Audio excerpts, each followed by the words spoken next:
Hi everyone, hope you're all doing great. In this course, we'll learn everything necessary for you to start from level 0, where you might not have any idea about coding, to a stage where you can directly implement your data science skills in real life scenario. But before we move forward, we need to understand the role of coding in data science.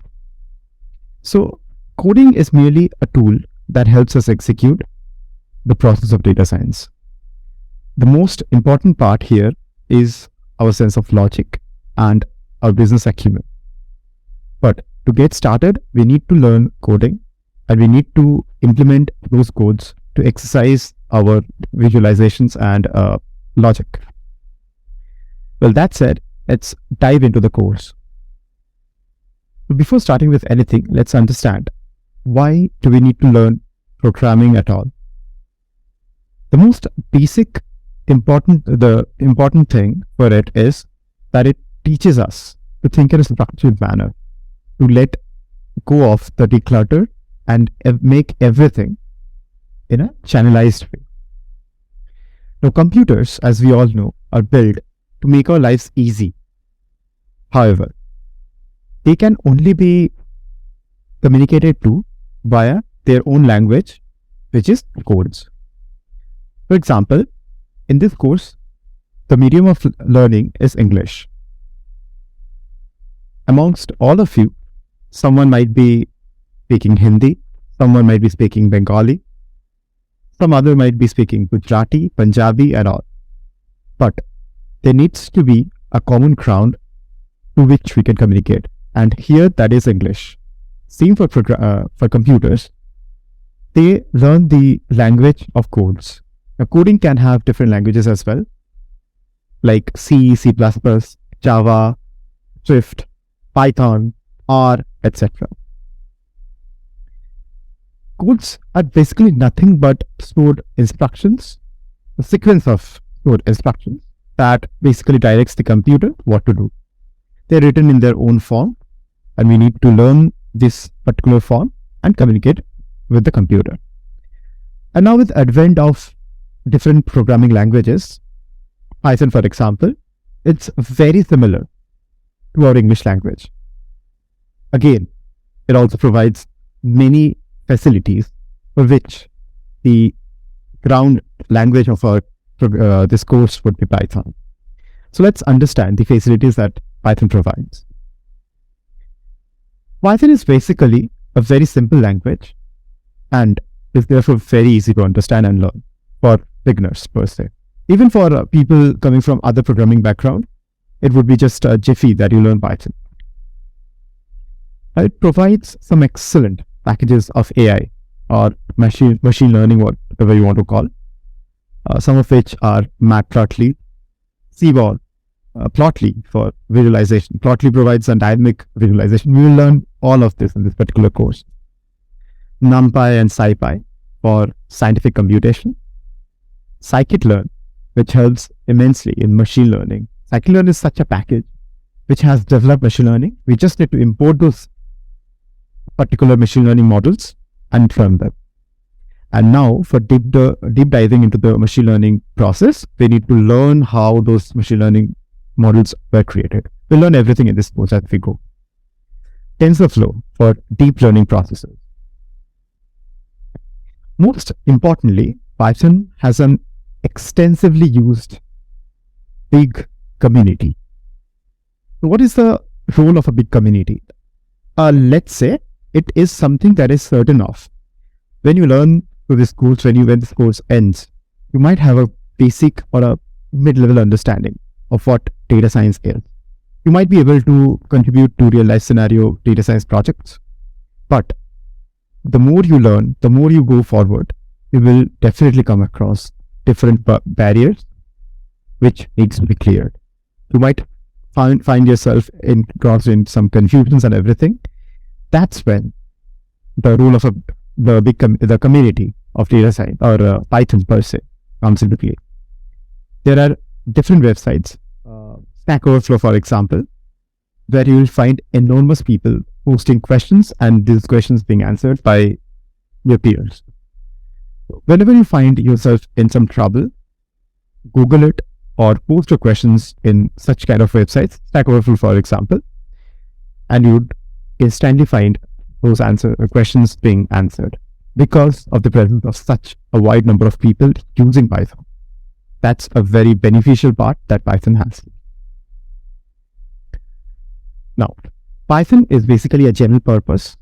Again, I'll be making you understand what these terms are. So general purpose, what do we mean by that?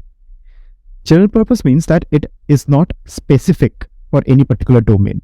Python can be used for, let's say, analytics, web development, app development, gaming, and many more. Robotics, for example, AI, IoT, many more. It's also high-level programming language. What do you mean by high-level? High-level means it's very near to the human language. As we learn Python, we'll understand it's nothing but simply understanding English language. If you have coded in any language, or if you know about the languages used in the 1900s, you would understand how difficult they were compared to Python. Those were called low-level languages. Alright. It is also an interpreted language. By interpreted, we mean that the script can be executed without any compilation. People coming from any other background like Java or C, C++ would understand that a compiler is must for these languages. For Python, we need no compiler. It is executed without any compilation. And finally, it is also a dynamically typed programming language.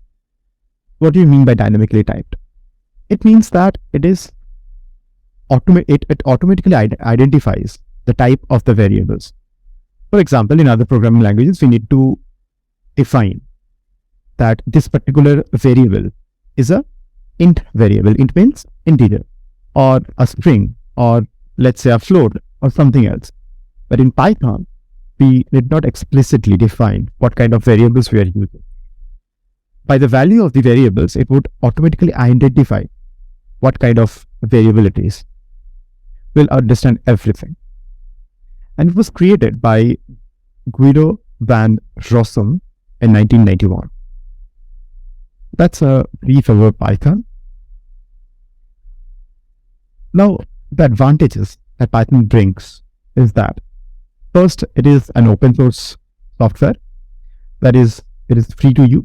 We do not have to pay any money to use Python. It's a cross-platform library. That is a software, not a library. That is, it can be run on different OS, not specific to Windows or Mac. It can be run in others as well. It is integrable with other programming languages like C, C#, etc.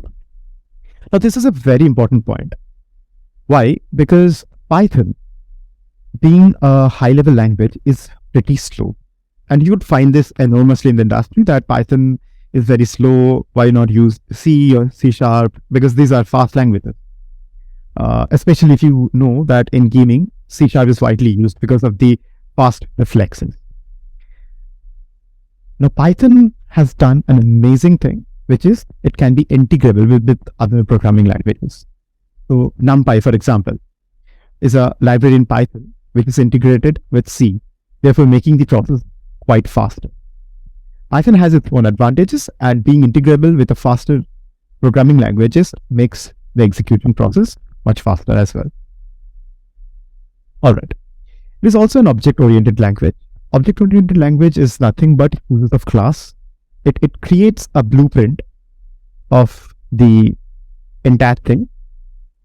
We will learn everything about what object-oriented programming language is. It's very difficult to answer this particular thing in a couple of lines. We'll have a definite chapter for what object-oriented programming is. Just understand, it makes our code much easier. Alright.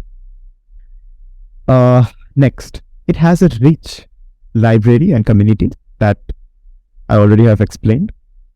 And my favorite part, it uses fewer lines of codes. To the best of my knowledge, I've found Python using the least lines of codes to any other languages in the world right now. Now, applications of Python. It can be used in web applications, GUI, that is graphical user interface, for mathematical computation, data science and machine learning, that is analytics in short, game development, automation, where it finds its another important use, and many more. There's literally many more applications of Python. Now, to get started with Python, we need to install some particular software so that we can actually use it. See, the first thing that we need to do is we can install Python right away and start using our command prompt to handle all of the stuff. But since this course entails learning the data science process all in all, what I recommend is we install a software called Anaconda. There we will get many more softwares, one of them being Jupyter Notebook. And Jupyter Notebook is the bread and butter of data scientists. We'll understand. Let's now understand the process of installing the same. And with the course, as it progresses, we'll understand everything that I'm telling about. So, quick notes. Preferably the version 3.6.8 should be installed because it handles all the data science libraries pretty well. But however, the latest version that I have installed now entails handling all kind of problems pretty well. So I recommend using the latest version. I'll just show you the particular process of installing the latest version. If not, I have already given the links of the version 3.6.8 for Windows and Mac as well as Linux, both for 64 and 32-bit. One more quick note, that if your laptop or computer per se has poor processing power, that is, you're using an old laptop or a computer, consider using this particular website called Google Colab, because you will need nothing except your good internet connection for that, and everything will be running smooth and efficiently. Okay, so let me go to the internet and show you all the process. Right, we are now in my Chrome. So let's say you want to install Anaconda. You have a decent laptop and you want to install Anaconda. Just type in Anaconda, A-N-A-C-O-N-D-A, Anaconda. Go to the first link over here. Press on the download button. It would start downloading. Based on your internet speed, it would take some amount of time. It's a relatively larger file, 621 MB. Now, while it installs, downloads, I've already downloaded this particular file. I'll show you. So once you've downloaded Anaconda, go to your download section, the folder where you have actually downloaded it. You'll find this exe file. Double click on the same. It would take a while to load.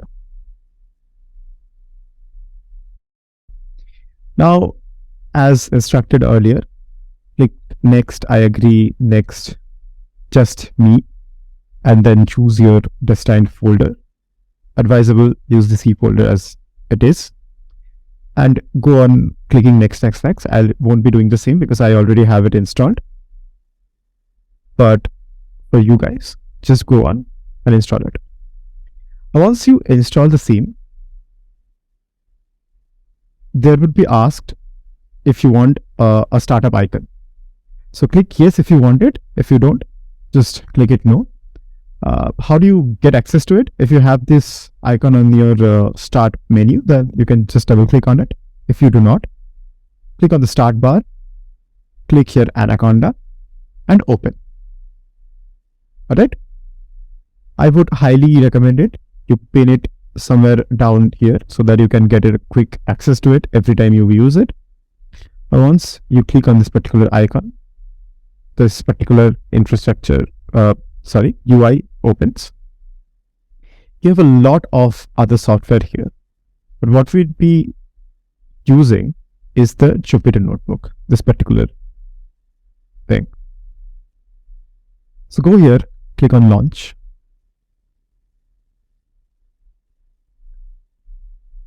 Let it launch. Okay.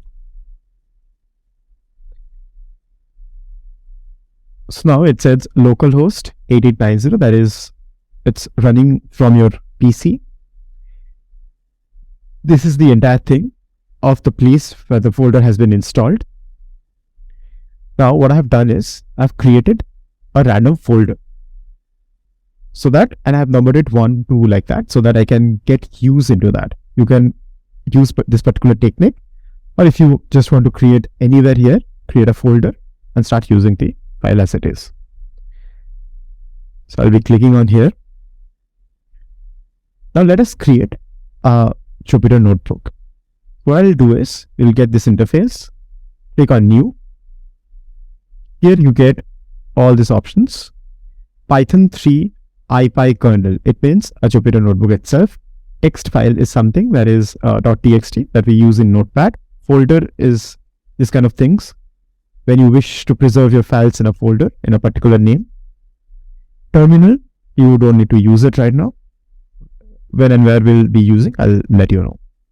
What we'll be doing here is clicking on this particular Python 3 IPy kernel.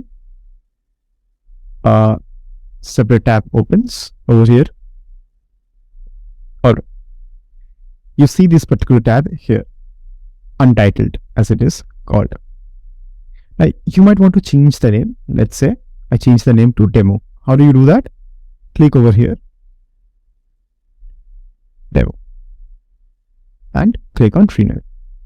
That's all.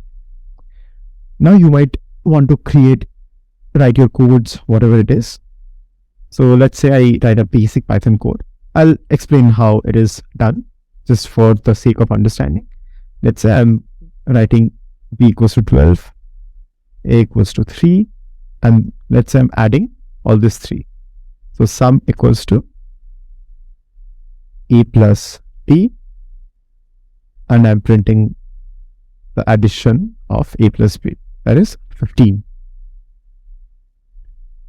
Okay, so what did I do? You might want to create on run. Then what happens? Your file gets executed. Or if you want to use your keyboard keys, what you do is you press Control plus Enter. That is, again, can be done. Control plus Enter. One more key that you should be aware of is Shift plus Enter. What it does is same as Control plus Enter, but it also creates a next cell below it. Now let's say you are not comfortable of using the keyboard, then you can use all the commands over here. So for executing, create on run. For new cells, create on this plus icon over here. For deleting a cell, press on that particular cell and click on this particular scissor icon and your cell gets deleted. Okay. There are many more features to be used. We'll understand as we go along coding. For now, let's get our knowledge limited to this particular part. Alright. Okay. One more thing, if you want to change the name from the outside, what you can do is click on this particular tile. First, shut it down. So the green icon gets closed and it's converted to a black icon. Now click it again and then click on rename. And you can put your name, whatever you want. Let's say demo2 and then rename. So your file gets renamed as demo2. That is something you can also do. Alright. Now let us learn the basics of Python. Start with it and we'll understand how to use the Jupyter notebook with time. Those were the basic things that I let you know. Alright. Now let me grab my PPT very quick. Alright. So the Python fundamentals. The first thing that I want you guys to know is that the concept of variables. Okay. So contrary to a lot of concepts that we have learned in past. Maybe if we belong from a coding background, that variables are containers wherein all the variables, all the values are stored. This does not really apply to Python. So how does people make you know the concept of variable? It is a container and you put some value, let's say 42 inside it. This container, we call it as A, which is a variable, and it contains the value 42. While it is true for many other programming languages, this is totally false for Python. In Python, variable is nothing, merely a pointer to a particular memory location. So let's say you have some data stored. Let's say I have a data stored. This is my memory location. Let's say 42 is the value. And A is the variable. When we assign A equals to, we'll also learn how to assign values. So let's say we assign the value A equals to 2. Or let's say, sorry, A equals to 42. So what happens? A pointer A is created and it points the value to this particular memory place. Let us assume that we again create another variable called B, having the same value 42. Then what necessarily happens is another pointer B is created, which points the value to the same memory place, that is 42. Therefore, we cannot actually call it a container. This is a container A containing value 42. This is a container B containing the value 42. No. Basically, these were pointers pointing at this particular memory place where the value 42 has been stored. This is very, very important, this particular concept, because this is how we reduce the time and space complexity. We'll understand much of it as we move forward. All right. Now, also one more thing to note is here. Let's say we again assign A to be 5. What happens then? This particular pointer gets destroyed, this arrow. Another memory place where 5 has been put gets assigned, and A now points at this particular memory place. That is how Python actually works. I hope you get this point clear. Now, so basically, a variable is a location in memory used to store some data. They are given unique names to differentiate between the different memory locations.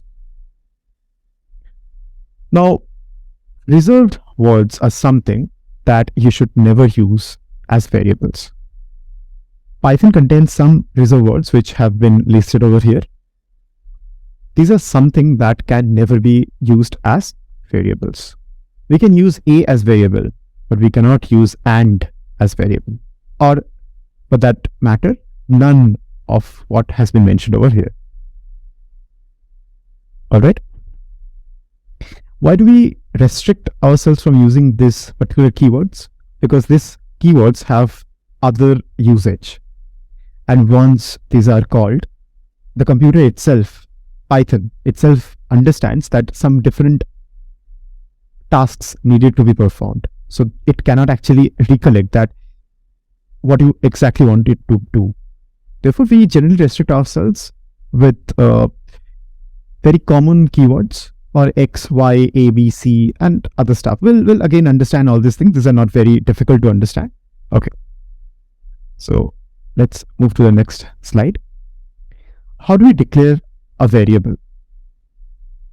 Python doesn't need explicit declaration of variables. The declaration happens automatically as we assign value to it.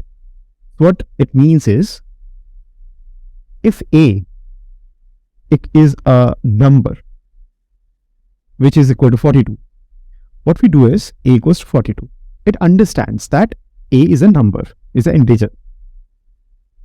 Again, if A is a string, that is a letter, a group of words, let's say hello, then what we do is we write a equals to hello inside the parenthesis, which may be double parenthesis or single parenthesis, whatever works. Both are same.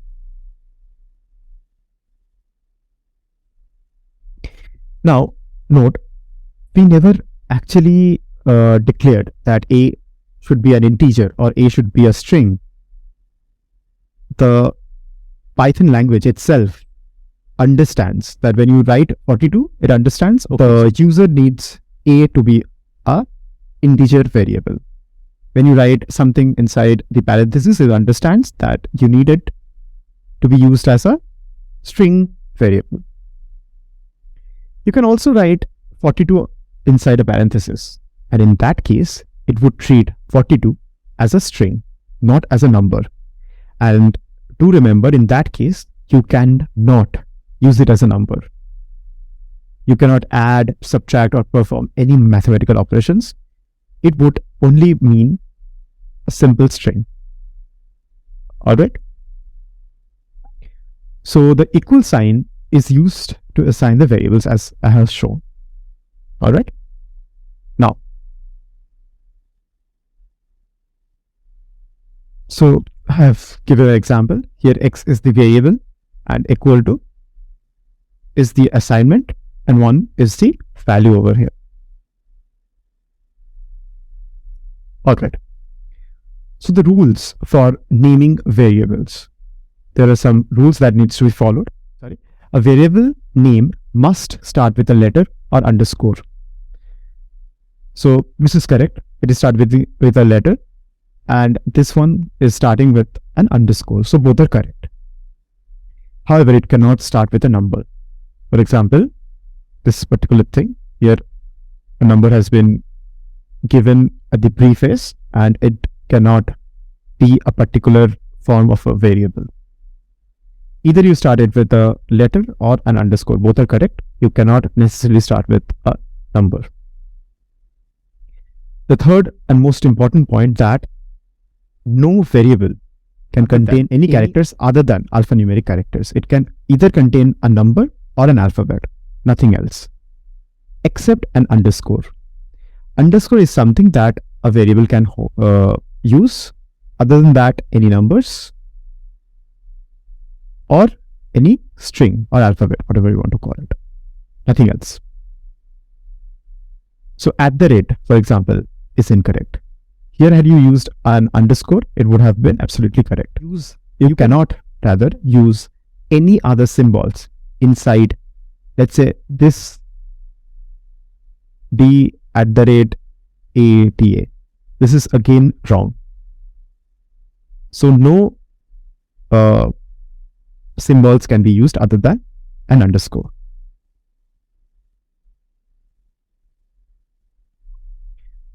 Alright, now having learned this, let's perform some lab assessments.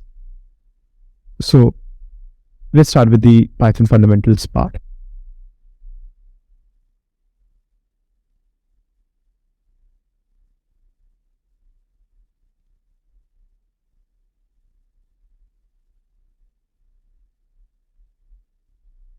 Alright, so the first thing that we want to do is check our Python version in the Jupyter Notebook. For that, you need to type these two particular commands: import sys, sys, sys.version. So when you press Ctrl and Enter, this is what it shows for me. If you have downloaded the latest version, it would be showing the same for you. Otherwise, let's say if you're using this particular course at a much time ahead in future, it might be showing some future versions as well. All right. Now, let's get into this particular topic of Python variables. So as I've already mentioned, variable is a location memory used to store some data. They are given unique names to differentiate between the different memory locations. Now what happens over here is, I have assigned x to be 3 and y to be 3. I've only told you in theory what happens. Now let's check if I were right or if I was just playing. So one good function of in Python is id. So when I write id of x, it gives me, as I told, that this is a memory place, and here the number 3 has been located. The x is, as I said, is pointing over here, y is pointing over here, correct? Now when I write id of x, what it necessarily does is, it gives me the location where x is pointing. Alright? Similarly, when I write id of y, it gives me the location where y is pointing. So let's check. Alright? Now let's see. Now id of x is showing 12172202745444. id of y is showing the exact same. Both are exactly the same. Just check it out. Why? Because both x and y points to the same memory location, that is where 3 has been stored. Now in the next step, what I do is I have changed y to 2. Therefore, what necessarily happened was, previously there was this memory location, x and y were pointing to it. Now what has happened is there came another memory location where 2 has been stored, and y is now pointing at this particular memory location. Therefore, id of y after the memory location has been changed is, see, it has changed 121722027445. Up to that it is same. While the first two has 44, this one has 128. So it has changed. Now we do not really need to go deep into it, that why, what, how the numbers are created. These are simple RAM memory spaces, and this is how the values are assigned. The thing that needed to be noticed was that these are not containers. Had it been containers, the numbers would have been same for y and same for all the x, and different for x and y. However, here the numbers are same for x and y, but different for the values that has been stored. Hence, the theoretical part that I had been saying is proved to be true. Alright. Now let's understand the keywords that I was talking about. So keywords, what are they? They are reserved words in Python. We can't use a keyword as variable name or function name or any other identifier. Keywords are also case sensitive. Alright. Now, you do not need to really understand what this code is. Just understand what I'm doing is I'm importing a library called keyword, and I'm just giving you out the list of keywords that are present in Python. So these are the list of keywords that we have in Python. And how many keywords are there? These are 36. So there are 36 keywords that cannot be used as variables, function names, or anything. Alright. Also do understand that Python, the language Python, is case sensitive. That is, capital A and small a has different meanings. Alright. Now coming to the next part, where we are declaring variables. So as I said, to declare variables, we use this particular symbol equal to. So a equal to 3, b equals to Python, c equals to 5.7. Print a, b, c. This is how we print. When we printed it, it says 3, Python 5.7. Now, an efficient way to declare all the variables, if we have multiple variables and we need to declare them, what we do is we line up the variables one by one. Here what I have done is a, b, c equals to 3, Python, 5.7, and I've printed them. The same result is what we get. Now for beginners, this is not something that I will be recommending, but as we go ahead, as we progress, this is something that we can use to save some amount of time. All right. Now, let's understand what scope of variables means. So I'll be pulling my, so scope of variables. Scope is basically the part of the program where the variable is accessible. There are basically two types of scopes, local and global. Local scopes are, okay, let's understand in this way that when we create a function, we do declare some variables inside it. We'll understand what functions are basically, but for now, functions are pieces of code which perform collectively a particular operation. Let me make you understand this by practical exposure. Okay. So what is happening over here? I have written this particular function, def. I've given a function name. We'll be understanding how we create a function. And I have given this name, the variable that is var equals to 4. Now I'm calling this function. All okay. And now I'm printing print var. It is giving me an error. Why it is doing so? If I called it, let's say if I call the same thing over here. Okay. See, the value 4 is being called. Why is it so? Because this is a local variable and it can be called locally inside the function. But when I'm not calling it locally, when I'm calling outside the function,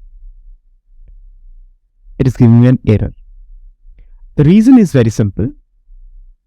Everything that occurs inside the function is a closed, consider this as a closed room. You cannot access this particular room. And everything outside is the global space. All right. So what is a global scope? A global scope is when the variables created inside the main body of Python code. All right. So what happens over here is I have created another variable called var2, which is equals to 6. Now I'm creating another function, var equals to 4. And now what I'm doing is I'm also creating, I'm calling this particular function and I'm printing var2. Now when I'm calling var2, it's printing 6. So this is how it prints. Why? Because now it does not really needs to enter this particular room, this concealed room. It can find var2 outside this particular concealed room here. That's why it can print. Now let's say var, okay, let's make you understand it even more. Let me put the same value outside, var equals to 4. All right. If I had done this, what is your expectation? What would have we got? Nothing but the same thing. Okay, let me change it over here as well. So we would have got 4 as the answer. This 4 is coming from this part, not this part. If var equals to 5, we will be getting 5 as the answer. All right. Now, one very important thing to understand over here is the priority of scopes. So, local scopes has more priority than global scopes. How do we understand it? See, here we have written var equals to 6. And here, inside this closed concealed room, we are given var equals to 4. Now, when we print var, it actually gives me 4, the value 4. That's what happens. See, 4. And for the second print, var, it gives me 6. Let's say I commented it. So, putting a hashtag in front of any line gives me comments that particular line out. That is, it becomes non-executable.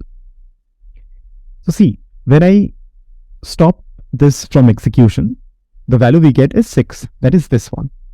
Because this is a closed concealed room, var equals to 4 cannot be accessed. var equals to 6, that is outside the room, is getting accessed. However, when we conceal this particular print and open this one, what we get over here is a 4. Why? Because inside this function, both var equals to 4 and var equals to 6 is getting registered. However, since the priority of local scope is greater than global scope, between var equals to 4 and 6, it chooses var equals to 4 because var equals to 4 is a local scope, the local function. To understand it more clearly, if had we commented this var equals to 4, we have got a var equals to 6. As I said, inside this particular function, both var equals to 4 and var equals to 6 is accessed. However, since local scope is greater than global scope, it chose var equals to 4. Now that var equals to 4 does not exist anymore, it chooses the global scope. Alright? I hope you understand each and everything because it was really very important for you guys to understand. Alright? Now, one more important thing that we can do is declare global variables inside a function. How do we do that? Once we call the function, and before declaring the variable, we write global and the name of the variable. So the name of the variable is var. Before that, we have introduced another keyword called global. So global var. It now creates the var not as a local variable, but as a global one. How do we know about that? So inside this closed room, var has been declared. And we are calling this function outside. Still, we are getting the value 22. Only because we have declared it as a global variable. So these were the tits and bits. What did we learn? The scope of local variable and the scope of global variable. How can we declare a global variable inside a function? And the priority of local variable is more than that of global variable. Alright. Now let's come into the part where we deal with the data types. So every value in Python has a data type. Data type is nothing but, as I said, string, integer, and everything. Now, one important thing that we need to understand is everything. And I repeat, everything in Python is an object, because Python is made in such a way that it is an object-oriented program. So everything inside a Python is an object, and every data types are actually instances of these objects. Alright? And that is the reason you find here class integer, class float, class complex. So since everything is an instance of an object, what we'll be considering is the second half. That is integer, float, string, boolean, and everything. Alright? Now let's understand how it actually works. So I've declared a equals to 5. And we very well know that 5 is an integer, right? Therefore, when we print the type, and how do we know what kind of a data type it is? We know by the keyword type. What we essentially do is, let's say we have declared a variable a equals to 5. To know the data type of a, we write type of a. And we get class, because it's an object-oriented programming, and what kind of instance it is, that is int. So I've written a equals to 5. The type of a is integer. b is equal to 5.5. 5.5 is not an integer anymore. It is a decimal number, which in Python we call as float. C equals to 1 plus 2j.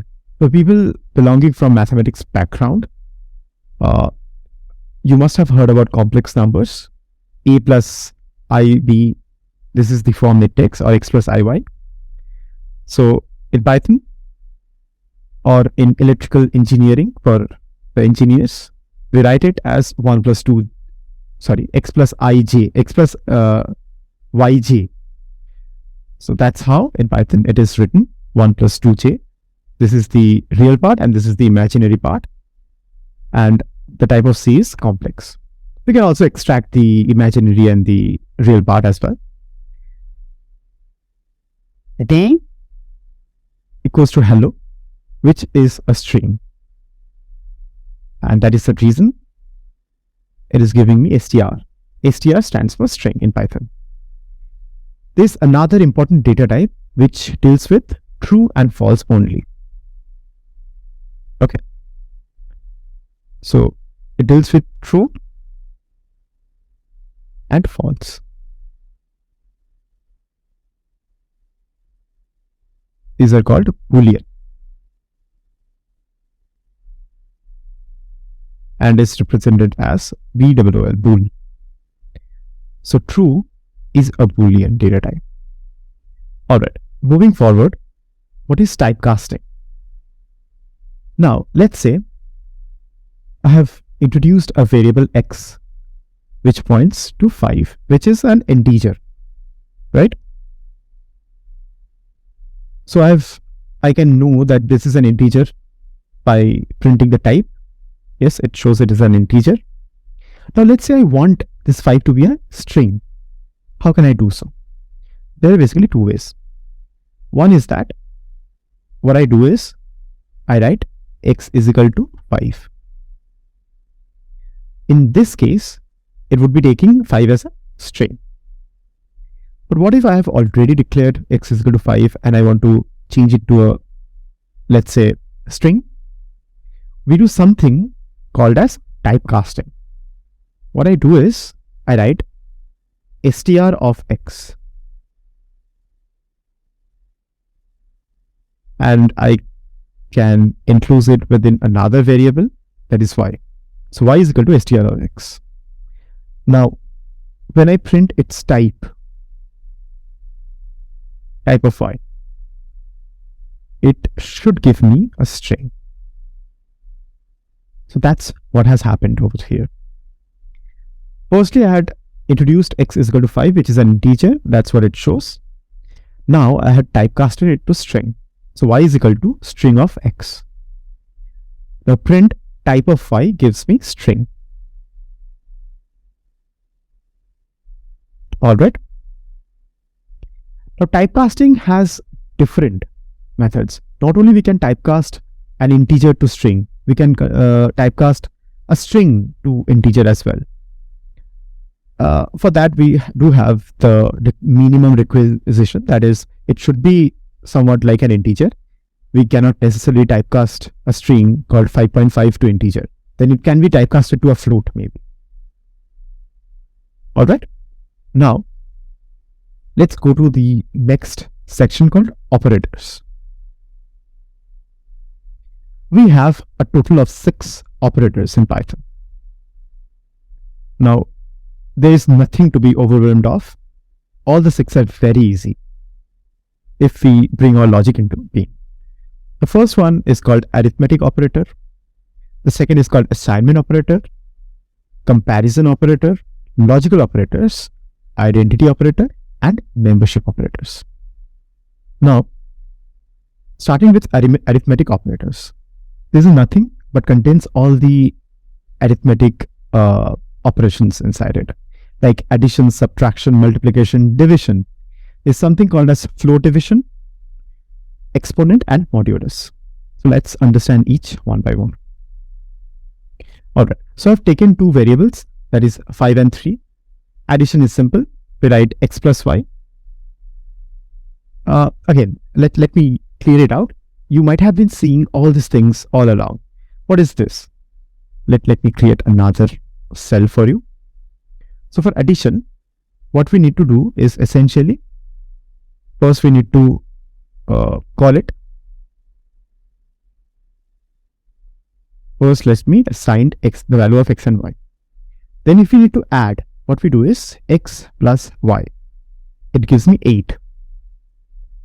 If I do a subtraction, x minus y, it gives me 5 minus 3, that is 2. If we do a multiplication, x into y, it gives me 15, that is 5 into 3, 15. What if I want to do a division? 5 divided by 3, we'll get the quotient. I'm sorry, we will get the entire thing. That is 1.667, right? Now, float division or integer division, this particular thing, is nothing. We put 2 division signs or backslash, whatever you want to call it. And then in that case, it gives us the quotient. That is 1. 1 point something, so it will be giving us the quotient part 1. The remainder, it won't be giving us. Alright? And there's something called as exponent as well. Exponent is to the power. So 5 to the power 3 is 125, I guess. 5 into 5 square is 25 and 25 into 5 is 125. Okay, so there should be 2 stars for that. 5 and it's giving us 125. What is modulus? Modulus is basically taking the remainder part. So 5 divided by 3 gives us a remainder of 2, right? Quotient is 1 and remainder is 2.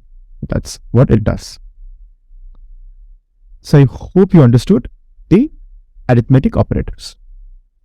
Now, this is something I'll let you understand this as well. What it does is, when we write the print statement, print, print, we need to put the brackets, and everything we want it to print inside should be done inside a parenthesis. So what I've written, addition, ADDITION, addition, and it prints the addition. Alright. What if I want to print a value of 5 with it? After addition, I put a comma and then x. Now it will print addition 5. I hope you got the point. So that's what it is doing over here. X plus y is the sum, that is 8. Addition, after that an arrow sign followed by a comma and x plus y. That's what it has done. Addition is 8. Subtraction is 2. Multiplication is 15. Division is this. Integer division is 1. Exponent is 125 and modulus is 2. All these things I have written. I hope you get an overview how I have used the print statement. This is something that we'll be using widely in data science as well.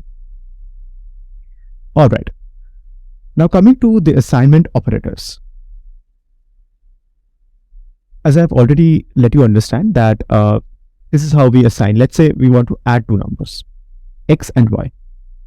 So I have what I've done is I have assigned them. X and y is 5 and 3. X is equal to x plus y. That is 8. Print x. So x is equal to 8. What we could also have done here, instead of x is equal to x plus y, we could have written x plus equals to y. So let me grab the pen real quick and explain. So x equals to x plus y can also be written as x plus equals to y. What does it do? See, if you're a beginner and you do not quite understand it, or you feel overwhelmed by this particular form, no problem at all. Use this one instead. This is absolutely good. But this is something you might be seeing in other people codes, or you need to understand what it is. And in later, I can assure you that you'd be using this particular format, x plus equals to y. But for beginner, you can use this to start with. So let me make you understand what it is basically. So x plus equals to means, okay, plus equals to means x plus. It actually means equals to x plus something. That's what I've done. X equals to x plus y. X plus equals to y. So instead of x plus, I've used plus just before this equal to sign. It is meaning x plus. Did you get my point? So basically, x is equal to x plus y. We can write it as x plus equals to y. Whenever you see any variable plus equals to any variable, it can be 2 as well. Let's say a constant number 5. It means x is getting added every time by a constant number 5. X is equal to x plus 5. So x equals to x plus 5. That in short can be written as x plus equals to 5. That's what I've done. X is equal to x plus 5. Here I've done the same thing. X plus equals to y. Print x, that is 8. Alright. Now, comparison operators. What are these? Comparison operators basically consist of, they are used to compare values with one another, and the result is in Boolean. It is either true or false. The following are the basically comparison operators. Double equal to, which means it compares if this particular value is this particular value, equal to or not. Not equal to, we put a exclamation mark before equal to, and that means not equal to, greater than, less than, and greater than equal to, less than equal to. So let's understand one by one. So equal to, print 2 equal to 2. Is it true or not? Yes, 2 is equal to 2. So again, do note one thing.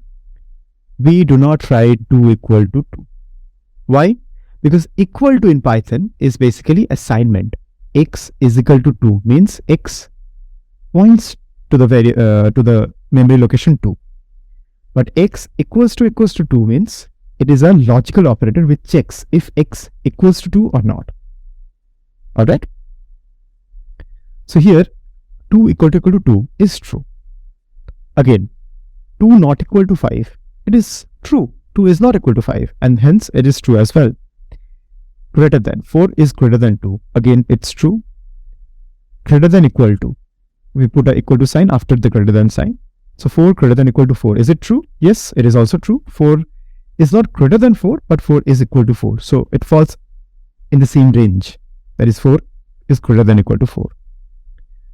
Next, less than. 2 is less than 6. This is correct as well. And 6 is less than equal to 8, which is again true. 6 is not equal to 8, but 6 is lesser than 8. So, okay. Now we come to the logical operators, which consist of only 3 things: and, or, and not. So we'll understand how to use it. It is again very, very important. So we use this to combine things. In English, as we call it as conjunctions. So, and what we do, I have assigned x to 5. So x equals to 5. Now I'm giving a condition. Is it true or not? X greater than 2 and x less than 10. Is it true? Yes, it is definitely. Because 5 is definitely less than 10 and 5 is again definitely, 5 is definitely greater than 2. So x is greater than 2 and x is less than 10. It's correct, and it's therefore giving me as true. For or, it's saying x equals to 5. X is greater than 2 or x is less than 4. Is it true? Is x greater than 2? Yes, x is greater than 2. Is x less than 4? No, x is not less than 4. X is greater than 4 as well. But since one of the condition has fulfilled, that is x is greater than 2, it gives me true. Now note one important difference between and or. For and, both the condition needs to be satisfied. For or, any one of the condition is satisfied, it gives us true. And not is simply the opposite of what has been mentioned. A is equal to true, not A will be false. That's what. Okay, now moving to identity operators. There are only two identity operators, is and is not. So is evaluates to true if the variable on either side of the operator points to the same object. Okay. And is not is just the reverse of that. So what I've done is x equals to 10 and y equals to 10. X is y. Is it true? Yes, it is true. As I have explained that this is the memory location, x and y. Both points to this particular memory place. And therefore, x is y is true. Yes, x is y. X is nothing else than y. And when I put y is equal to 20, so now y points to 20. So is x y? No, x is not y. So yes, x is not y is a true thing. Now you might have a little bit of confusion. If not, if you have been paying attention properly, you might have a confusion. What is the difference between x is y and x equals to y? This thing. Right? What is the difference? We'll come to that at the last. Let me make you understand once more. X is, okay, let us reserve this for the last. The very last operator is membership operator, which consists of two things, in and not in. In evaluates to true if it finds a variable in the specified sequence, and not in is just the opposite of that. So let us consider a list. List is nothing but a storage sequence. It consists of all these numbers 3, 6, 4 and 1. 3 in Li. So this list I have named as Li. Now my question is 3 present in Li? So I'll be writing it as 3 in Li. Yes, 3 is definitely present in Li, and therefore it gives me true. Now let's see, is 7 present in Li? No. And I've written 7 not in Li. Is it true? Yes, obviously 7 is not present in Li, and therefore we get true for that as well. Now coming to the most important doubt that you people might be having, what is the difference between equal to and is? Basically, equal to checks the equality, and is checks the identity, that is the IDs. Now, when I write A equals to A, I consider two lists, A and B, both having 1, 2, 3 as the elements stored in it. Is A equal to B? Yes, A is equal to B. Why do I say so? Because both the lists are exactly same, containing 1, 2 and 3. But is A and B having the same ID? I doubt that. No. How do we know that? What we do is we check their IDs. So what I've done is I've checked the ID of A, 760, while the ID of B is 8160. 160 and this is 760, and the numbers before that is also different. So they do not have the same ID, as a result of which A is B is a false statement. Alright. So that's all for today. This was a brief introduction about the fundamentals of Python. We'll be learning more in subsequent classes. Hello everyone. Today we'll be learning about strings in Python. So what are strings? A string is basically a sequence of Unicode characters. Now, Unicode characters are basically a type of characters used especially in coding. Let's just understand this terminology particularly as of now. We'll deep dive into it later on. Now, it might contain numbers as well as alphabets. As I said, A is a variable.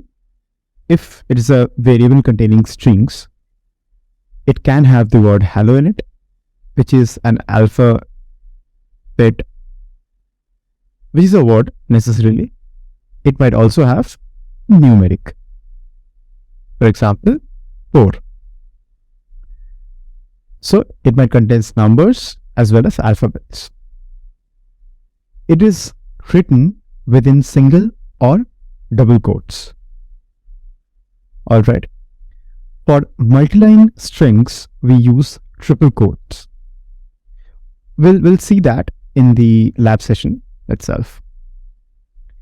One important thing to notice is that for strings, the plus icon does not necessarily mean addition, because obviously strings cannot be added as such. It means concatenation. So for example, let's say, understand the difference between these two codes. So let's say A is equal to 4 and B equals to, let's say, 6. And let's say A1 equals to 4, while B2 equals to 6. So what does A plus B give us?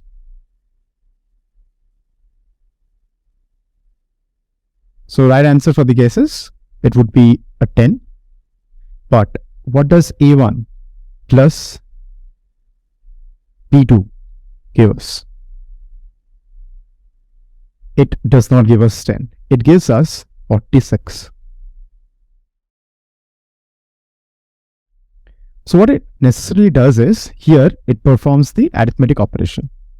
Since Python knew that it were integers.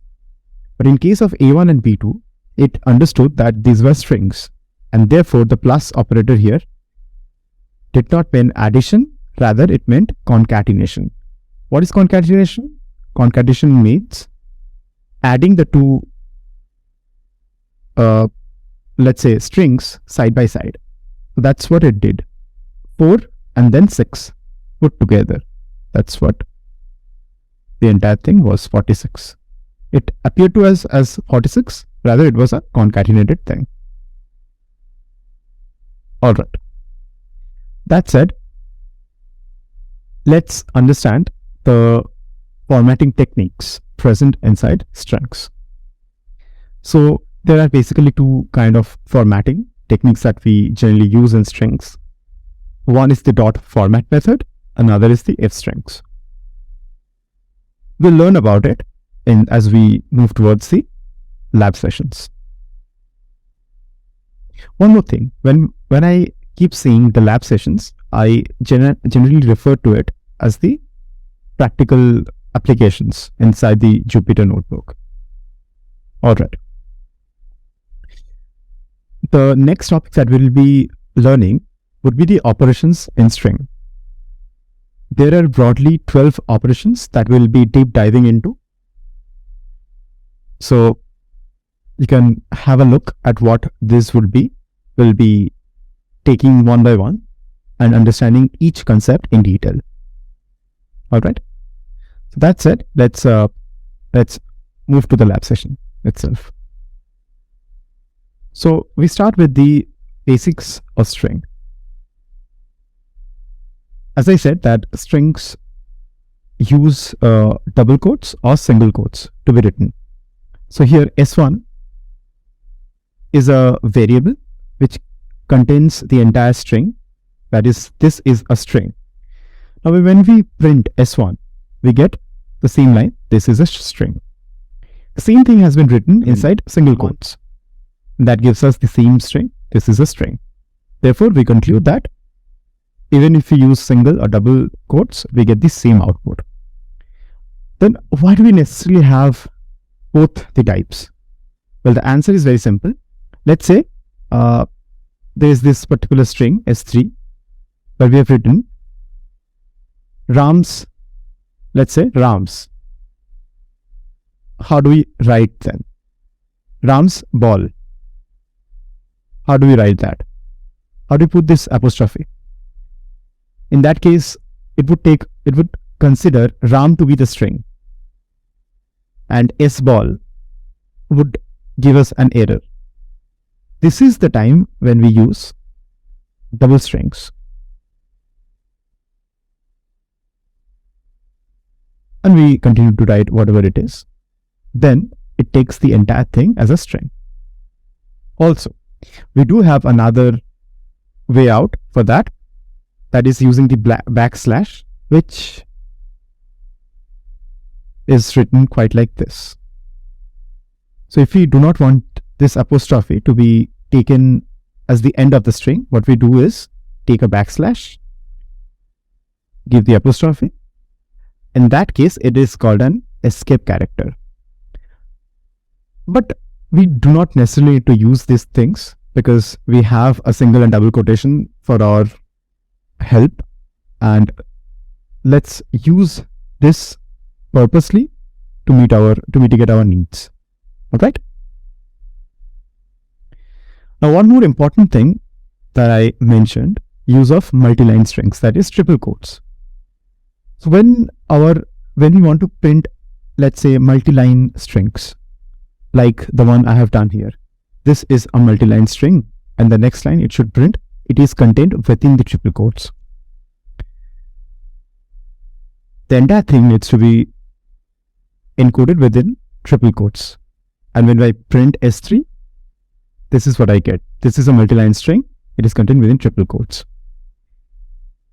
If we use this multi-line quotes, even gaps would maintain its originality. Let's say I give a tab space over here and now print it. I'll get the tab space over here as well. So whatever I want, how I want, I can do that using triple quotes. So that's the beauty of it. Alright. Now coming to the formatting technique, it's often what happens is we give some variables, we assign some values to some variables, and we need to print them inside the print statement. And it's difficult for us to get the values, to understand what the values were. And in that cases, we use the format technique. So let's understand how we use it. Now what I've done over here is I've taken the name to be John, the age to be 23, and its height, his height, to be 175.5. Now, if I want to print that John's age is 23, or John is 23 years old, how do we do that? Let's understand step by step. I think till the knowledge that we have right now, if I ask you to print a statement saying John's age or John is 23 years old, how do you do that? We'll necessarily use print, then write the entire statement over here. John is 23 years old, right? And we get the output. But what if I want to create a loop? So we'll be learning about loops and everything in the next, along as we move forward. I cannot say in which lecture, but we'll be learning about that. So the entire thing is, if we want to print the same structure, the same blueprint, that let's say there are 100 people and they have 100 odd years or ages. So how do we do that?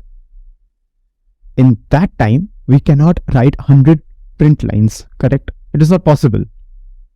100 may still be possible. What if I'm talking about a country? Can I really write for India? India has a population of 1.3 billion. Can anyone really write 1.3 billion print lines? No, right? In that case, we'll be using a loop. The computer will help us to automate the entire structure. So what we'll be doing in that case is using the formatting technique.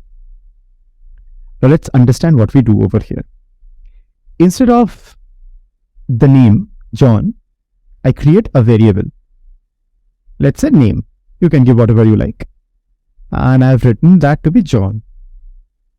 The age I give is 23. Now I know what kind of a line I want. What I do over here is print. This is the structure that you need to maintain for .format method. A second bracket wherein John will come out. So John is 23 years old. Okay. Now what I need to do is, this has already been done in the print statement. Now let's once check how does it behave. Right. So I want John over here and 23 over here. What I essentially do is use the dot format technique. I put a dot here, write format, this is a function, and write what I want in this bracket. So the first name will go. So I write over here name, and in the second gap age should go. So I write age. Voila, we get John is 23 years old. You get that? In the same way here, what I have done is John's, so I've put the second bracket, apostrophe s, height is this, dot format, name and height. And therefore I get John's height is 175.5.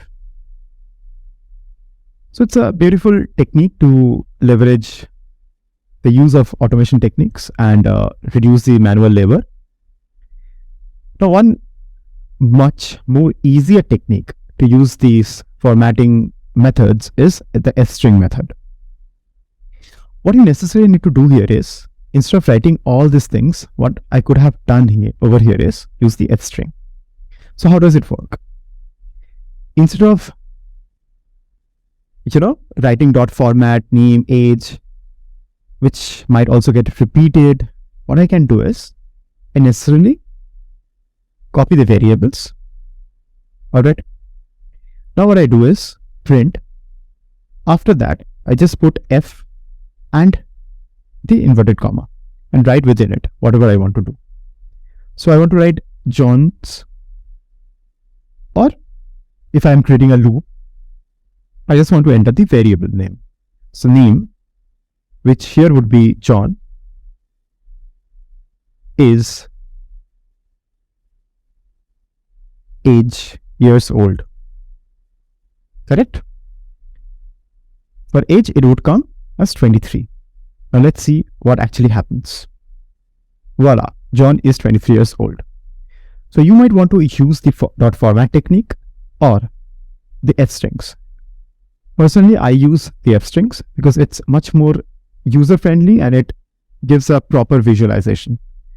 So I can actually write name is age years old, and I get that here the name will come, here the age will come, and it kind of becomes easy for me. So yeah, that's what all about f strings and the dot format method. One more important thing for f strings is that we can even use the different functions inside the f string. So the functional parts we'll learn in the next lecture. Just to show you how you can use it is, let's say John is written with J capital and OHN in small letters. If let's say you want to create all the letters in caps, what you can do over here is what I've done, name.upper. So this particular function .upper creates all of the letters in upper form. That's what has happened here. So by using f strings, we can actually play along a lot. I will be using f strings a lot in this course. So practically you will grasp the use of f strings by the end of this particular course. Alright. One more important thing is the user input and print. Now, I have used the print statement a lot, but I have never used the input statement. So how does it occur? The input is the same as, we gave a variable. Here I have taken name as the variable, and then equal to. After that, we put this particular function called input. So what do we do? Take any variable for that instance. Let's say x. X is equal to input. Please enter your name. And now when I run it, it asks us to enter our name. So let's say I enter some random name. Let's say Harry Potter. That's all. Now you might be wondering what just happened. I just entered a name, nothing happened. Yes, nothing actually happened because I did not do anything with this particular variable.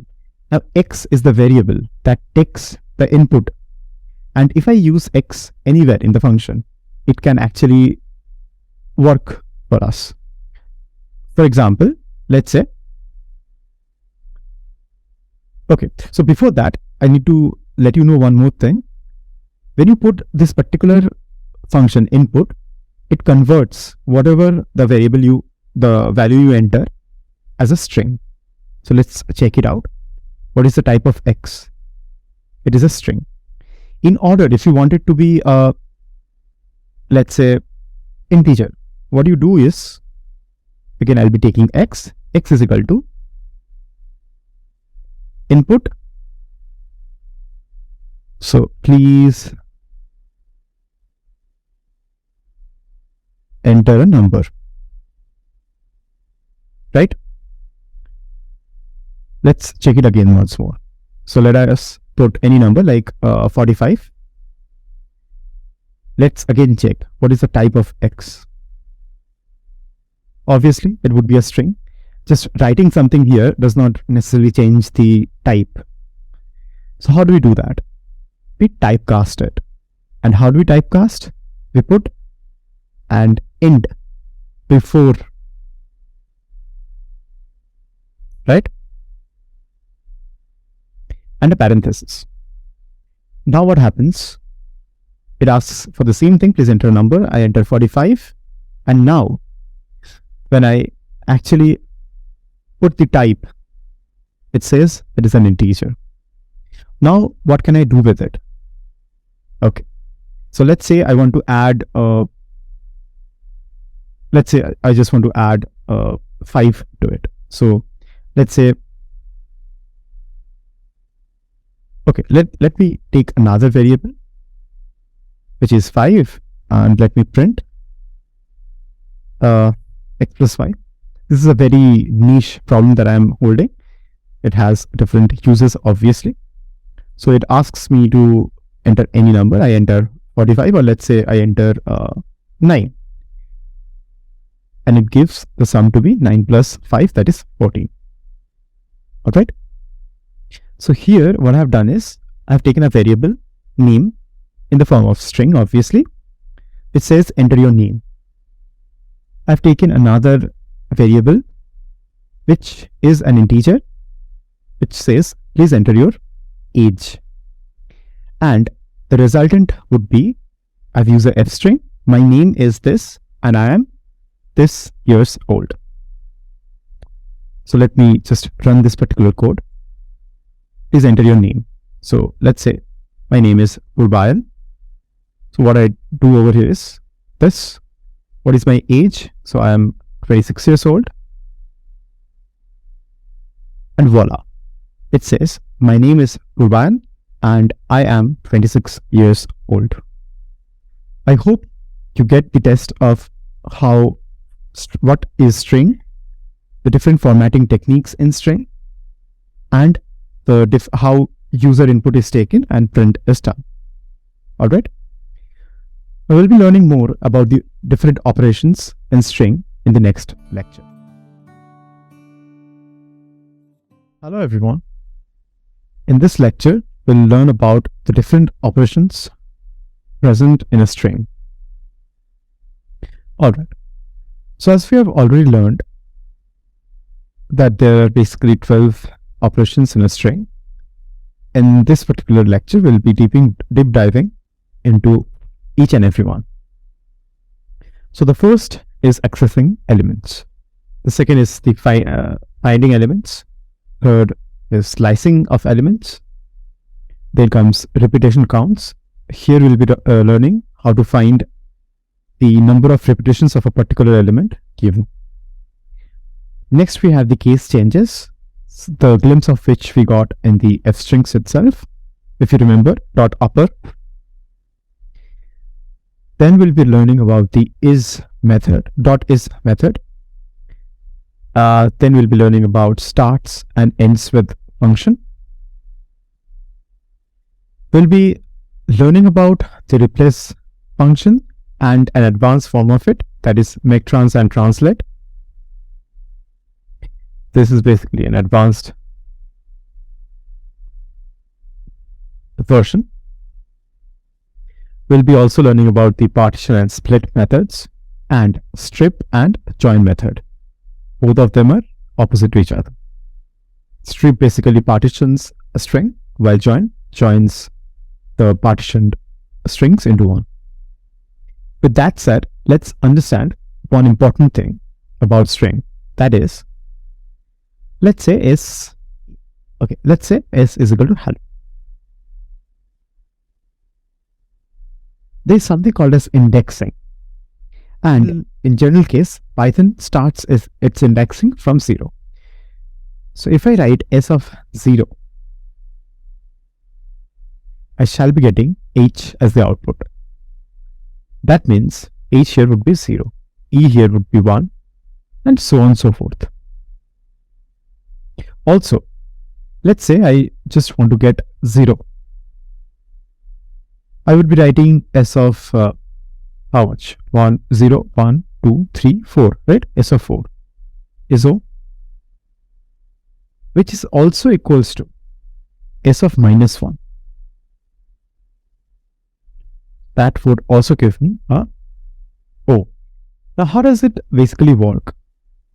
So, I can go across a string from left to right by 0, 1, 2, dot, dot, dot, or from right to left by minus 1, minus 2, minus 3, dot, dot, dot. That's up to us. How do you want to go? Now that said, let's check this particular example. So here s has been given as hello world. So what should s of 0 give? Obviously h. S of 1 would be e. And that's what has been given. S of 7, let's count it. 0, 1, 2, 3, 4, 5. Remember, a blank space is also given an index. 5, 6, and 7. So O would be the 7th element. Alright. S of minus 1 would be D. That's what has been given. Alright. Moving to the next operation, that is finding elements. Here we generally use two functions or methods, whatever you want to call it. The first is dot find method and the second is the dot index method. So both finds the starting point of the required text. The only difference is that dot find returns minus 1 if the substring is missing, while index throws an exception error. Therefore, dot find is a better option to use. So let's take this particular example. Here, s is equal to hello world. Now s dot find or gives us 7. Same, s dot index gives us s dot index of or gives us 7. But why? O is the 7th element, as we already got. S of 7 is O. You can count it over here as well. And R would subsequently be the 8th element. So why does OR gives me 7, not 8 or 7 and 8? Because of this particular line. Both the methods finds the starting point of the required text. So the starting point of OR is O, and that's the index it's giving us. All right. Now there is a an extension of this find as well as index method, that is R find and R index. What does it do? So index or find, as we know, finds the leftmost part, right? So take, for example, okay, let me give you a good example. Here, S is equal to hello world, correct? Now tell me, what would be S dot find O? What should be the answer? Okay, before you answer, let me tell you, O exists here as well as here. What is your guess? Either it would be 0, 1, 2, 3, 4 or 7. What should be the answer? 4. And why not 7? Because both index and find starts scanning the string from left to right. And as soon as it finds the required element, it ends its search and gives us our result. And that's the reason we got 4 and not 7. Therefore, comes into existence something called as rfind, which finds the last match. Alright? So had we given here rfind, it would have given us the 7th element. Same occurs for index. Okay, and had we removed the R, it would have given us 4. That's an example that has been mentioned over here. So s.find L would be giving us this particular value 0, 1, 2, and that's what it has given. And rfind gives us the last, that is 9th element. 0, 1, 2, 3, 4, 5, 6, 7, 8, 9. 9th element. Same for index, 2 and 9. Now we come to the part where we learn about slicing of elements. So slicing is basically returning a range of characters. So we know what is S. S is hello world. What is S of 0? It would be H. What is S of let's say 10? That should be D. And what is S of -1? It should be D again. Now, what does slicing do? Slicing gives us a slice of that element. And how do we understand what do you want to take? So these are basically the operations that can be done in slicing. Let's understand again one by one. So when we give it a colon, we get the entire string, hello world. If you want to reverse it, okay, so let's learn from here and let's take the example. So S colon gives all the elements. S colon -1 prints the elements in reverse order. Let's check it. Yes, it does. If we read from right to left, it says hello world. Okay. 2 to 5, what does this do? 2 colon 5. It prints elements having indices 2, 3 and 4. That is of 2 to 5 prints all the elements 2, 3 and 4. Basically, it means S of first element that to be printed and last -1. Rather last +1. So if you want to print from the first to last, you should write first and last +1's index. Therefore, when it was written 2 to 5, the second, third and fourth was printed, not the fifth. Alright. Now, when we give 2, 5, 2, what does it mean? Yet this means it will print from 2 to 4 skipping each element. That is, instead of 2, 3 and 4, it would only print 2 and 4. -5 to -3. What does it mean? It would print all the elements from -5, -4 and nothing, because last -1. It would print one less. Is of -5 to all.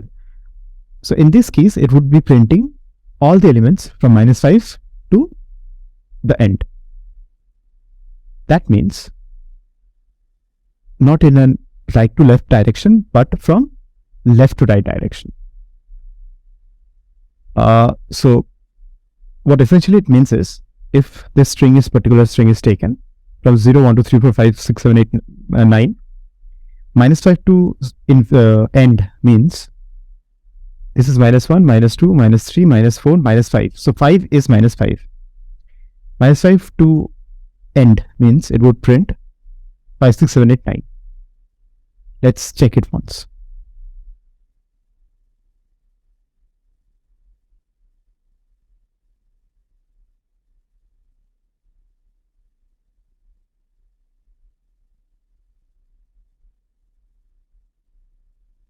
So that's what it prints, 5, 6, 7, 8, 9. Now, -5 colon colon -1. It means it would be printing in a reverse order. That is, from 5 to up to 0. Let's check it. That's what it does. Alright. So hope you get an overall idea of what slicing is and how slicing is done. So basically, in short, what slicing does is, it has 3 parameters. Some element here, colon, some element here, colon, and some element here. This particularly indicates the first element to be printed. This indicates the last +1 element to be printed. The last element to be printed is the last one, and it indicates the +1th element. And this particular position over here indicates whether it would be in a reverse order or not. If it's -1, the print would be in a reverse order, that is right to left. If nothing is mentioned over here, the print would be normal, that is left to right. If nothing is mentioned over here, the print would be from the first position, the element mentioned over here, to the end. If nothing is mentioned in any of the blanks, that is S of colon, the entire string would be printed. Also, if you want to reverse a string, what you do is this. So nothing over here, and reverse it. I hope you get the point. This is for the first element, this is for the last +1 element, this is for to make it understand whether a reverse string would be printed or the string printed would be a normal one. Alright. Now we move to the repetition counts.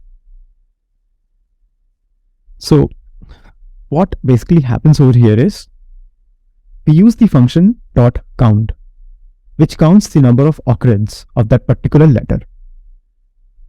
Here what we have done is, we have taken the string s is equal to hello world, and we are printing count the number of occurrence of L.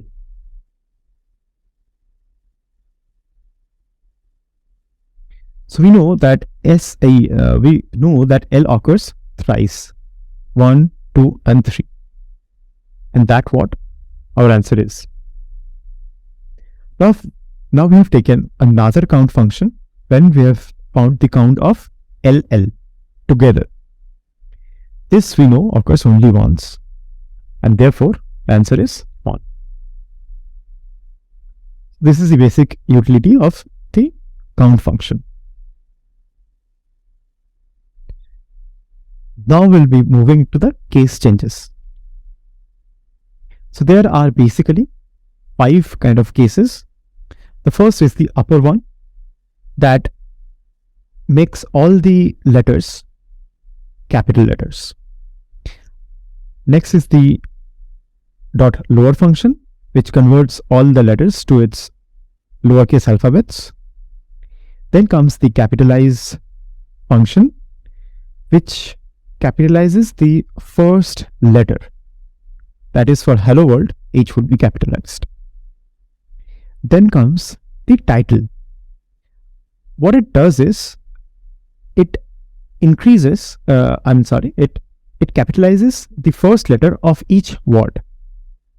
So the difference between capitalize and title is that for title, only H here would be capital, rest would be small. For title, H and W both would be capital. So the first letter of each word is capital for title. Swap case is very simple. It swaps the cases. That is, upper to lower or lower to upper, or if it was a title form, it would be just the reverse form. So let's understand that with this particular example.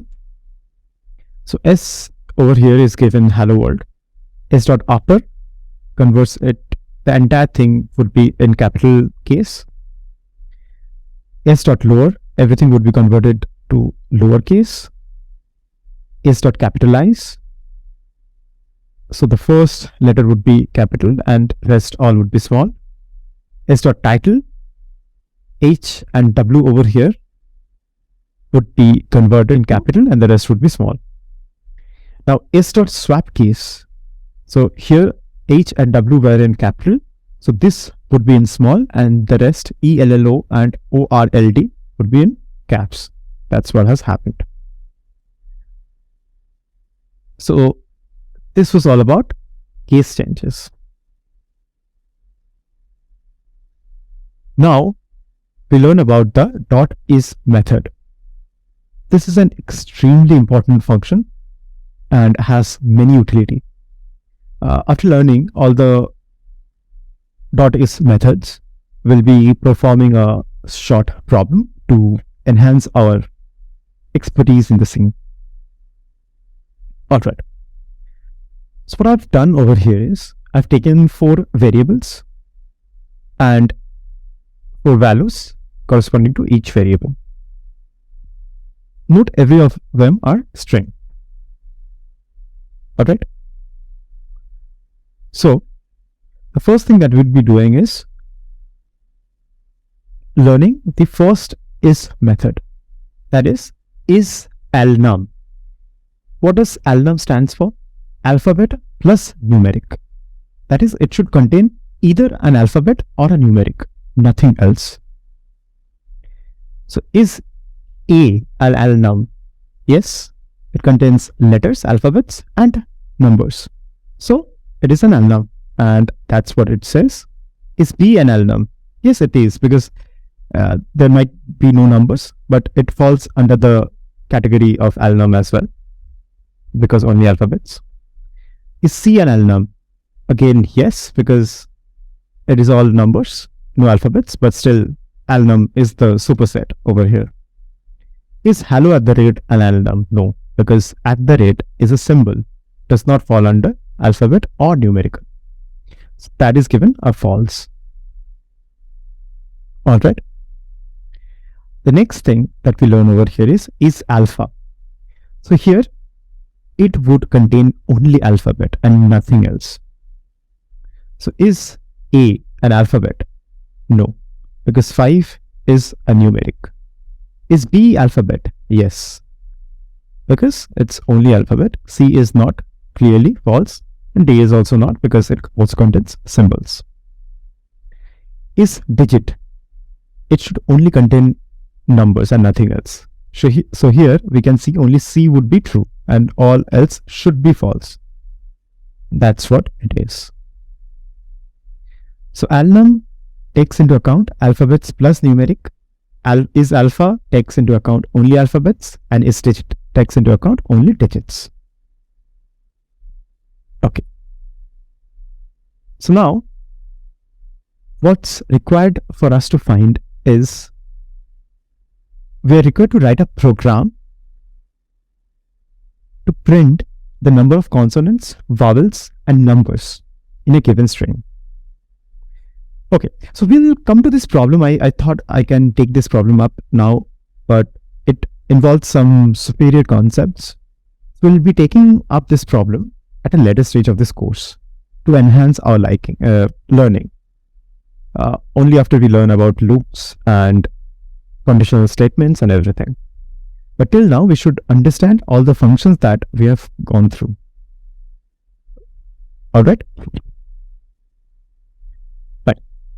Now we come into being with starts and ends with function. These two are very simple. So I've taken the example as s is equal to hello world. The ends with function checks if this particular word is the ending word. So yes, it is correct. S ends with world, therefore true. Again, S ends with LD. That is also correct. Had we written S ends with D, that would also have been correct. Basically, what it actually means is you take any string, let's say X, Y, Z, and you write S ends with XYZ, that would be given a correct.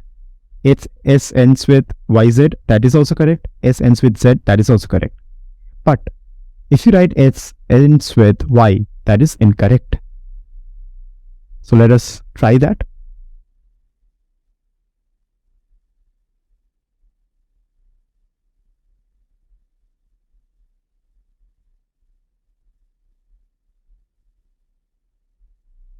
So let us say S ends with hello, which we know is incorrect.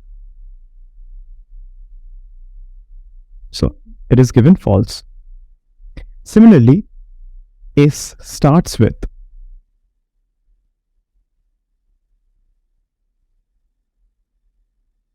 hello is correct. S starts with HE is also correct. And S starts with hello world will also be correct. So I hope you get an overall idea what starts with and ends with actually does. It basically checks if the given text ends with this particular given text, or if it starts with this particular given text and gives us the result in a Boolean form. Next, we come across the replace function. So I've taken a string as hello, and I just want to replace the HE with YI. So instead of hello, I want the result as yellow. How do I do that? S.replace HE with YI. It takes two arguments into account. The first one is the one that needs to be replaced. So let me write it over here. So dot replace two arguments. The first one is the one to be replaced, and the second one is the one to be replaced with, or the replacing characters. So here HE is to be replaced and YI are the replacing characters. So S.replace HE with AI gives us yellow. Alright. Now what if I want to replace two characters simultaneously? Let's say I want to replace E with O and L with X. What I write is S.replace E, O, and I extend it with .replace L, X. So what happens is E has been replaced with O, HE, LL, O. So E over here has been replaced with O, and all the L has been replaced with X, LL, XX. We can keep on extending it as further as we want. So let's say I also want to, let's say I want to replace, let's say H with K.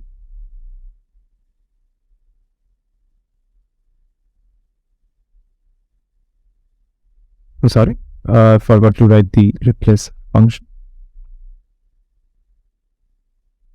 Okay, again I have done a mistake. The mistake is this particular parenthesis has to be put, the print parenthesis has to be put at the last. So now it's correct, if you understand. So we gotta extend it again and again. We can extend more if you want, but I hope you understand what's happening.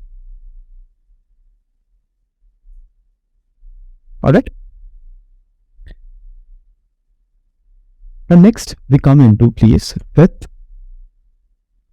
okay, so if it was asked that please replace E with O with L, and L with X, that is hello should be HOXXL.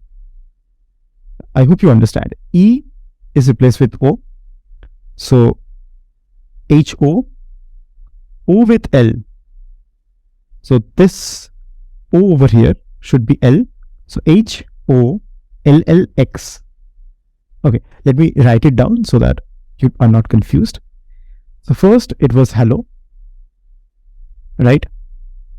So after the first replacement, that is E with L, E is replaced with O, it gives me HOLLO. The next replacement is O with L. So O is replaced with L. It gives me HOLLL, right? Now please understand, this O has not been replaced with L. Why? Because this is not what I want. I want E to be replaced with O. That's why E was replaced with O. And I want all the O's that was present from the commencement to be replaced with L. That's the reason I wanted this O to be replaced with L and not this one, because this is something that I have done after operation. Now I also want all the L to be replaced with X. So L to be replaced with X, not this L, right? This 2L only. So it should be, okay, let me write it over here. So it should be HOXXL,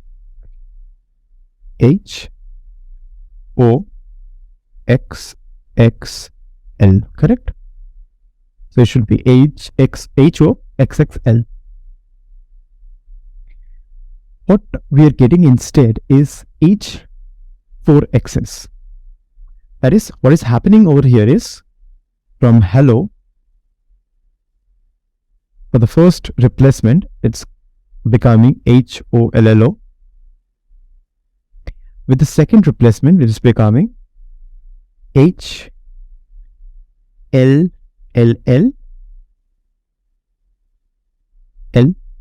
Alright, because O is replaced to L. We did not wanted this to happen. We wanted the remaining O's to be converted to L. But here it converts all the O's to L. And for the last conversion, it is giving us all the L to X. H 4 times X. That's what has happened. So if our goal was to have this as the output, we could have easily used replace function. But if our goal is to find, as I have actually mentioned, what could I have done? We could have used another advanced form of replace, that is make trans and translate.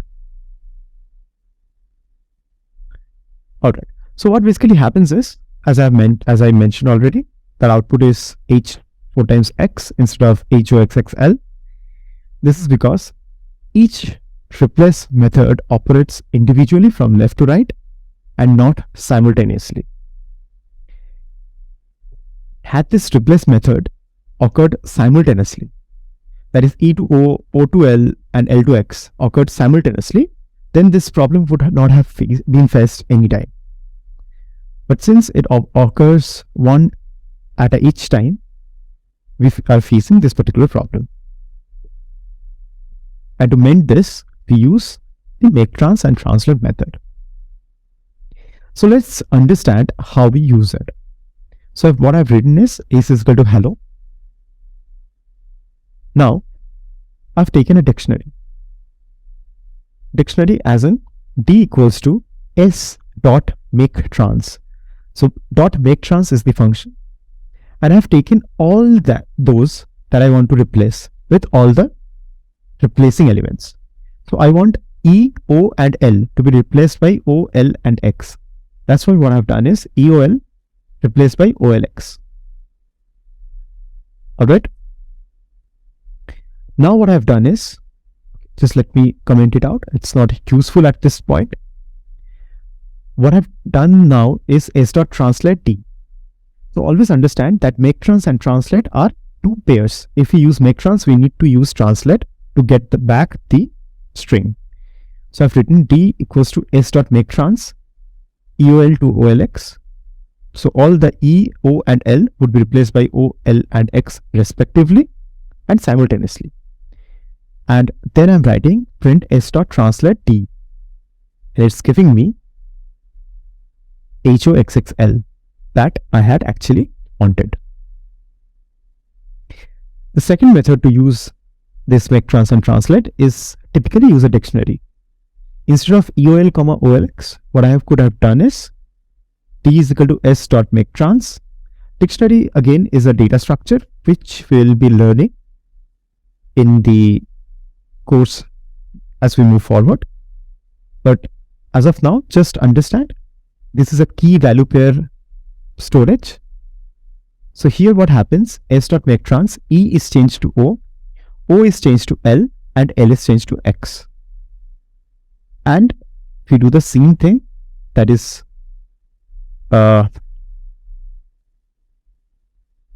print s.translate D, it gives us the same result. So if you want to use EOL, OLX, that does the trick. If you understand dictionary well, when we come to this particular data structure, you will be understanding it more clearly, and you might prefer to use dictionary as well. Again, both does the same thing. Alright. Now one important thing for make trans and translate is that the actual syntax for this particular pair is string.make trans, elements to be replaced, comma, replaced elements, comma, elements to be ignored. For example, here D is equal to s.make trans, EOL, comma, OLX, that is E to be replaced with O to be replaced with L and L with X, and ignore the element H. Now when we run this particular command, s.translate D, we get OXXL, that is H has been ignored. Alright.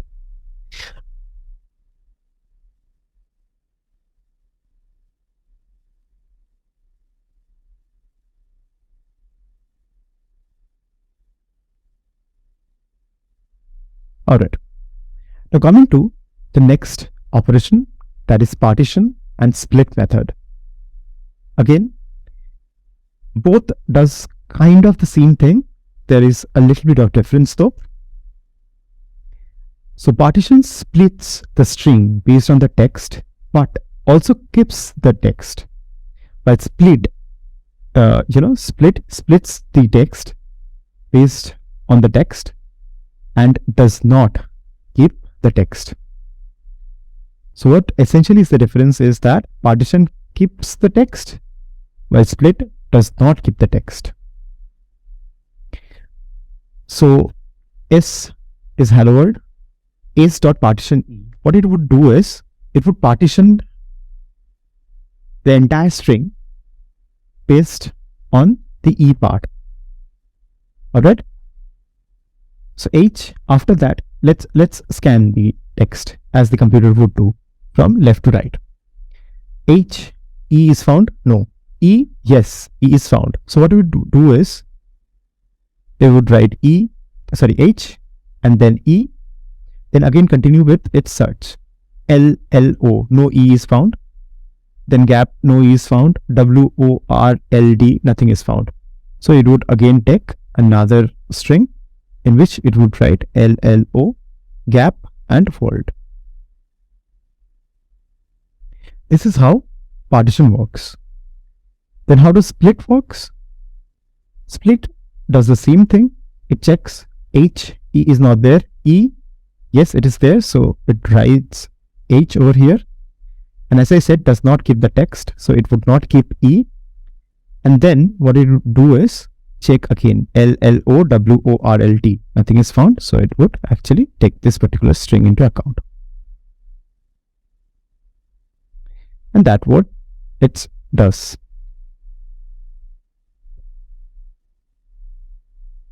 Okay, I hope you understand. Now, for string, for split, the max number of elements to be splitted can be mentioned. So let's say we want to split S, that is hello world, with respect to L. There is basically 3 L's. So there should be 3 splits. More than that because, there should be 3 splits, right? So one is HE, correct? Then there should be nothing because between L and L, there is nothing. So nothing. After that, an O and gap and WOR. That should be 1. After that, L and then D. So D. What we can also do is s.split L, 1. That is, we want only one split. So whenever it encounters the first L, it splits, and after that, it does not split anymore. That's what I have done. S.split L, 1. So what it does is HE, and for this L, it has split and has not split anymore. So LO and fold. That's how it does. And again, like find and index, it can have R split, that is splitting from the right side. Since I've written s.rsplit L, 1, the rightmost side, that is the L for world, would be split, and there would be 2 splitted elements, the hello world and D. Again, same works for partition. There is something called as R partition, which partitions from the right side itself. So that is all about split and partition. Now there comes something called as strip. So what is strip? Strip removes the mentioned elements from the beginning and the end of the string. So here x is equal to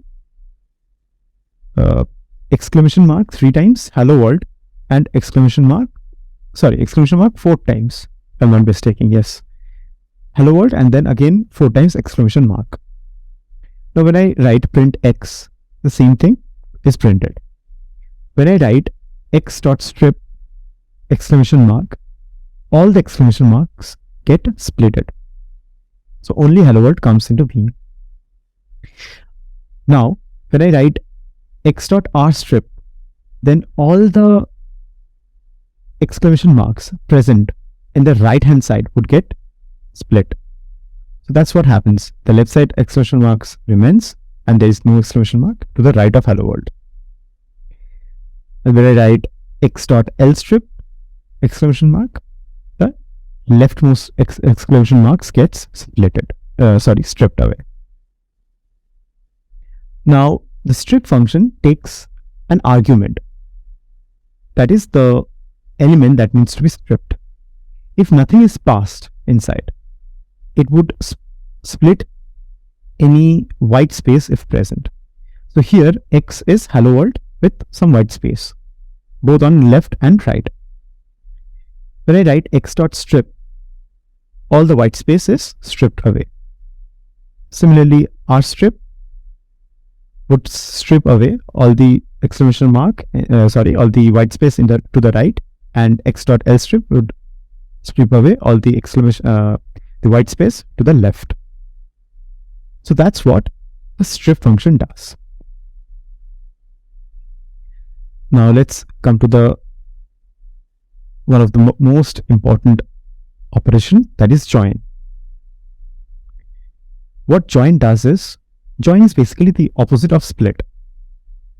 So it is used to concatenate the number of strings with a given element. So let's say I want to join Python with a white space. I write print white space dot join Python. What happens is, after every element, a white space has been used.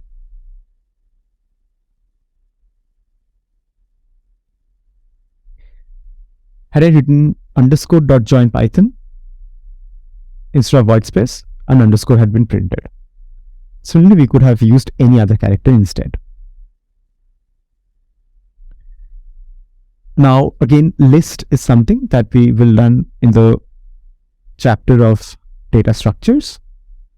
Just to give you a brief, what we can do is, this is a list, and I can join this list with this particular hyphen. A.join list1 would basically convert the list like this. And if I use a dot instead, it would, introduce this dot before all the elements. Now, how do I see that split and join are exactly opposite in nature? So let's say there is a statement. Okay, let me make you understand it pretty well. So let's say there is a string s equals to this. This will split all the words in a list. All right. So when I print s, I'll get this will split all the words in a list.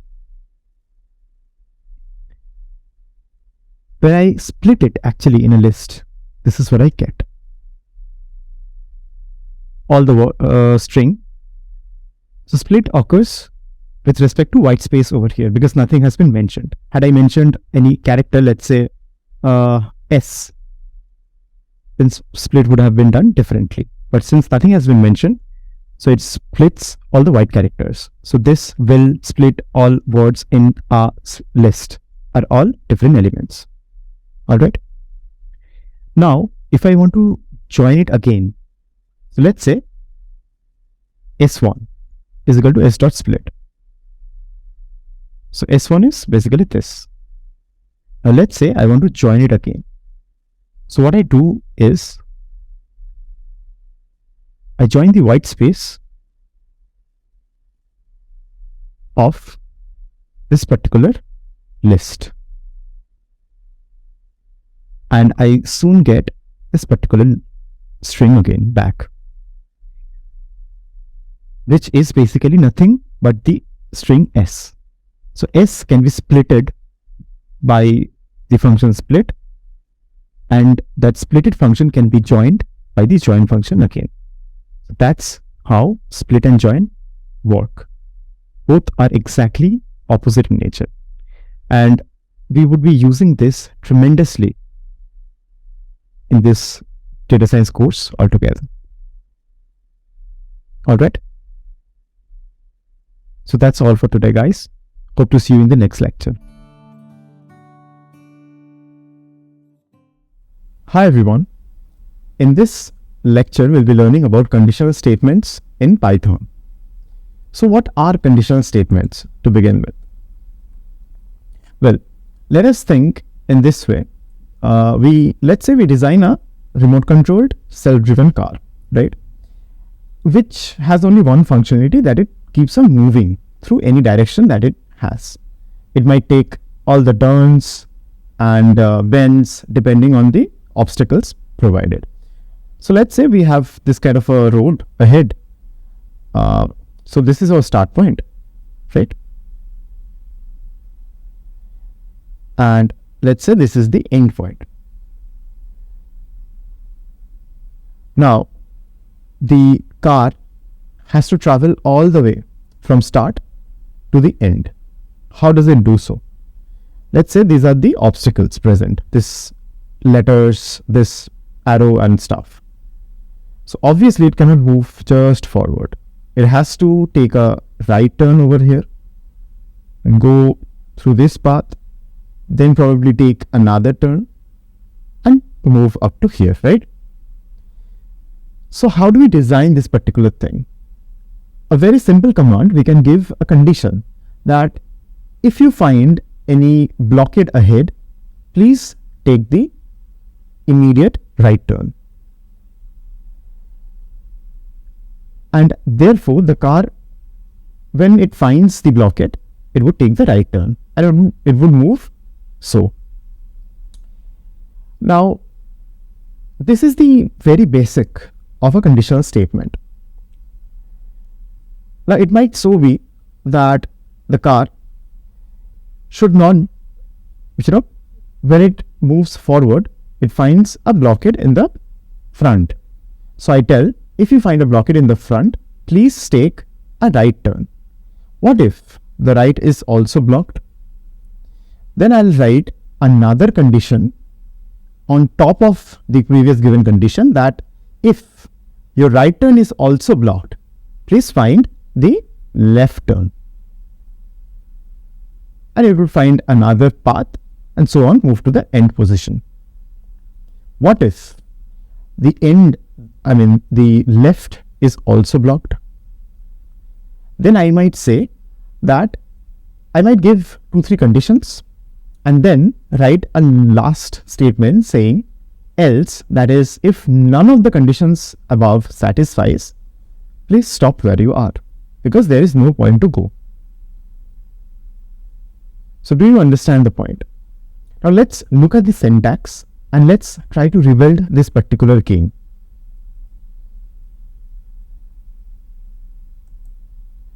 Alright. So in Python, the system fully depends on indentation, and which is essentially white spaces at the very beginning of the line. Unlike the curly braces that you find in other programming languages, Python doesn't have any curly braces. So in Python, conditional statements may be of the following 3 types: if and else, or it can be only if also satisfies.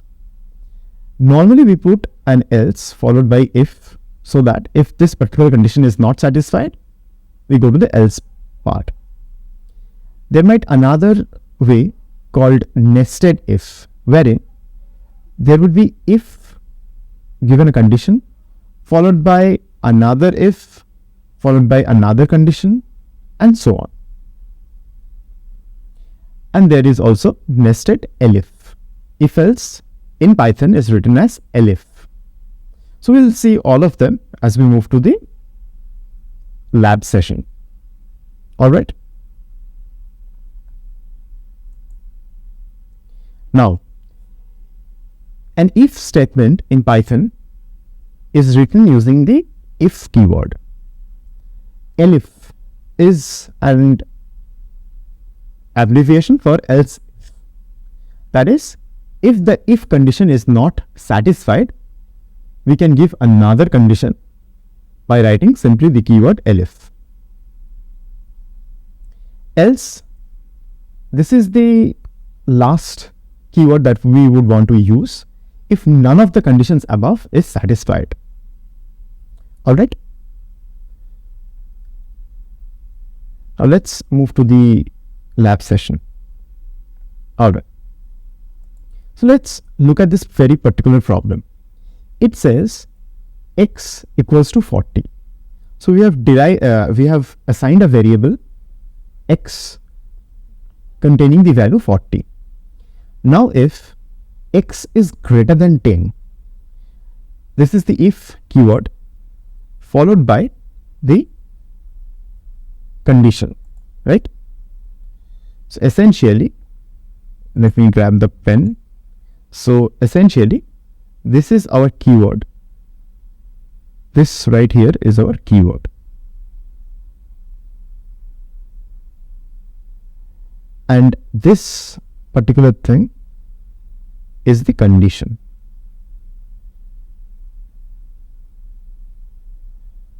So if x greater than 10 followed by a colon, we give some indentation, which in Jupyter Notebook, if you press enter, it automatically takes the particular indentation.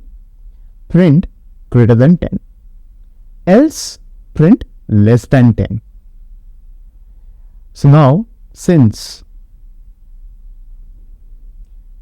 x is 40, which is greater than 10, we get the print to be greater than 10. Alright. Now the same thing can be written in a broader sense by using nested if. So here what I have done is, I've taken x to be 40 as it is.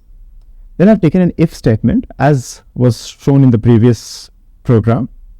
So if x greater than 10, print greater than 10. If x greater than 20, note that this if is not another condition given. This is a nested if, that is if under if. So first the program will try to understand if x is greater than 10 or not. And if this condition satisfies, this will be printed. Then it would move to the next condition. So if x greater than 20, print greater than 20. Again, if this satisfies, this will be printed. After that, it would come to this particular condition over here, that is if x is greater than 30, print greater than 30, else print less than 10. So now let's understand through the program. It was said that x equals to 40.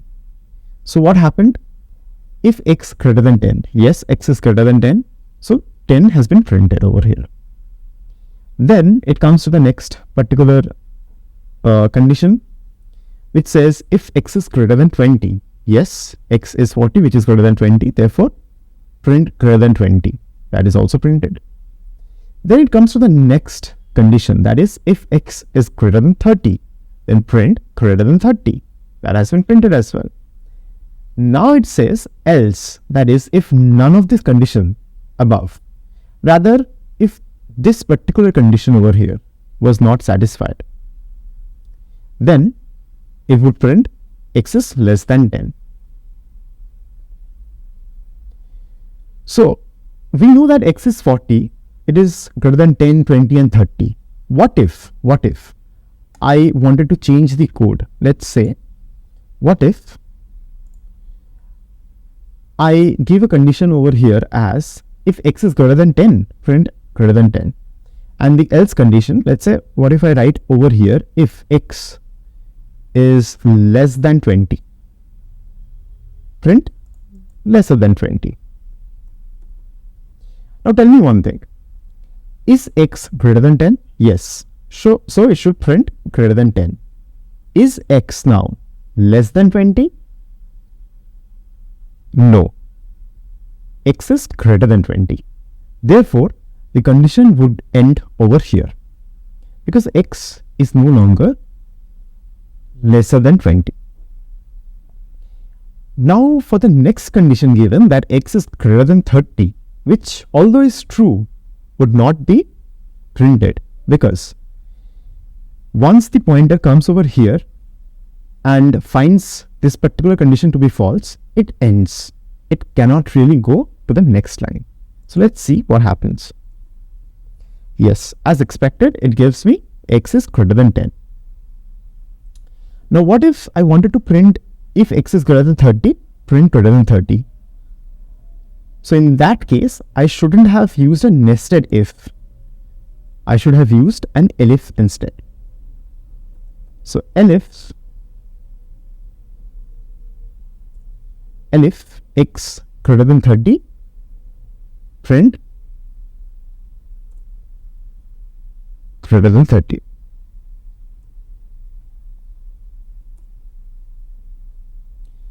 So now it has still not printed. Can you tell me why? Because in conditions, elif is only accessed once this if condition. So what I'm trying to say over here is the first priority is given to if, followed by elif. If none of the two satisfies, then the pointer moves to else. Now, since over here x greater than 10 has been already satisfied, right? It does not really move to elif position. It might go until the chain of the ifs, that is the nested ifs, but it won't ever come to the elif position or the else position. Now, to come to the elif position, this if condition should not be satisfied. So let me do that as well. So let's say if x is less than 10, which is not true because x is greater than 10. So in that case, we get the print to be greater than 30 because this if condition has been falsified.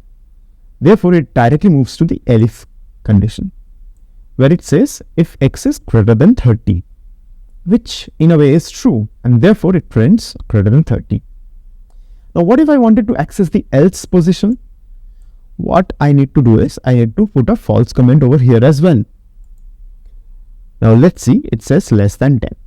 Now it is technically wrong. X is not less than 10. But since the program has been designed such a way that if condition has not been satisfied, neither has the elif condition been satisfied. Therefore, it moves to the else condition, which is less than 10, and that's what being printed. So I hope you understand how the conditional statements work. Now let's look to the next program. Here it says that if x equals to 40, x equals to 40, I have assigned x to be 40. If x greater than 10, print greater than 10. Elif x greater than 20, print greater than 20. Elif x greater than 30, print greater than 30. Else, print less than 10. So any guesses what would be printed? Obviously, the first line would be printed. That is, x is greater than 10. Because once the if condition has been accessed, it's true, it finds the if condition to be true, it doesn't go to the elif or the else conditions, and it prints the first condition, that is greater than 10. So I hope this particular topic is clear to you guys. Now let's understand the first problem that I was sharing at the very beginning. So what if I wanted to design a car that moves from the start position to the end position? So for the very basic program, I would write move from start to end. I'm just saying the pseudo program,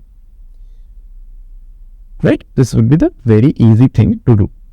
Now what if we find a blockade? This is a blockade. What I would say is, please move from start to end. Then I'll give a condition if you find any blockade ahead.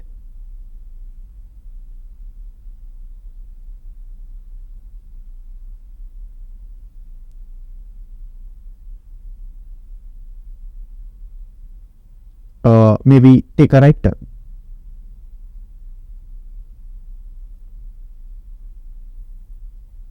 So now what it would do is, it moves till the blockade, then takes a right turn, take a right turn and continue. And then it continues to the end part. What if there is a blockade in the right as well? Now, if initially there was a blockade at the right as well, so what I'm trying to say is from start to end, here it comes across this block. And what if there was a block at the right turn as well? So it cannot take the right turn. So in that case, what I'll also include is, it would be a nested if, saying if blockade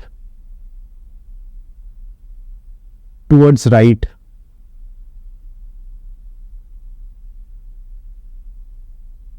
then take left and continue. So it moves forward, finds a blockade on the forward or towards the front, tries to move to the right where it also finds a blockade, and then it moves to the nested if condition. So it finds a blockade to the right, it takes a left and then moves to the end. What if there was a blockade at the left as well? I guess then nothing was to be done. I would probably include another nested if, saying if blockade towards your left as well, then stop or return back. So that could be done.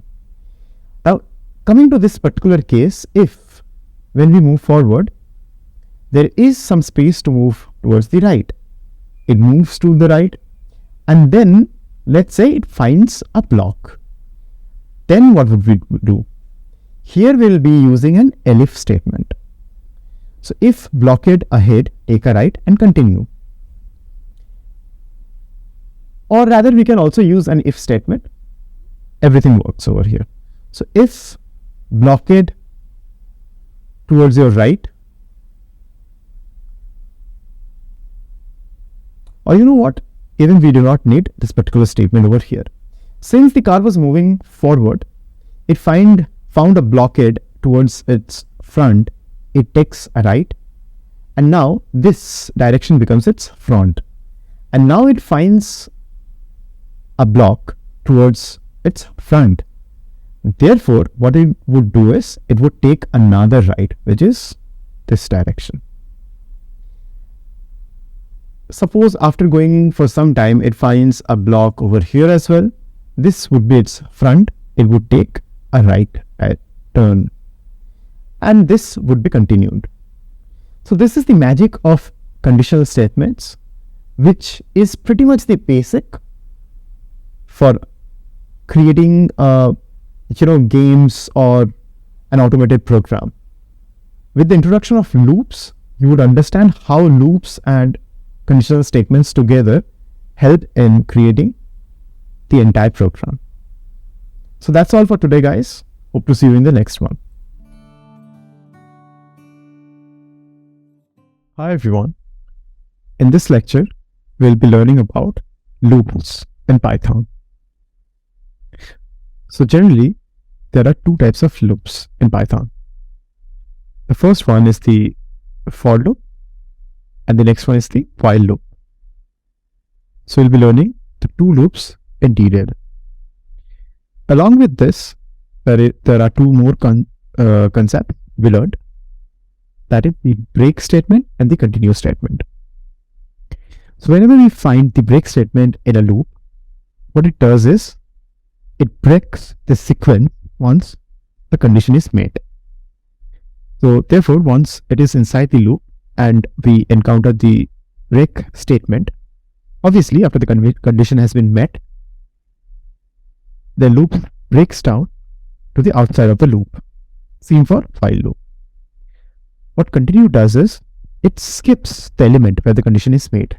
So let's say if a condition is met and we encounter the continue statement, whereas Python encounters the continue statement, it skips that particular code, that particular element, and then again start reiterating. Alright, let us check all of them in the practical session. So here we will be seeing both the for loop and while loop. So I've taken a list. This is basically a list. Again, for now, think of it as a collection of city names. City equals to Delhi, Mumbai, Kolkata, Bangalore, and Chennai. For I, in city. That's how we create a loop. For a for loop is written as for a key, an element. This is basically a pointer that points to the entirety of the storage element. For I in and the name of the storage element. Here it is city. So for I in city, print I. And that is how it prints. It prints all the name of the element. Delhi, Mumbai, Kolkata, Bangalore, and Chennai. Another way how we could have printed it is for I in range len of city, print city of I. What it essentially does is, let me explain you. So range is basically the range. Okay. Let me make you understand. What is len of city? It gives me the length of how many elements are there. How many elements are there? 1, 2, 3, 4, and 5. So len of city will give me 5. Okay.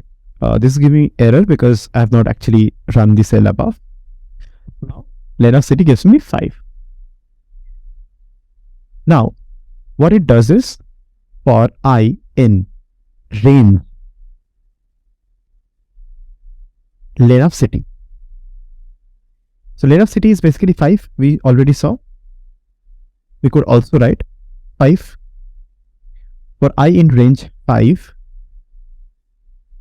We give a colon and then print I. What would it do? It prints 0, 1, 2, 3, 4. Same thing would it print when I write len of city.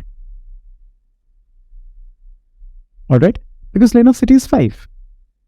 And now what I'm doing is I'm printing city of I. This is how we accept the element.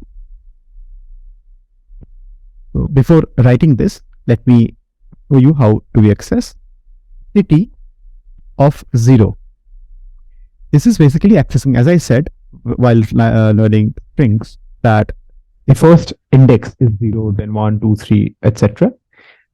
It is seen throughout any data structure in Python. Since this is a list, Delhi is index 3, Mumbai 1, Kolkata 2, likewise. City of 0 will give us Delhi. City of 1 will give us Mumbai.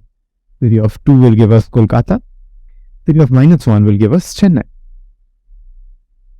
Okay, like that. So in this particular thing, I'm writing city of I. And I is in the range of I is once 0, then 1, then 2, 3, and 4. So that's how you would see it. Okay, let me show you in a better way. So I, when 0, it's printing city of I, that is city of 0, as Delhi. I, when 1, it's printing city of 1 is Mumbai. I, when 2, it's Kolkata. I, when 3, it's Bangalore. I, when 4, it's Chennai. And that's how it prints. Alright. So I hope you get a fair about idea how it basically works. Right?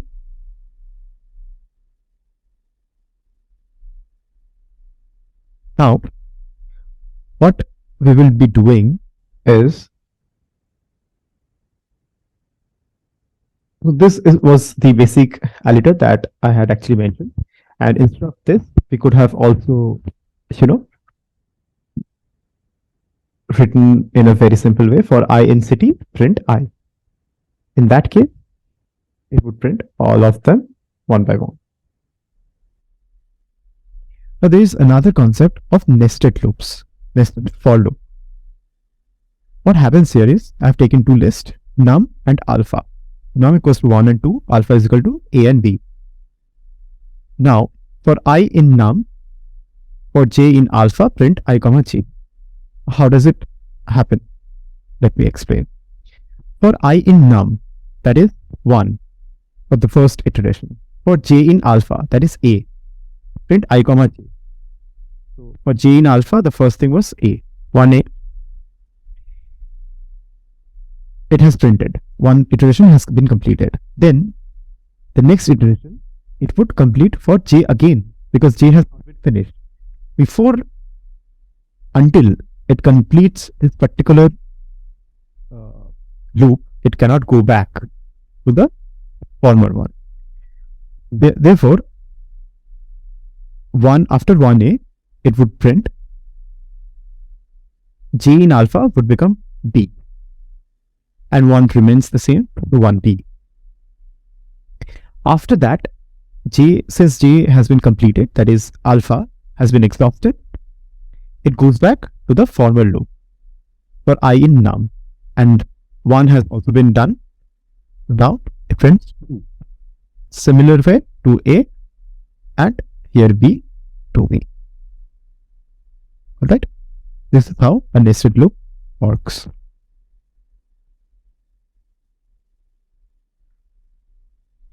Now a while loop is quite simple, quite similar to for loop. The only difference is in the way it operates and obviously the syntax. What I've done here is a equals to 1, while a less than 4, print a. Now, had I not put a limiting statement, it would have gone on and on printing a, since a is always less than 4. But what I have done instead is, after each print, a is increased by 1. A is equal to a plus 1. If you remember, a plus equals to 1 means a equals to a plus 1. What happens? After each iteration, a is increased by 1, and at a particular time, first it prints 1 when a equals to 1. Next, a becomes 2. Again, it satisfies the condition and 2 is printed. Again, a is increased to 3. Again, a is less than 4. It prints 3. And now, a is increased by 1 to 4. At this particular point, a less than 4 does not satisfy, because 4 is not less than 4. Therefore, the loop ceases to exist, and 1, 2, 3 is what we get. Alright. Now, we move to the break versus continue statement. Here, as I said, breaks the sequence when the condition is met. For I in range 5, that is 1, 2, 3, 4 will be printed. If, okay, let's see what happens. So for I in range 5, print I.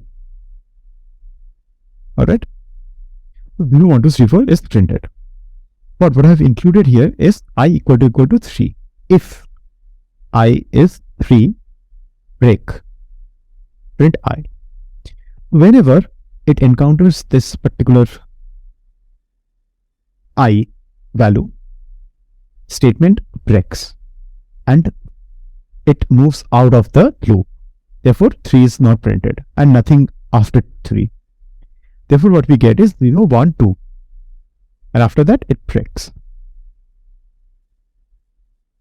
If I want to take you to step by step, at first it would be 0, then it would be 1, then it would be 2, then it would be 3. And while it's 3, if I equal to 3, the condition met, break. The loop ceases to exist, and that's the entire thing you get as a printout, 0, 1, 2. Now, what does continue do? Continue skips the element where condition is met. The same thing, 0, 1, 2, 3, 4 should have been printed, but here instead of break, I use the word continue. What happens is 3 has not been printed and everything else has been printed. So what happens? First it prints 0, then 1, then 2, then it is 3. If I equal to 3, yes, the condition is satisfied, continue. Continue means it again goes to the loop and the print statement is invalid for that particular step. Again, if I equal to 3, now I is 4 and it is invalidated, and print I, that is 4 is printed. Except 3, all have been printed. That's what continue does. And that's the essential difference between break and continue. Now the concept of range. I've already given you a brief idea what range does over here. Now let's understand the exact things that are there in a range. The range has 3 attributes: start, stop, and gap. For I in range 2 to 10, let's understand. What we can do is, for I in range, let's say 5, we'll get,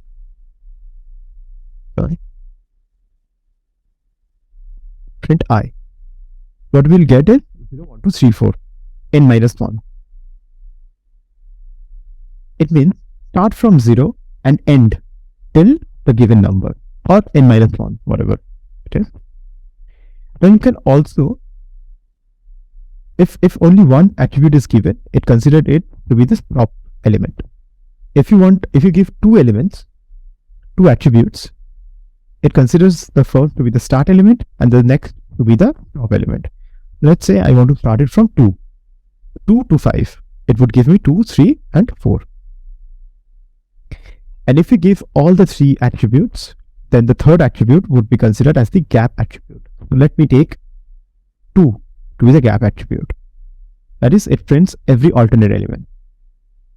That what's happened, 2 and 4 is printed. What if I give 2 to 10 and 3? Therefore 2, then 5, and then 8 is printed. That is the basic understanding of the concept of range. So I hope this loop concept, including break and continue statement and range, is clear to you all. I hope to see you in the next lecture. Bye bye. Hi everyone. In this lecture, we'll be learning about data structures in Python. Now just a quick note. Here we will not be going very deep inside this particular topic called data structures, because as we all know, data structures and algorithms forms a semester-long topic, and there is much to learn, especially for people taking the way to software development, engineering, or software engineers and everyone. For them, data structures plays an important role, as well as algorithms. But for data science, the basics of data structures needs to be learned. That's true. But not necessarily the entire thing, because a lot of libraries are provided in data science where we need not actually perform all the operations. However, in data science, logic, maths, and data manipulation, understanding of the or business acumen per se plays the most important role. That said, let's move forward with this particular topic. Alright, so in Python, we have 4 basic data structures: list, tuples, or tuple, whatever you want to call, set,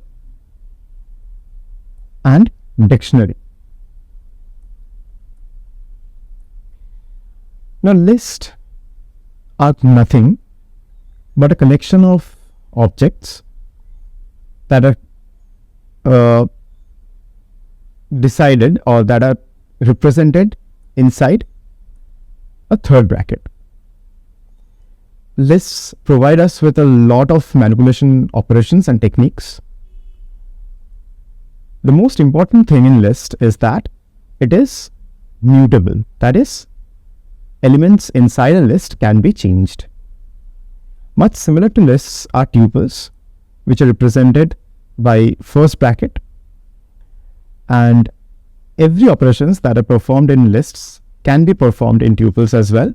However, the basic difference between list and tuple is that unlike the changing operations, that is, first we need to know that tuple is non-mutable. In simple words, it cannot be changed. So any data entered inside a tuple, let's say 1, 2, 3, remains as it is. In list, let's assume that 1, 2, 3 are the data that are taken inside a list. Now, let's say going forward, you want to change 3, or rather replace 3 with 4. So the new list now would become 1, 2, and 4. This can be done using list. However, this is not true for tuples. So essentially, tuples are collections wherein all kind of manipulations can be done, but no change in data, no addition or no subtraction in data can be done. Lists are like tuples, wherein all operations of tuples can be done, plus addition, subtraction of elements can also be done in lists. We'll be learning more as we move forward. Now, sets are nothing but mutable as well as unindexed. We'll learn all these terminologies as we move forward.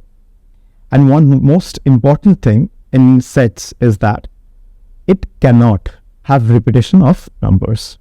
So a tuple a list might have 1, 2, 3, 3. So can a tuple. But for set, if you enter 1, 2, 3, 3, the output would only be 1, 2, 3 because it cannot take any repeated values.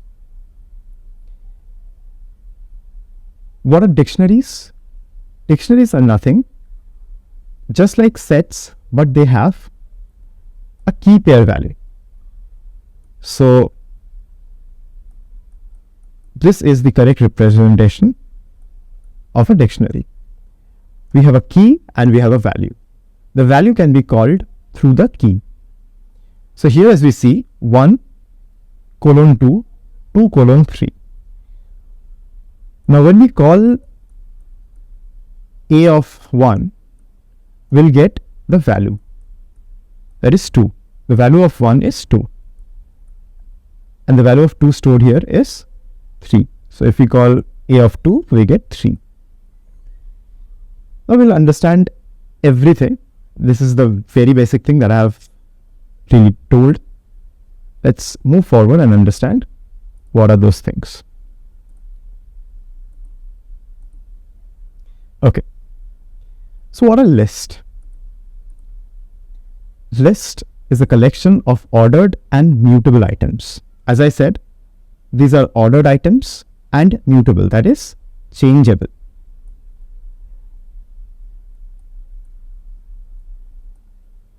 We'll be also seeing examples as we move to the lab sessions.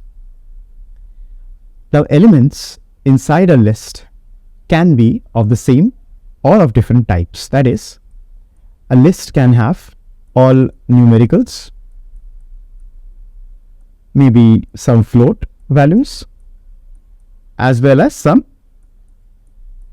string values. A list can have everything, a combination of everything. There is no problem. Duplicate members are also allowed. So as I said, you can have duplicate members. There is no problem. And the most important thing, lists are included within the third bracket. All right.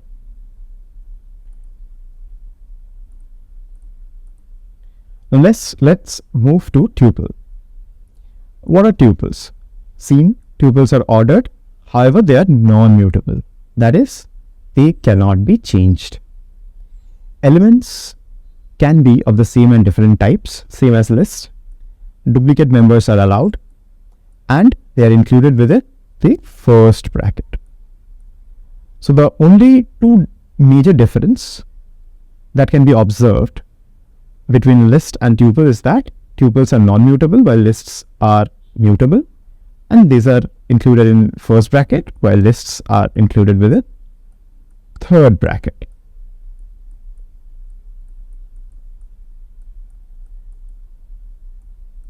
So I hope this basic difference is clear by now. Now let's actually move forward and look at the entirety of differences between lists and tuples. Alright, so the first difference, as I said, mutability. Lists are mutable while tuples are immutable. Next comes the iteration process. Iteration means simply going in a loop or using loops, that's per se. So the basic thing you can understand when I say iteration is including a loop inside this list or tuple. So iteration in list is slower, while that in tuples are faster. Now the basic difference here is due to manifold reasons. Let's just understand the point here. If we go deep dive into the data structures part, we'll understand how lists are created and tuples are created, and then is when we'll understand why lists are slower. You can also understand this particular point in this way, that since lists offer additional functionalities as well as addition and removal of elements, therefore they need to be created in a very different way, and that is why they are slower. Now for coming to the next part, that is memory consumption, lists do consume more memory. That is because of the same reason here. It has more functionalities and are created in a very different way. Tuples, on the contrary, consumes less memory. Now, the major use of list is for insertion and deletion operations. While for tuples, now also note that list can also be used for various accessing operations and other manipulation operations as well. But mainly we use them for insertion and deletion because comparatively they are slower and consumes much more memory. While tuples, on the contrary, are read-only. We use them for read-only operations and accessing elements and manipulation techniques, etc. Now, as we will be understanding about lists and tuples when we deep dive into this particular topics, we'll understand that lists provide many, and I mean many more inbuilt methods compared to tuples.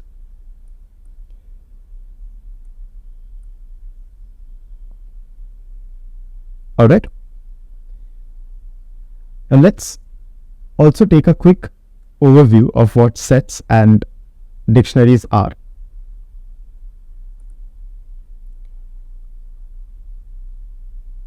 And then we can actually move to the lab session. Okay, so sets are collection of unordered. Here, this is important. Both list and tuples were ordered.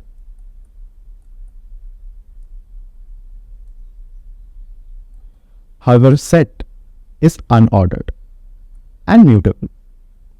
It is also unindexed. That is, so indexing, as we know from strings, let's say this is a string called hello, and let's it be included inside the variable s. So when we say s of 0, what do we get? We have already learned it, we get h. Why? Because the index of h is 0, here it's 1, 2, 3, 4 and so on. Same with list and tuples, we can access elements by indexing. However, for sets, these elements included inside a bracket are unindexed. So if this is a set and we write s of 0, let's say, we straight away get some error because Python doesn't really understand what you mean when you ask for the indexing or you want to access any elements from set.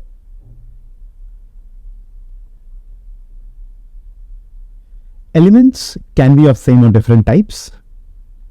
Duplicate members are not allowed, and these are included within the second bracket. So all are these parts of set.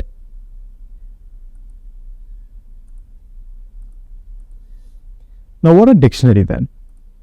As I said, dictionary are key pair values. Here we get the key and here we take the value. So these are a collection of unordered and mutable items. These are indexed, not unindexed. We can access any value by writing T of the key. Elements can be of same or different types, and duplicate members are not allowed. That is, elements with same key value pairs can never exist, and they are included within second brackets. However, the essential difference between set and dictionary is that set contains list of elements separated with comma, while dictionaries have a key pair value separated with comma. That's the entire difference.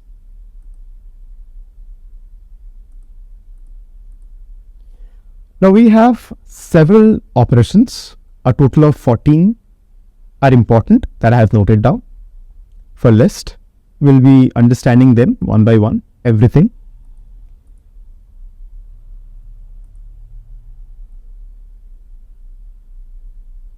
Okay, let's just understand the basics so that we can also understand what tuples provide and don't. So lists allow us to access items. Looping through lists, is also possible. They allow us to append items, insert items.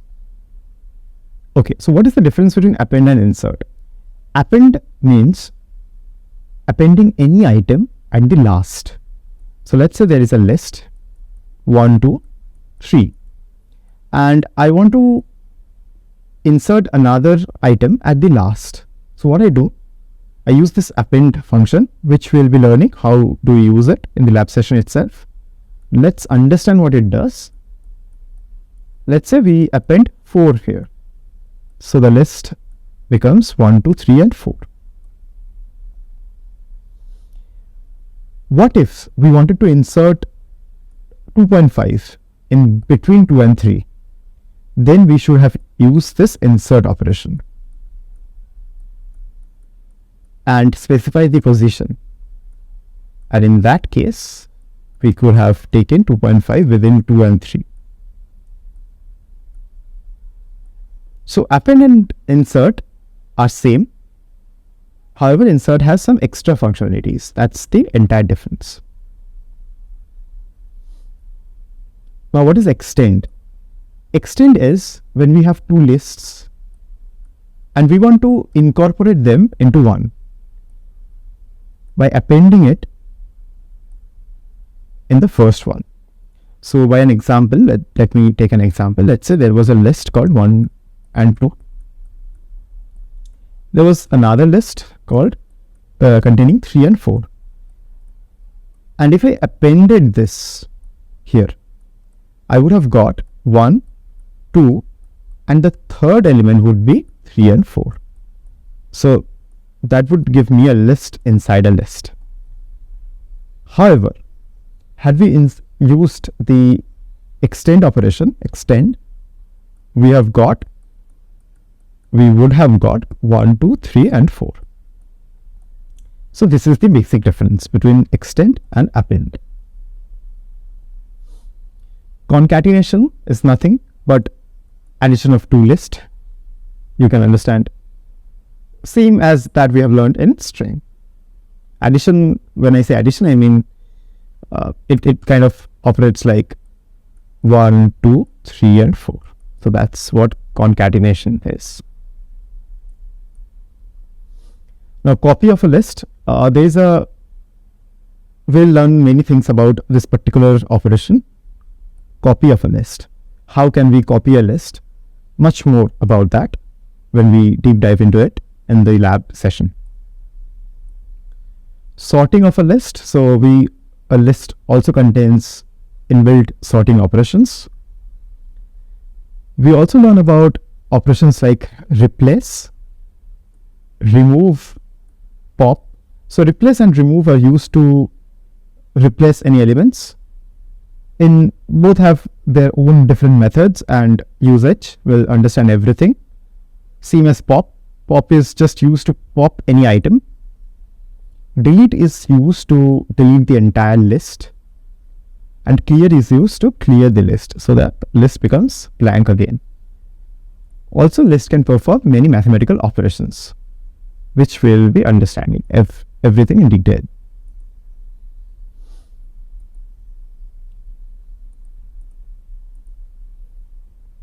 Now, tuples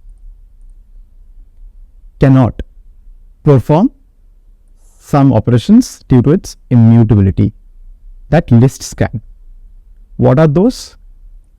Append, insert, and extend. These are things that tuples cannot. They cannot also perform remove, pop, delete, or clear operations, unlike lists. Again, replacing any elements. This cannot be performed by a tuple. Also, tuple cannot perform any sorting operations. Other than that, accessing an item, looping through tuples, concatenation of tuples, copy of a tuple, and different mathematical operations. All this can be easily performed using a tuple.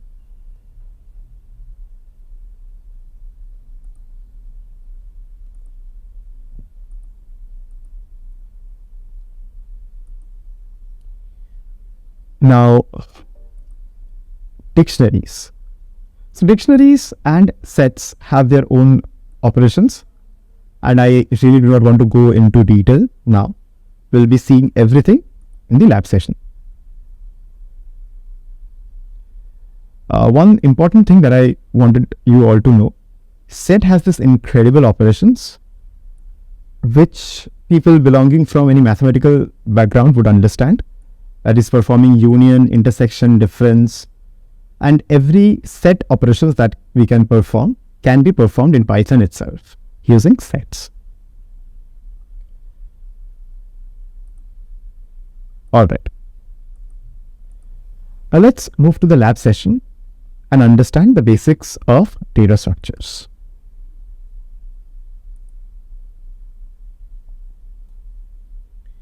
Okay, so we've already learned what data structure is, all the 4 data structures that we need to know to go forward with our course.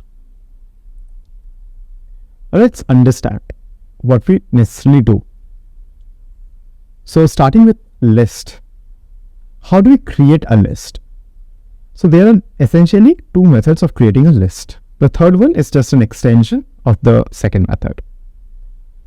So the first thing that we do, I'll perform intuitively while we write. So the first thing that we can do is we declare a variable. Let's say I declare li, and we put the third bracket into place. And then we can write any elements that we want to include. So what I've done here is I've included a string, an integer, and again a string. Right? So this is a string, this is an integer, this is again a string. And when I print li, I get this as my output.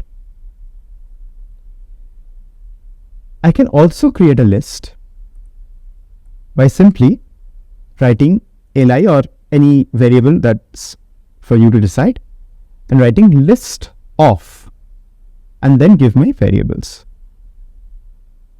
So what I've done here is li equals to list of 1, 2 and 4. So what it would do now is it would take 1, 2, 4 and convert it to list. This was a string earlier and now it will be converted to a list with each element as string. And since it's a list, it would be enclosed within the third brackets. And that's what has happened over here. The same thing can be done using a loop. So what I've done is I needed to take all the elements from 0 to 9. So that's what I've done. List of I for I in range 10. So we have already done loops. So what does this do? I for I in range. That is, in simple words, it's for I in range 10, that is from 0 to 9, print I.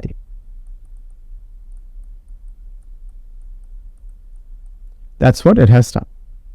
And therefore it has taken all the values from 0 to 9.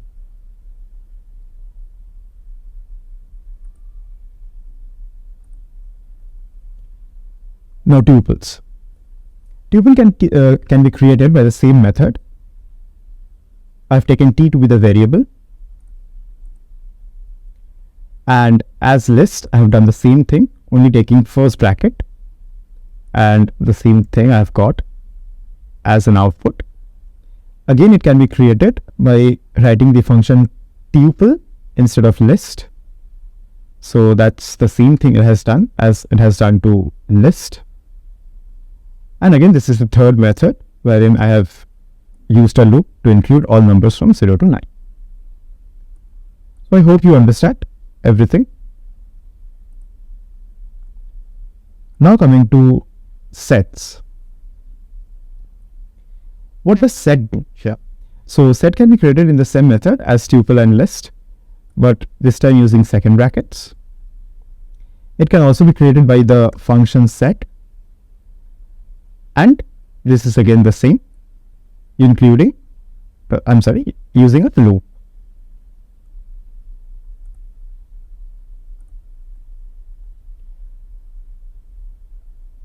Now for dictionary, creating a dictionary is a different process, but it's again very easy. What we do is, like I've done, I've taken the variable name equals to key value, comma, key value. So that's what we do. Now, note that this is the first key and this is the first value linked to it. This is the second key, this is the second value linked to it. This is the third key and third value linked to it. Now let's say we want to access Ford. What do we do? D of brand. It gives me Ford.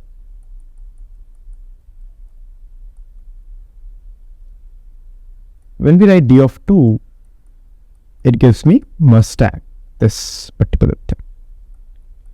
So this is how it works. So let me check it. Does it really work that way? Let us check.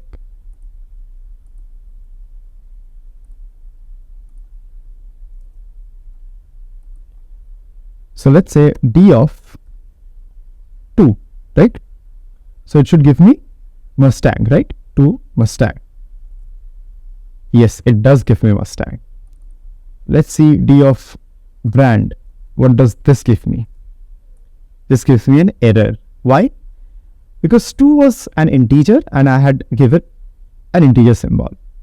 However, here brand was a string. So we need to give it as a string. And then only we get the value Ford. Same with this, when we take year, we will get getting 1964. So that's pretty much how dictionaries work. It has immense utility, and we'll understand again everything. Now there are some important things to note. Creating empty list. Simple. Ni equals to, just give a third bracket, leave it, an empty list has been created. While we are learning that, we will be using every single thing. So right now, just learn the process. We'll be understanding how and when do we need it. Again, a list can also be created by this simple function list of, by the function list and leaving it empty. Same for tuples. However, do note, for set, you have to use this particular function. Otherwise, if you just use your second bracket, let's say s equals to second bracket, a set won't be created. We can also check this out. Let's say we want to check it out. Okay. So let's say li equals to this. And let's say I just want to know if a list, blank list has been created or not. So type of li, it is a list. Let's say I just wanted to create a tuple. The name of variable is, it doesn't really depend. So yeah, now it would be a tuple. What if I give the second brackets? So one must have expected we get a set, but disappointing, or much to our disappointment, we get this to be a dictionary. So when we give second brackets, a dictionary is basically formed. If we want to create a set explicitly, we have to give set function, and only then a set can be created. However, do note, I can create a set by this method. Just give second bracket, and let's say I put 1 and 2. In that case, it would be giving me a set. Why? Because a dictionary is only key value pair. Only once I had given a key value pair, then it could have understood it's a dictionary. Also, then why did it take a blank second bracket to be dictionary in the first case? This is because when nothing is given, it doesn't really understand, is it a set or dictionary? And the most important data structure that has been marked here is dictionary by usage, by the default, and that's the reason we get dictionary. So explicitly, if you want to create a set, write the function set. S is equal to set blank. This is what you do. S or li equals to whatever you want, and a blank set would be created. So I hope you get a basic understanding of data structures. We will be deep diving into each and every data structures, all these 4, as we go, so that you get a clear understanding of all the functionalities and operations of them. So that's it for this particular lesson. We'll be seeing you in the next subsequent lessons. Hi everyone. In this lecture, we will be understanding everything about lists.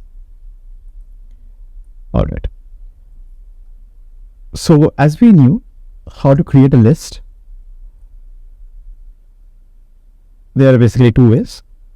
One is you use the list function, and the other is you just put a third bracket and start writing or incorporating all the elements inside it. I prefer the second method. You can prefer whatever you want. Both are exactly the same. Alright. So the different operations, as I had already mentioned, that can be performed using lists are: one is accessing all the items that we have also seen in strings, looping through lists, appending and inserting, as well as extending the list, concatenation, copy of a list, sorting of the list as well. We'll also be understanding about replacing any values that is elements, let's say 2 and 3. So let's say we want to replace 2 with, let's say 4. So we can do that as well. Removing any items from lists, popping out any elements from a list, deleting the entire list or any items inside the list, clearing the list. So again, the basic difference between clear and delete remains, that delete deletes an item, while clear clears the list. The list still remains. We'll be understanding with when we go ahead. And also we can perform some mathematical operations in a list. Right. That said, let's start.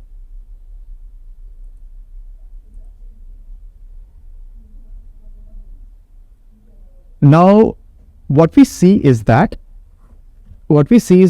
accessing the items. Accessing the items start with the first process. Here we see that. Alright. Let me take this list to be the basic formation. What I've seen here, I have taken a list li containing apple, banana, mango and the number or integer 2. Alright. Now, the first item is very similar to what we have learned in strings. The first item, so li equals to apple and whatever it is, apple, mango and everything. Okay, let me take it as well. Yeah. So this was what the list is, and let me put it over here. When we want to extract the first element, this was the 0th element, this is the first element. So when I want to extract the first element, we write li of 1. And what do we get? We get banana. As I said, this is the first element. Same way as what we do in strings, the elements can be taken in a backward position as well. So when I say li of -1, I should get 2. That's what I got. I can also take li of -2 and we'll get mango in that case. So entirely the same way as strings work. Now again, like strings, we can also have the entire list taken. When I put this colon, and when I want to reverse a string, the simple thing that we do is double colon and -1. So the entire concept that we have learned in strings for accessing any elements or items is as similar to that for list. So I hope this is quite clear to you. So let us move to the next operation and let me clear it out. Yeah. Now coming to looping through a list. So that is very simple. As we have already learned about loops, so the same thing can also be done inside a list. So for I in li was the list containing the entire, this was the list li.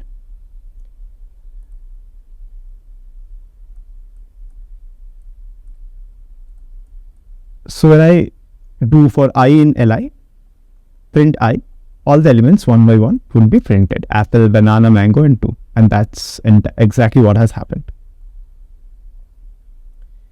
Another way of doing the same is, as I've already mentioned in loops, the concept of range. So for I in range, len of li. Now len is a function which gives me the length of the list. Alright. So let's understand. My list is this, right? Apple, banana, mango and 2. What is the length of the list? How many elements are there? 1, 2, 3 and 4. So let's check it out. Len of li. It gives me 4. So exactly that is what happening over here. For I in range, len of li. That is, we can replace len of li here with 4. So for I in range 4, print, okay, let's check it. So for I in range 4, print I. What should you have got? You should have got 0, 1, 2 and 3, correct? Let's check it.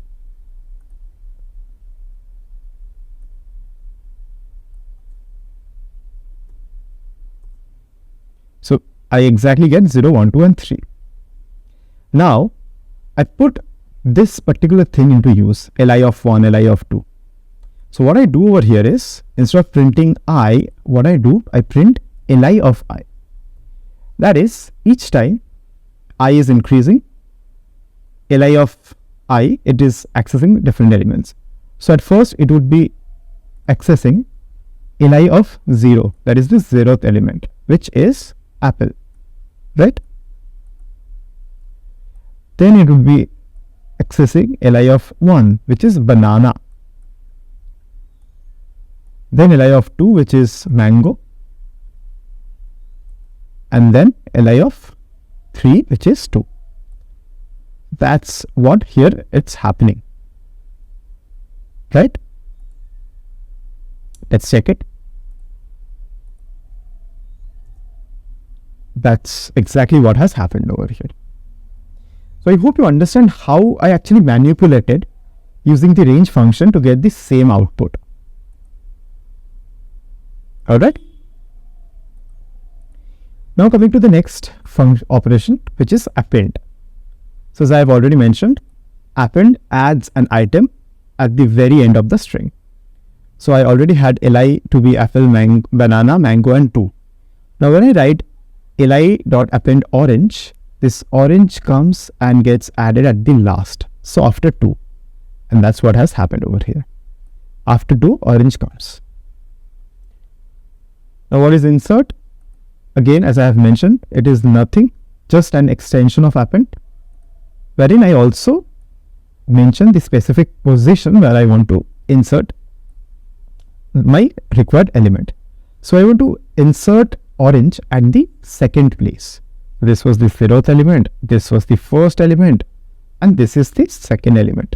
So I want to place orange at the second position. So mango would actually take third position, right?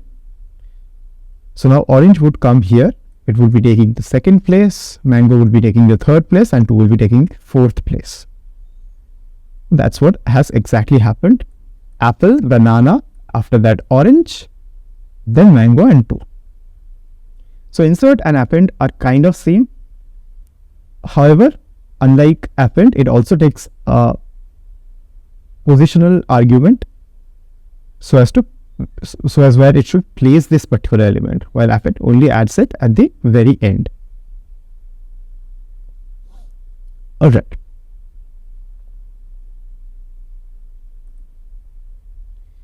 Now, extend.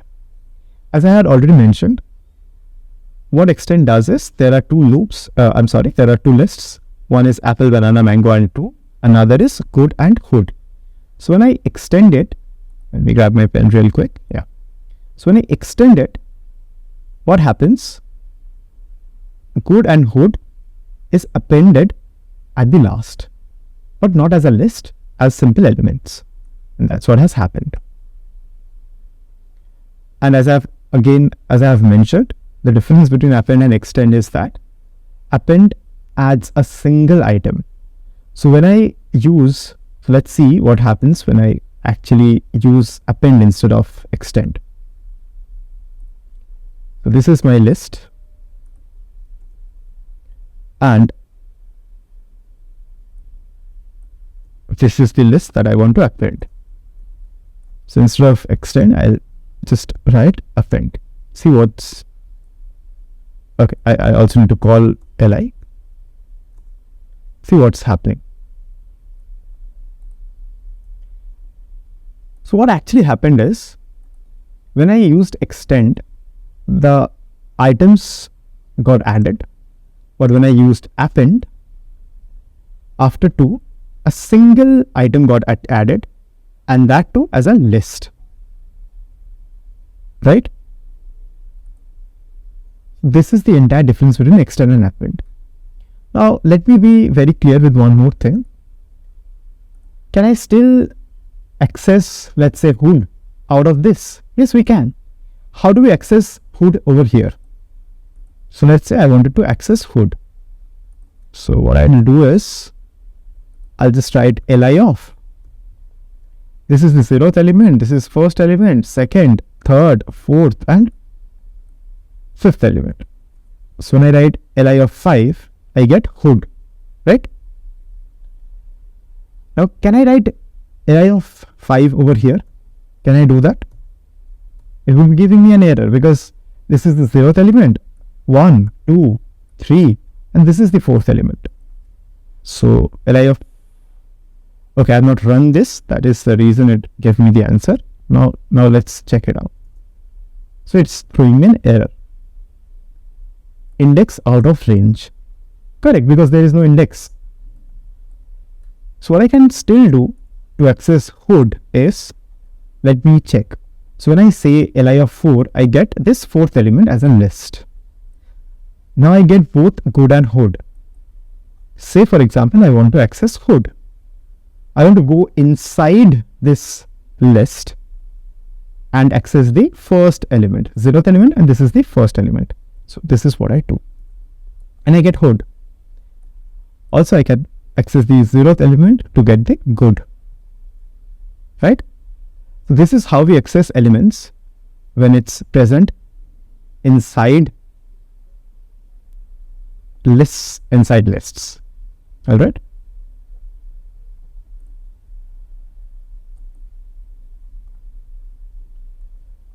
So this was all about append and extend, the differences between them. Now coming to concatenation. What does concatenation do? It just adds the two lists together. So list 1 gives me 1, 2 and 3. List 2 gives me 4, 5 and apple. So when I do list 1 plus list 2, I get 1, 2, 3, 4, 5 and apple, both concatenated. Same as that we get in strings.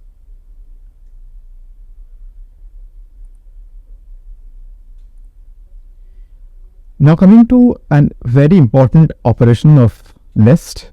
How do we copy a list? Okay, so for this we need to understand certain things.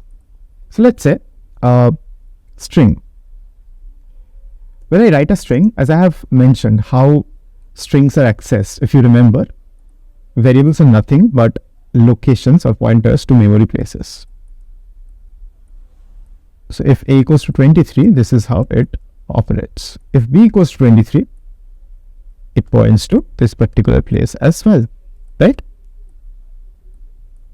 This is how the entire thing happens. Now, an important thing what happens in list is, let's say list 1 contains this particular list, apple, banana, mango and 2. And what I do is list 2 is equal to list 1.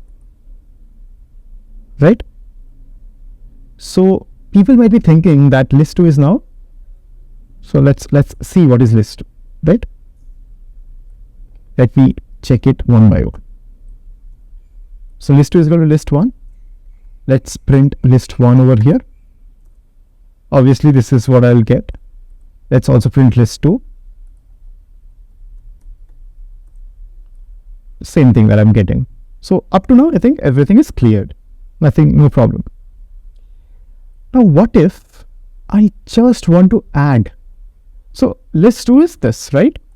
What if I just want to add something I want to append to list 1? So list 1 dot append. Let's say 5. Simple. Now what should I get in list 1? No prizes for guessing. After 2, 5 would be added or appended, whatever you want to say.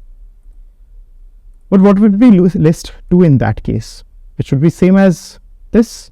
I've done nothing with list 2, right? No tampering. Let's check out. Okay, that seems a bit weird. Why? I have appended 5 to list 1. How did list 2 get 5 appended as well? See, the problem to it, again, this is a concept of data structures, but this is a very simple thing that I have already explained in strings, so I'll be going forward and explaining it. So what happened was list 1 and list 2 are the same, right? Pointing at the same memory place. And let's say this contained X, and now it is containing Y. But list 2 is also pointing at the same memory place. It's not an entirely different list. When we write equals to, it doesn't copy. It only creates another pointer pointing at this particular place. And that is the reason when the elements has changed. Or in this case, another element has been appended. Both are reflected in this 2 pointers. So first understand this equals to does not really copy the list. It creates another pointer pointing at the same location, right? Okay, so we understand that we have not learned how to copy as of now. But then how do we do? Because copying is an important part. So for that, what we do is, there are 3 methods, right, to do that. The first is we use the function .copy. Alright, let's take each and everything one by one. So this was list 1, right? This was list 1, and list 2 equals to, right? List 2 equals to list 1 dot copy of nothing else. So list 2 is equal to list 1 of list 1 dot copy. Now let me check it. Okay, list 1, I'm getting the same thing, right? Apple, banana, mango, and 2. What if I put list 2? I'm getting the same output. What if I want to append list 1 dot append 5, and let me print out list 1 as well. I'm getting 5 as the output. And what about list 2? No, I'm not getting 5 as the output anymore. So what we do is list 2 is equal to list 1 dot copy. This is a method to copy, and this is the essentially important and the only method to copy. However, with time other methods has been developed, but those are developed due to other reasons. This is the primary method that you use for copying. Again, you can use other methods as well. I preferably use other methods. So we'll see what are those. The second method that we can use to copy is we create another list. So what I do over here is,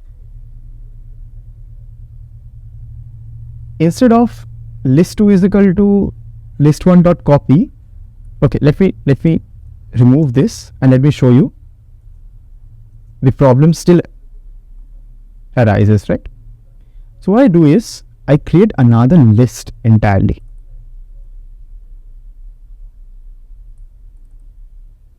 So I create another list. List 2 is equal to list of list 1. Now what happens is, there was a list called list 1 containing some elements, right? Some elements. And what is list 2 now? List 2 is equal to another list that I have already created, which is equal to the entire list 1. And therefore it is not a pointer anymore. It's not a mere pointer anymore. It's another list. And now what happens is, the changes will not be reflected. So see, List 1 is now 2, 5, while for list 2, it's still 2. So this is the second method. You create another list. The same thing copy method does, but it creates a list internally. So that's the entire thing. The third method that I normally use is what I do. Here what you do is you use the slicing method. So what you do is list 1 and you use the slicing with a colon that takes all the elements together. This is also creating a list, but it's more effective. So what happens, let's see.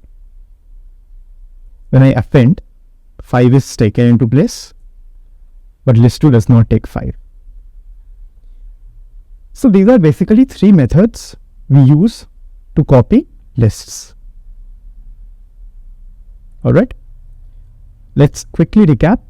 The first method is the dot copy method. The second method is creating another list. And the third method is slicing. Alright. So next time, do not finish or do not think you have copied a list using the equal to sign. This is only you are creating another pointer. Alright. And let's move to the next operation, that is sort. So lists also come with their own built sorting methods. So let's say I've created a list. List 1 is equal to 1, 2, 3, right? List 2 is equal to ABC. What I do is I sort list 1 dot sort. So it is sorted in an ascending way. So here you might not be able to understand what is happening because it's the same thing we're getting. So let me do one thing. Let this be 4, right? And let this be Z. Now see the difference. So list 1 is 1, 4, 3. And when we sort, I should get 1, 3 and 4, right? That is exactly what I've got, 1, 3 and 4. And when I'm writing list 2 is 1, Z and C, we should get 1, C and Z when it is sorted. That is what we are getting. The function that is used is dot sort, list 1 dot sort. Alright. For sorting in a descending order, what we do is we here just introduce, we here just introduce reverse equals to true. That's all what we need to do. And see, it has been sorted in a descending order. Alright. That was everything about sort. Now there comes another important function called sorted. So what is the exact difference? Sort is used to sort the original list, while sorted, if we use sorted, the original list is not changed. So let's take an example. Here list 1 is 1, 2, 3, right? And list 2 is sorted list 1 in a reverse way. That is, list 2 would be list 1 sorted in a descending order. So that's what we do. Sort it and write this. Here, the difference that we get is list 1 would not be sort. So I get list 1 to be 1, 2, 3, while list 2 to be 3, 2, 1. Had we used the sort function, both list 1 and list 2 would have changed. But since we use the sorted function over here, we are getting a change only in list 2 and not in list 1. So I hope you get this particular concept cleared. When you want to change the list itself, you use the dot sort method. When you want to change the another list and keep the initial list intact, you use the sorted method. Right? Alright. Now coming to replace. So what does replace do? It's very simple. You just access the required element that you want to swap. In this case, I want to swap apple with cherry. So what I do is I have accessed the apple. Li of 0 is obviously apple, and I have replaced that with cherry. Li of 0 equals to cherry, and now when I print, I get cherry, banana, mango, and 2 instead of apple. So that's what replace do.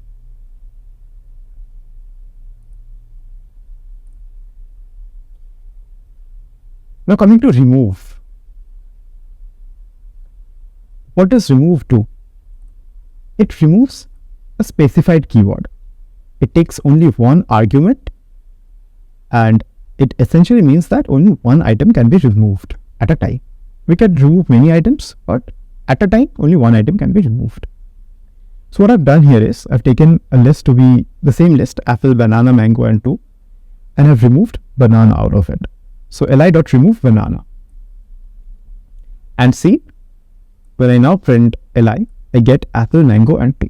So banana has been removed. Now, what if I had 2-3 occurrences of bananas, right? In this case, I have apple, banana, mango, banana, and 2. Then it only removes the first occurrence. So this particular banana would be removed when I remove banana. And what I get as an output is apple, mango, banana, and 2. So apple, mango, banana, and 2. Had I removed banana again, so let's check out what happens.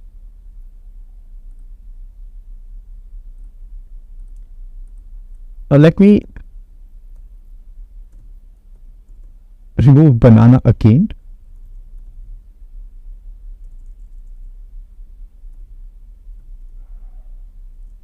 Now what we get is no bananas because twice banana has been removed. Alright, that is how it operates, the remove function. Now coming to the pop function, it removes the items from the specified index, right? The remove function removes the items, so we explicitly mention which item do we want to remove, while pop is an index based removal.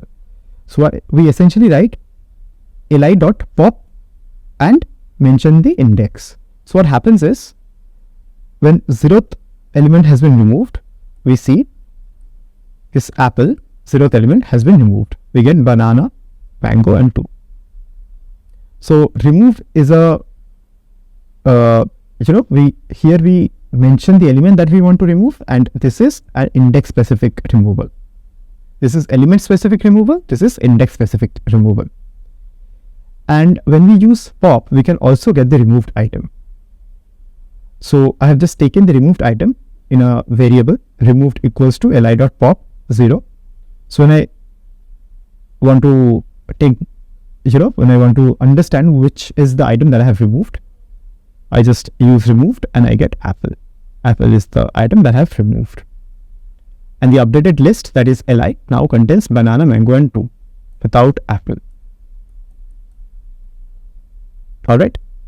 Now, one important thing, in case we do not mention which index do you want to remove for .pop method, it removes the last item. See here, li equals to apple, banana, mango, and 2. And we have not explicitly mentioned. Here we had mentioned, and therefore the 0th item, that is apple, has been removed. Here since we have not mentioned, it removes the last item. And mango, it finishes now with mango. Apple, banana, and mango. 2 has been removed. Now comes the del operation. The del operation removes the items from a specified index. The pop, what is the difference between del and pop? Pop pops out that item, and that item can also be accessed, right? For del, that item can never be accessed. So that's what happens. Li is equal to this, and we have written del li of 0, right? Therefore, apple has been deleted, and now this deleted item can also never be accessed. Now, unlike pop, if we do not explicitly mention which item do we want to remove, if we write del of li, it deletes the list entirely. The list does not exist, right? That is the reason when I now call li, it gives me an error, because it says the li is not defined. It has already deleted the list. Now in its memory, it cannot recall that anything called li is really defined, and that's how del actually works. Now we come to the clear operation. Clear operation is very similar to that of del. However, it does not delete the list, that is the data structure itself. It deletes all the elements inside the list. So when we write li.clear and then print li, it gives me a clear list with nothing in it.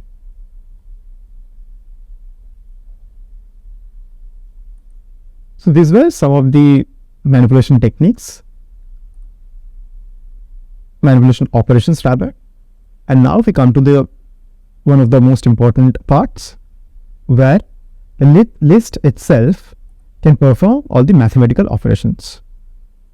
Mainly there are three operations that it can perform. One is sum. So when we write sum of li, it gives me the sum of the entire elements. So here we get 1 plus 2, that is 3, 3 plus 3 is 6, and plus 4 is 10. So that's what we get, 10. What is the maximum element? We give the function max of li, and we get maximum element here is 4, so we get 4. Similarly, for minimum, we write mean of li and we get 1. Also, we have already discussed about the len function, right? So the len function gives us the length of the number of elements, or the length of the list.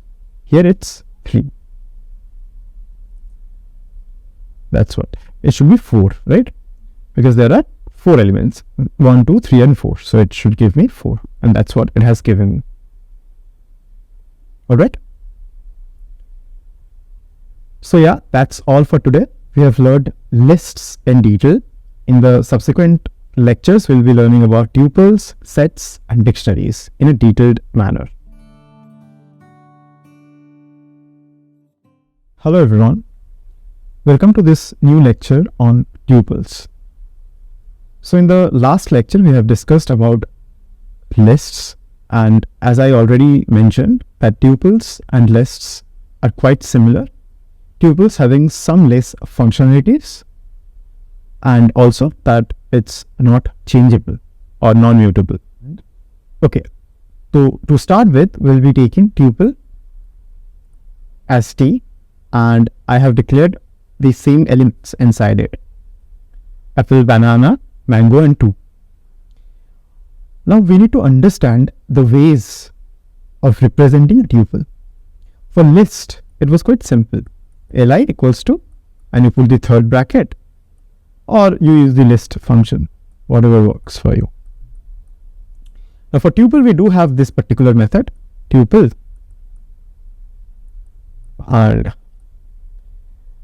and we can also take tuple equals to this. So this gives me a tuple. But other than this, we can also declare a tuple by the following methods. First, so this everyone can understand, this is a tuple, right? Now, if we even do not give the first bracket, we explicitly we do not need to explicitly declare all the brackets. We can just go ahead and type the collection of numbers 1, 2, 3, 4.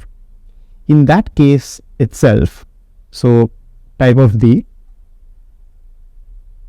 it has still understood that it's a tuple. Now again, one important thing that we need to know is, if we, let's say, write t equals to, right, give this first bracket and write one element inside it, or let's say a, anything. People might think this is a tuple, but it is actually not. A tuple must have at least a collection of 2 items, at least. If it needs to have 1 item, then a comma is what is necessary to be put. So, for example, when we see type of C1, we get it to be an integer. However, in the second thing that we have done is, we have just put a comma, and now it's showing it's to be a tuple, right? Same can be understood here for D1. I think everyone can understand that this would be a, so I think everyone can understand that D1 is a integer. That's what it is. But when I put D1, D2 equals to 1 comma, it again becomes a tuple. So tuple can be declared by first brackets or by just mentioning a collection of numbers. Also, one thing to note, if you put just one number inside the first bracket, it is not a tuple. You need to put at least a comma to make Python understand that you are using a tuple. Alright. So this was all about how to represent a tuple. Now coming to the operations, as I have already mentioned that due to its non-mutability, it cannot perform operations like append, insert or extend. Neither can it perform operations like remove, pop, del and clear. It cannot replace, neither can it sort, right? So the things that it can actually perform are accessing items, looping through the tuple, concatenation, copy of a tuple, and the mathematical operations that we have already learned in lists. So accessing an item in tuple is as same as that in lists or strings. So T of 1 is giving me banana. A tuple was this, apple, banana, mango and 2. So T of 1 is banana. And the rest as follows, very similar to that of lists. Looping through tuple is again as similar to that as lists. We just need to put the name of the tuple inside it and then print I, so we get the items printed. And again we can use the range concept that I have already discussed in lists. Again, concatenation is as similar to that as in lists. We just use the plus symbol to concatenate. For copying of a tuple, this is where it gets different. Copying of a tuple can very easily be done by T1 equals to T2. And why is that? Let's understand the reason, right? So the essential reason behind it is you can append, clear or replace items in a list. You cannot do so in tuple, right? Can you do? No. Therefore, when you declare a tuple, a memory space, let's say A, B and 1. So let's say T1 points to this particular memory place. The copying of a tuple actually makes not a lot of sense. But if you write T1 equals to T2, it points at the same place. There is not much you can change here. And therefore, where T1 points, T2 points at the same place, since T1 cannot be changed. Therefore, it doesn't really matter if you create another tuple. So T1 equals to T2 does our work. Again, we do not necessarily copy a tuple.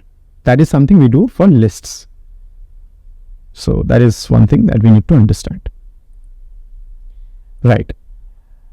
The last thing that we also need to know is we can also perform the same mathematical operations, sum, max, mean, and also the len function. Let me quickly write it as well. So print len of li or t. That's what I've mentioned. And yeah, that's what we get. So very similar to lists. The essential difference that I've already mentioned in a chart previously is the representation as well as performing these mutable functions. Other than this, tuple and lists are quite the same. So that's all for today. We'll be learning about sets and dictionaries in the subsequent lectures. Hello everyone. In this lecture, we will be learning about dictionaries. In the past few lectures, we have already learned about lists and tuples. Now, it's the turn for dictionary. Now, as we have already learned, dictionaries can be created as in key value pairs. So, D equals to key given by its value. So, here brand is the key, Ford is the value, again 2 is a key, Mustang is the value, year is the key, and 1964 is the value. Alright. So, what are the operations and dictionaries that we will be learning? First is the way of accessing items, accessing keys, values, both, looping through dictionaries, adding any items in a dictionary, copying a dictionary. Note, dictionary like list can be appended, replaced, or subtracted elements from dictionaries, that I mean. And therefore, copying of a dictionary is quite similar to that of lists, unlike tuples. We'll also be learning about replacing, updating items in a dictionary, the function of pop and pop item, deleting a dictionary, and clearing a dictionary. First things first, let's start with the basics. So, primarily, we have our dictionary, that is this one. Let's copy it for us to have a quick look. So that is what the dictionary is. Now, let's assume we want to get the value of year. So what we do is, we simply put D of year, and year should be in side apostrophes because it's a string. That's how it has been declared, and we get 1964 straight away. But there is another way of getting the value from the keys, and that is, we write the get method. We use the get method. So this is d dot get, and we put year. So we get 1964, the same thing. So the two things that we learned was are d dot get of 1964 and d of year. So this process is quite similar to that of list or tuple, and I prefer to use this. However, there is a catch. Let's say you create a dictionary, and dictionary won't be this small. Every collections, list, tuples, dictionary sets will be very long, and you necessarily may not remember what are the keys inside a dictionary. So let's say you are creating a dictionary for a person, the attributes of a person, the height, weight, it's his BMI, his education qualification, and everything. Now what if you want to give a key that is not present at all? So let's say, let me comment it out. Let's say you are giving a key which is not present here. Let's say built. So built is a key that is not present over here. Let's see what it gives me. It's throwing me an error. Now, once you are running a script and it throws you an error, it's very problematic, because all the subsequent processes gets stopped or behaves in a very ill-mannered way. And that is the reason we also have this particular topic which we call as exception handling, where we handles this exception, and even if error comes, we still pause the particular running of the program and move to the next programs. So what we learn, we need to exclude, or we need to eradicate any error in our code. So d.build gives me an error. However, if we use the get method, and if I write the same thing, d.getBuild, it won't give me an error, it would give me nothing. So that's what it's giving me, nothing. So a better alternative is the get method in dictionaries. However, I prefer this particular method because it's quite similar to that of list, tuple, and every other collections. But when you're writing a program and you know that error might creep in, that is the time I prefer to use the d.get method. So that's something you need to understand. Alright. Now that said, let's move to the next operation. How do we get access to the keys, values, and both keys and values? So for accessing keys, we use the d.keys method. So what I've done over here is d.keys, and it's giving me all the keys, brand, to, and here. When I write the d.values method, it gives me all the values, Ford, Mustang, and 1964. So for the key brand, I get Ford as the value. For 2, I get Mustang as the value. And for the key year, I get 1964 as the value. What if I want to access both the items? This is when I use d.items. So d.keys, d.values, and d.items. For d.items, I get brand Ford, 2 Mustang, year 1964 inside a tuple, inside many tuples. So the key value pair are enclosed within a tuple, within several tuples as such.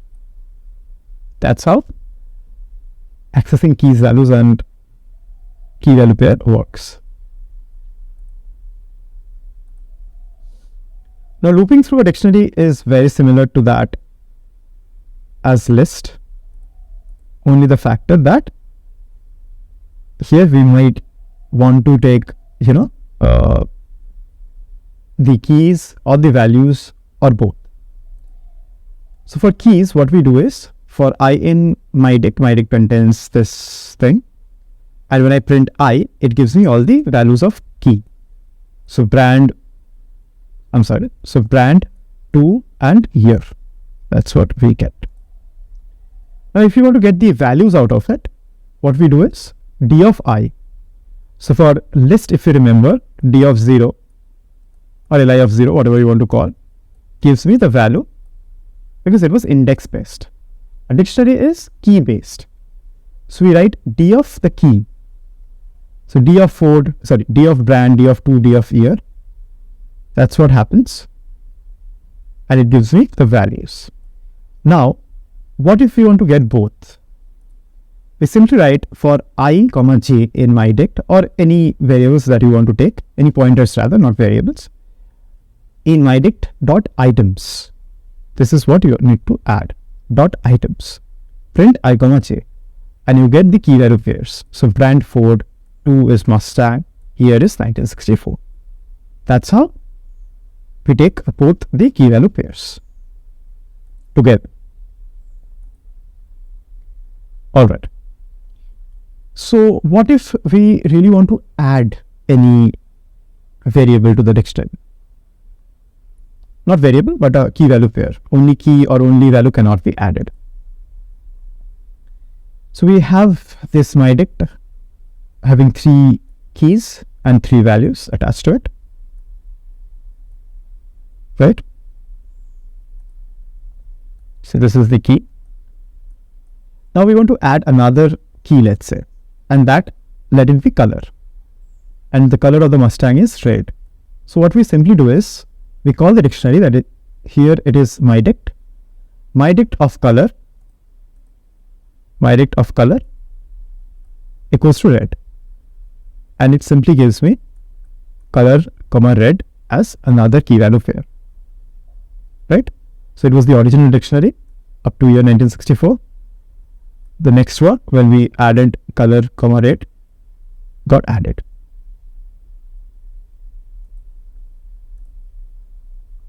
Now we move to the copy method. Now for similar method, as we have already learned, in list we cannot do dict1 is equals to dict2. Instead we do dict1 equals to dict of dict1. That is, we create another dictionary similar to list. List2, if you remember, is equal to list of list1. There were two other methods for list as well, but this is the actual method that we follow everywhere. For dictionary, list is removed by the function dict. That's all. So that's what we have done over here. Alright. Now the replace function in dictionary. So for replacing, what we need to do is, it's quite simple as addition. For addition, we call the dictionary and then we use the required key followed by its value. For dictionary, for replacing, what we do is we call any present keys. Here we have called year, and instead of 1964 I have written 2020. So I have updated in a way. So what I've done is mydict year equals to 2020, and now the previously it was 1964, now it has become 2020. That's how we use the replace function. An extension to replace function is the update function. What we do here is, let's say we want to replace 2-3 key value pairs together. Replace allows us to replace only one key value pair at a time. But update lets us, so see here, it was brand Ford, and what I have done is mydict.update, and I have taken a dictionary. So I've changed brand with BMW and 2 with Lambo. So short form from Lamborghini. So now the brand, instead of Ford, it should show me BMW, and that's what it's showing. And for 2, it was showing earlier Mustang, and now it's showing me Lambo. This is what we do using the update function. Just an extension of the replace function.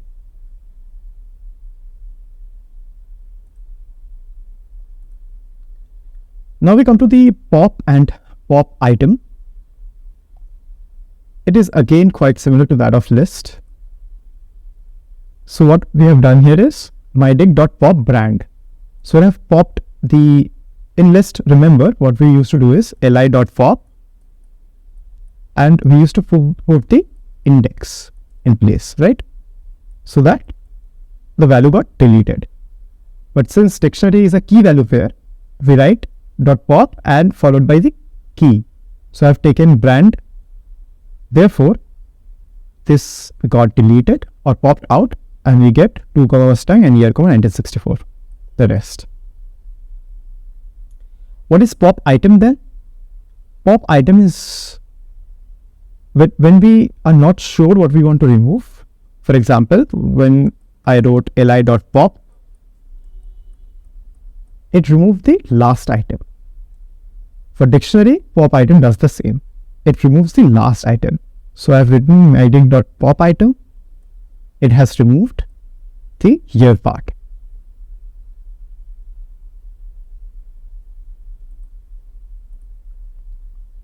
Alright. Now coming to delete function. Again, it's exactly as same as that of list. When I write, the dictionary is same. When I write del of mydict year, it deletes the year. And unlike pop, I cannot access this particular year. So it says brand Ford to Mustang. Again, if I only wrote del my dict without giving any attribute, it deleted the entire dictionary. So now when I call my dictionary, it's giving me an error saying that this name is not defined. As it has been deleted, it's not in its memory that it was defined at a point of time. So that's why it says I cannot really recall that you had defined such a thing called my dict. Now clear is the same thing as in dictionary. It clears the dictionary, nothing else, and you get a blank dictionary. So this was all about dictionary. And since we have moved to this particular stage, I have curated a simple problem which I would really want you guys to solve. Although I'll be giving you the solution and explaining it step by step, but I would really want you to understand the problem first, and pause the video and think about the solution. Maybe write the code. If you cannot, and in case you can, just check my code to get the proper idea. So given is a nested dictionary. A nested dictionary is what? Dictionary inside a dictionary. So what we see here is, this is a dictionary having Ram as the key, Sham as the key, and Mohan as the key. And these are the values which are incorporated inside another dictionary. And this dictionary has different subject names as their keys and their marks as the values. So what I want from here is, I want this to be displayed. So name of the student and the marks he got. Again, name of the student, the marks he got. And same way, it should go on and on. So this is where you stop your video and try to answer this particular question. Okay, now let's resume the video and see my solution.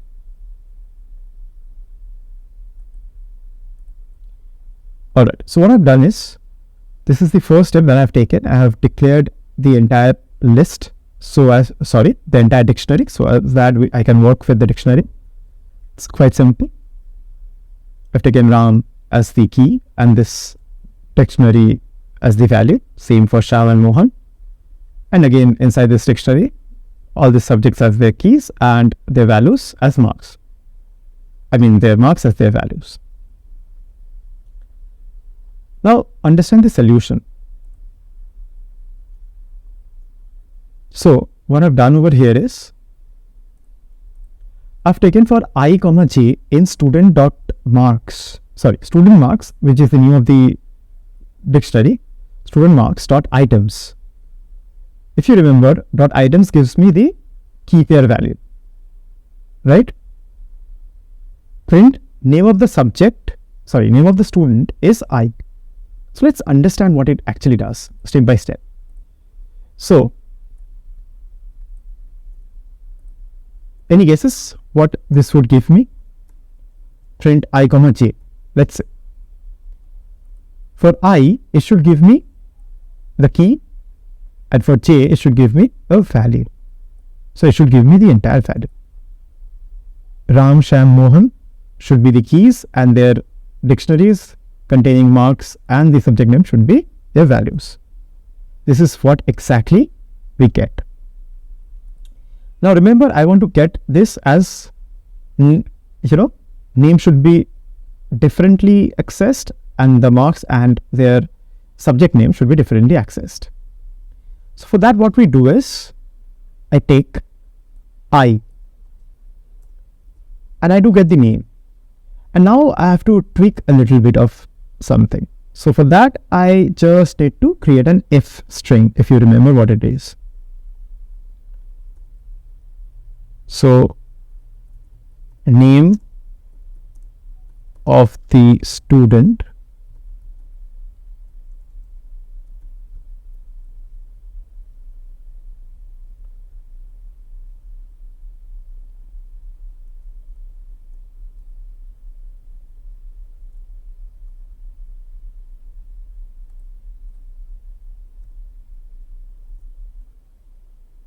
Okay, you have to give the apostrophe properly.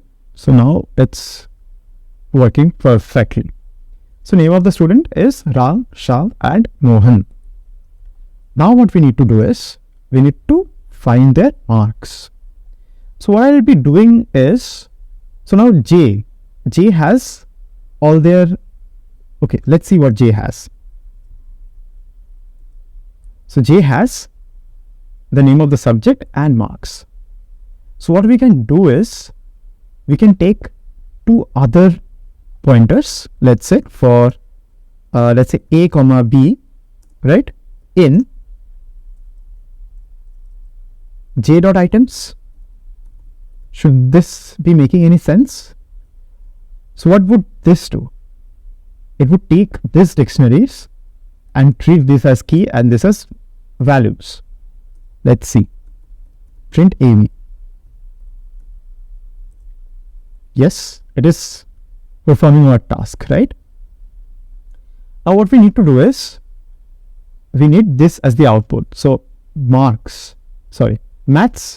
and 75, right? So what we do here is,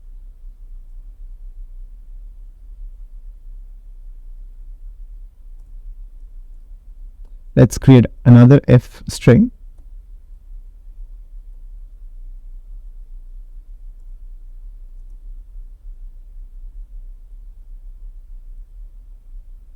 Okay, again, I need to close the inverted comma.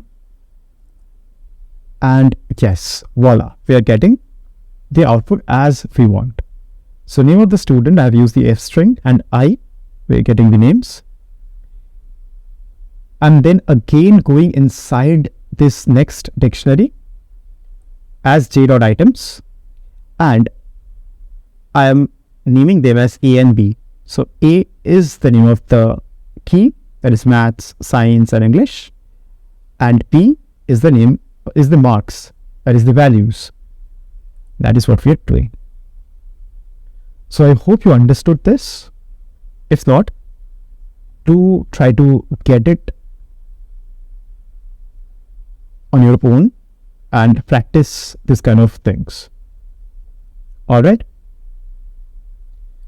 So the next lecture we'll be learning about sets, and that's how we'll be ending our lecture on data structures.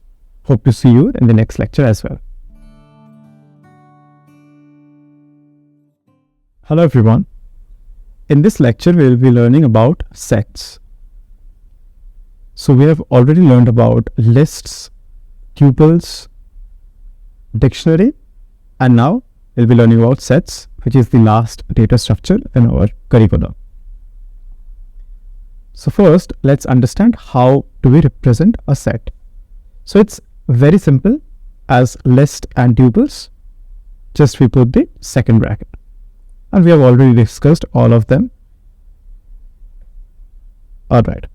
So I've taken a set consisting of apple, banana, mango and 2. Now let us perform the different operations that we have. First one is accessing the items. So this is as simple as it gets. We have done this a number of times. One thing that is to notice over here is, since sets are unordered, therefore it is not really possible to access an item using the index, right? So we cannot really, so let's understand this. So let's copy this particular set, and let's say you want me to grab apple, right? So I cannot necessarily do this. This would throw me an error. Why? Because as it also says, set object is not subscriptable. That is, since it does not have any index, it cannot take the values. It doesn't understand what do you mean by s of 0, because these are not indexed, right? These are not ordered. So how do we access elements inside a list? Well, the only option is to get all of them together using a loop. That's exactly what I've done over here for I in S print I, and I'm exactly getting all of this elements. Now note that unlike in list and tuple, we cannot use the range function over here because, as I said, it does not understand any index, right? So let's again see what happens. For I in S, okay, let me use another. For I in range, again, it's just a waste of time because len of S doesn't, len of S is 4, right? So now what we need to do is for I in range, right? So print I, it would definitely give me all the numbers. But when I write print S of I, it would throw me an error. So that's how it operates, right? So I hope you get it. How do we access items? By simply getting all these items. Now, one other way is we can store the items from sets into another data structure, for example, list, and then we can do all of the manipulations. Those are called using different data structures, and that is what we necessarily do, and we'll be coming to all those things later as we move forward with the course. But for sets, let us understand all the operations that a set does, and later we will combine to permutation and combination and understand each and everything in detail. All right. Now, what about changing items? We can necessarily, okay, so let's read from here. It says that once a set is created, you cannot replace any item. So once it is created, I cannot replace an item. Necessarily I cannot, because I do not know at which index Apple is present, right?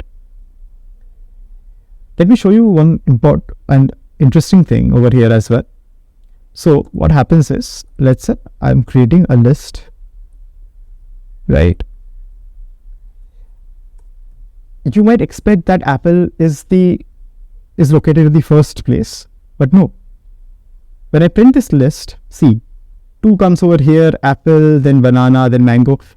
We do not actually know which item is present. We only know that each of the items mentioned will be present and present only once. That is the beauty of set. Therefore, we cannot really replace a set, right? We do not know where or in which index or in which position these items are present or elements are present. What we can do though is we can remove and add elements. So here what I have done is s.add cherry, and cherry is added somewhere. I do not know where, but it is added somewhere. And this is how I got it. So it keeps on changing. Previously cherry was added somewhere, I forgot, but then now it has changed. Hopefully the next iteration it would remain the same. Yes, it remains the same, but then that's how it operates. I have added cherry, it got added somewhere. Now, same as in list, if you want to add multiple, elements, we use the update option. So s.update, I have used a list of elements, and when I print s, I get all of this together. All right.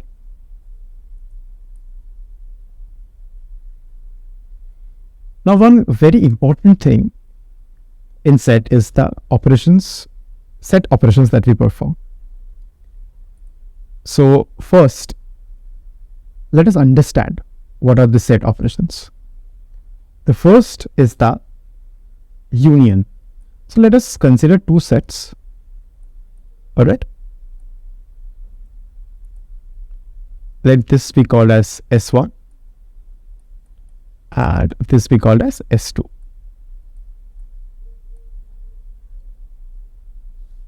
Now, anything located here in the shaded region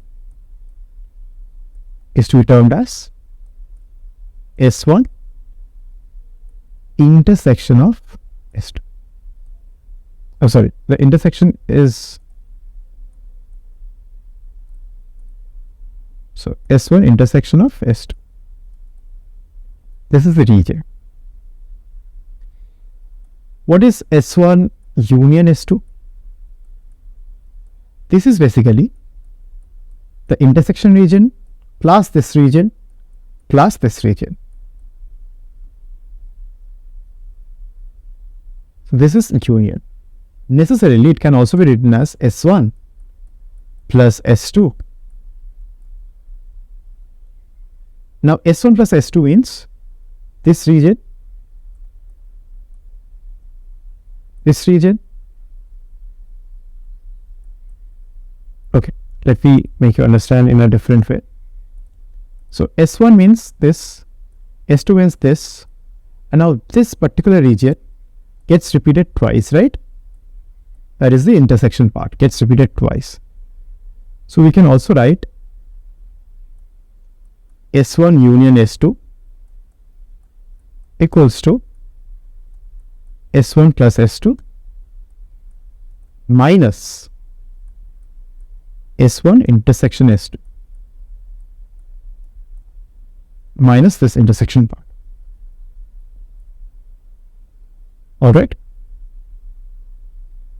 So now by examples we'll understand how this has been operated.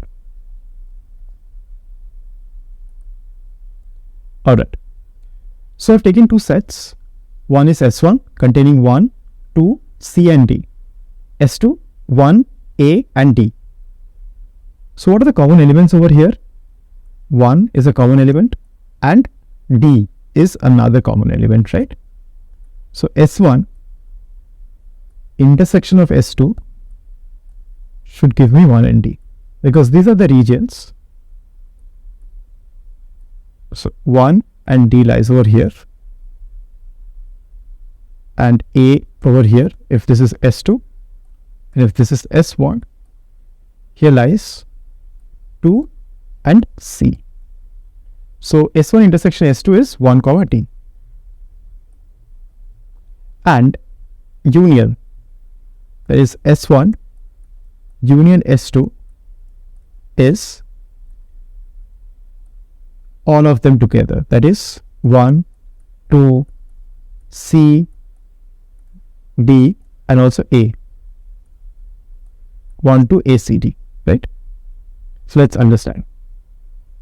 So when I've written union, I'm getting 1, 2, D, C, A. 1, 2, D, C, A. When I'm doing the intersection, I'm getting A and D. That's precisely what we should be getting. Another is difference. What is difference? Difference means S1 minus S2. That's what I've done, S1 minus S2.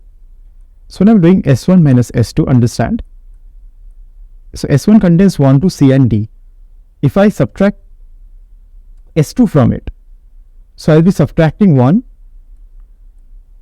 I will be subtracting A, but A is not present over here, so A is overlooked. I would also be subtracting D. The rest, that is 2 and C, remains as it is. Therefore, the answer that we get should be 2 comma C. That is exactly what we got, 2 comma C. So this is all about difference. Now let's understand the code over here. So what I've done is, there are two methods by which we can do the union.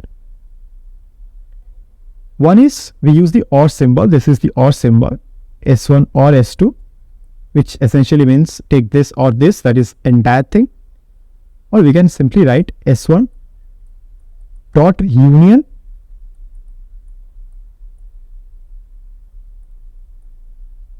S2.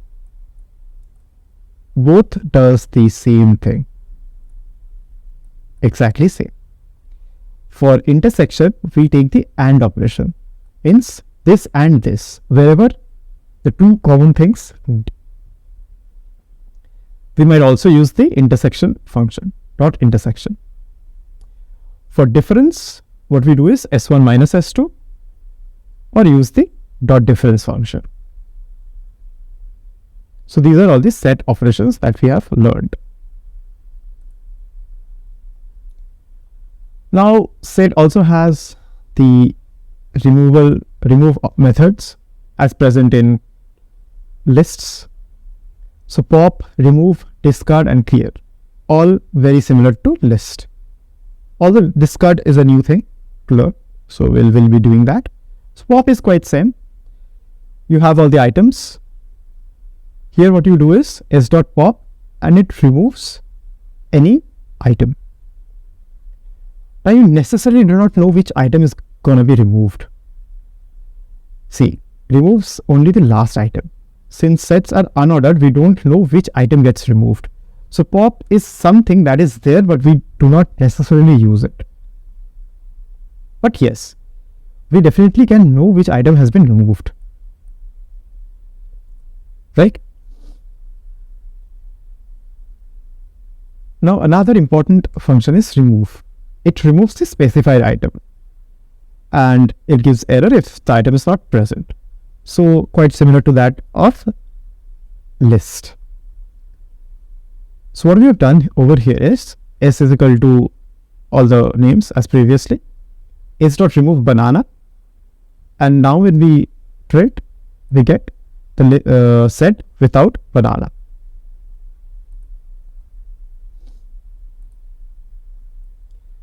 Now when we try to remove an item which is not present, we get an error.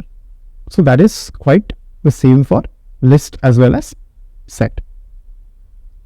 However, in set we also have an option called discard, which is same as that of remove. S.discard banana, it discards the banana. But in case this item is not there, for example cherry, s.discard cherry, it does not give me an error and prints the the set itself.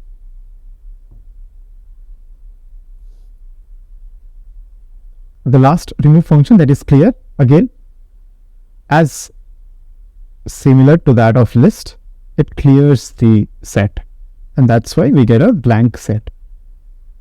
And unlike list or tuple, we do not get this. This we get in dictionary. Here we get set. This is a blank set. Now we also have the mathematical operations.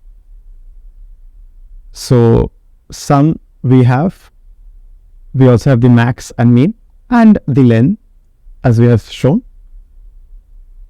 So this was all about set. So I hope you have understood all the different data structures starting from lists, tuple, dictionary and set. So these are essential and we will be using every single of them as we move forward with the course. Alright. So thanks for joining in. This was it for this lecture. Hello everyone. Today we'll be learning about functions in Python. So to begin with, what are functions? Functions are nothing but these are a kind of expressions which helps us in reusability of our codes, and therefore it also reduces the redundancy. So what do I exactly mean by this? Let's say I'm writing a certain line of codes and I know that this lines is going to repeat for certain other parameters. Let's say I want to write a particular code for each of the 50 students in a particular class. So should I write the same lines of code 50 times? Should I do that? No. Instead what we do is we create function, and this function is what we repeat, we call 50 times. And therefore, but by writing just the simple line of function, we can compute for all 50 students. So this is the magic of function. Therefore, it allows us, or reduces the redundancy in a great level. Now, there are basically two types of functions: user-defined and inbuilt functions. So inbuilt functions are those that has been predefined by the Python community or the language itself. And user-defined functions are custom-made functions. We create them on our own to suit our own needs. And we will be focusing mainly on the user-defined functions. The inbuilt functions are, so we already learned about list, string and everything. So we use this function called len of list, right? Which gives me the length of list. Or let's say list of some, this is not function though. Or let's say max of list. All these are functions. Max, len, these are functions, and these are inbuilt functions. However, mainly we deal with the user-defined functions. Why? Because more than often we come across situations where we need to custom define our own functions, and that is what we are going to learn over here. So there are certain rules to define a function. So the first thing is we define a function using the def keyword. The def keyword is what is required.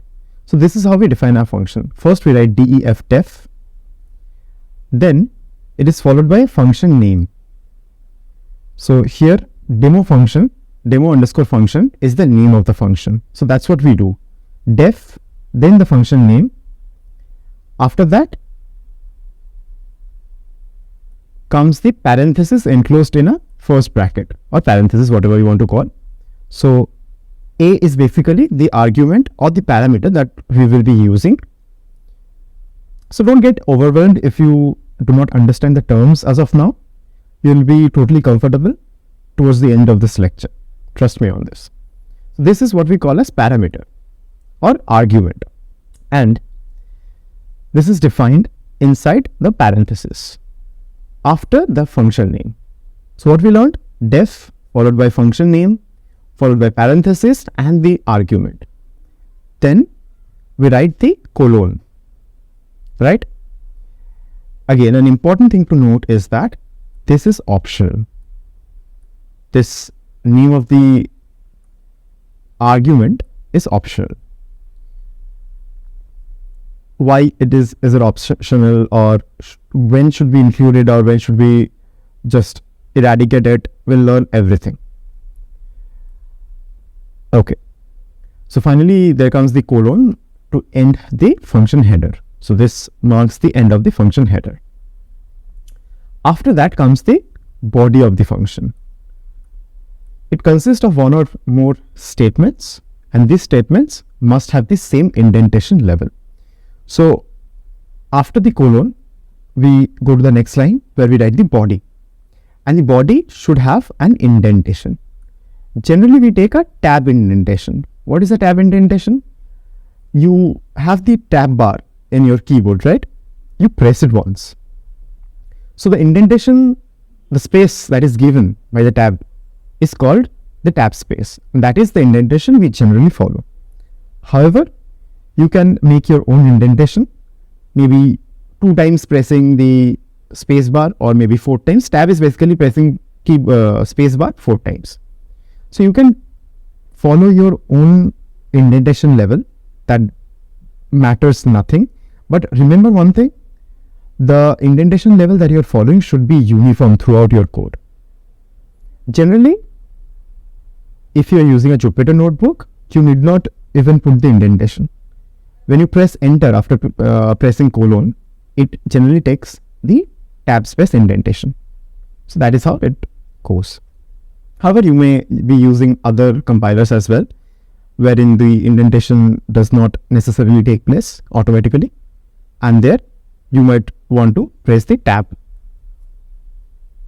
Alright. Finally, the last thing that is done in a function is the return statement. The return statement is finally used to return a value from the function.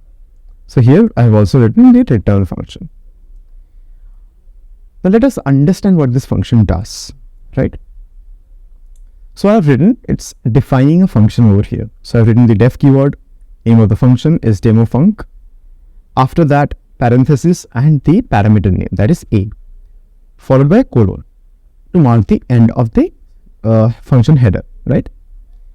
After that, we move to the second line, and the subsequent lines form the function body. So these are the function body.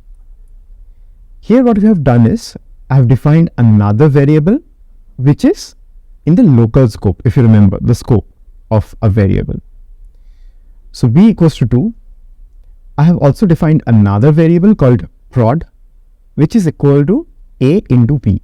So whatever the value of a is, let's say a is 3, then prod will become a into b, that is 6. Okay, and then I have written return prod. So the output of this entire function block would give me 6, right? Because that is what it is returning. Now, how do we get the output? We need to call the function. This is the defining of the function, and now I'm calling the function. How do we do that? I write the function name demo underscore func, followed by the parenthesis and naming the argument. So here a I'm taking as 3. I can take it any value I want. So here I have taken it to be 3, and therefore the output that I'm getting is 6. Because a, that is 3, into b is already given 2, that cannot be changed. This, however, can be changed. So we are getting the output as 6. Alright. I hope that makes some sense.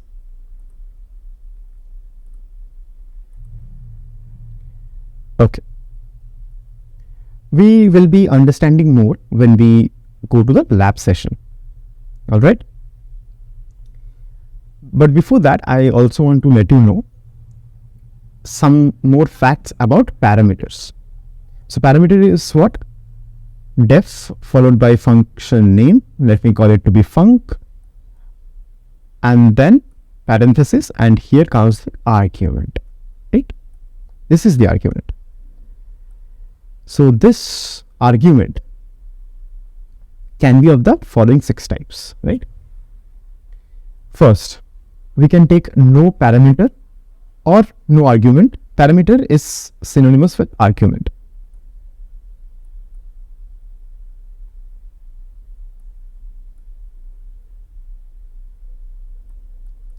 Alright. So we can take either no parameter, that is okay. We can take one parameter, as we have seen in the previous example. We can take multiple parameters, right? Suppose in that particular previous function, we could have taken a and b both to be the parameters and defined them explicitly. That could have also been possible. We can take a default parameter. What is a default parameter? A default parameter is when we will be learning in the lab session for ease of use. Let's say, in simple words, default parameter is what? When you define the parameter in case nothing has been explicitly declared. Alright. Now, we come to parameters enclosed within a data structure. This parameter may not only be a variable, this might be a list as well. A list of values can be passed. So that is also possible. And last but not the least, perhaps the most important thing, args and quarks. Args is basically when you are unsure of how many arguments you want to take into account. And quarks is same, but for key value pairs, necessarily what we define as dictionaries. So we'll see examples of them as well, right? Alright. Now let's understand all these things that we have learned and then move to the next topic.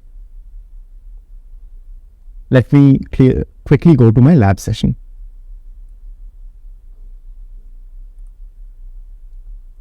Alright, I hope my screen is visible. So what happens over here is, as I have already said, that functions allow the reusability of codes and thereby reduces redundancy. There are two types of functions, everything I have defined. Now coming to the very basic function that we have seen. So def followed by the function name a. I have explained this particular function. So now I'm writing demo function 3 and it is giving me 6. What if I had written it to be, let's say 50, right? 50, demo function of 50. Any guesses what would the answer be? It would be 100 because a now becomes 50 and b is 2 as it is given. So our output is 100. I hope it is clear. Okay. Now one most important thing that we need to note over here, which perhaps I have missed in the PPT, is the use of return statement, right? So always remember the return statement or the return keyword is put at the very last of the function. Let's assume we put it somewhere before, in mid of the body. What would happen then? The function would immediately stop execution. It would stop execution. Return also marks the end of the function, right? So I've written that any code after return statement will never happen. So the following two examples will illustrate the same. So let's check out this particular example. Def add numbers. Add numbers is the name of the function. And I have given two parameters, x, y, right? Then I've taken another variable called total equals to x plus y. So whatever the values of x and y is when we call 4 and 90, so it should give me the sum total. So let's see what the body says. It says print, this is example 2. And after that comes the return statement, return total. So the output that should be given over here is, first it would compute the value of total, then it would print this particular statement, this is example 2, and only after that it would compute the, it would return the value total, which in this case is 23. And then it would actually end the function, right? So that's what has happened over here. When I called the function add numbers 4 and 90, it prints the line, this is example 2, followed by the value of total, this, right? Now, check out over here. Okay, so check it out. Here what I've done is, I've done the same thing, add numbers x, y, total is equal to x plus y. Then, instead of print, I have written return 4, right? After that, I have written print, this is example 1. And then also written print total. So, one important thing is, if this was never mentioned, right? What would have been the output? I should have got print, this is example 1, then the total, that is 23. So my output should have been, okay, just forget it, this line, this is example 1, followed by 23. That should have been my output. So let's quickly check it. Let me put a comment over here real quick. And now, when I run it, it gives me the same thing. This is example 1 and the output is 23.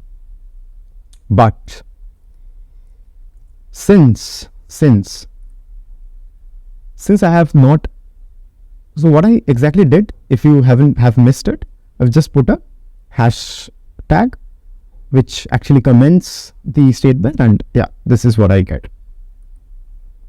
Now, since this was not commented and return came before this print statement, the program execution would stop after returning 4. The function will end, and that's it. So let's see what has happened. Yes, it's giving me 4.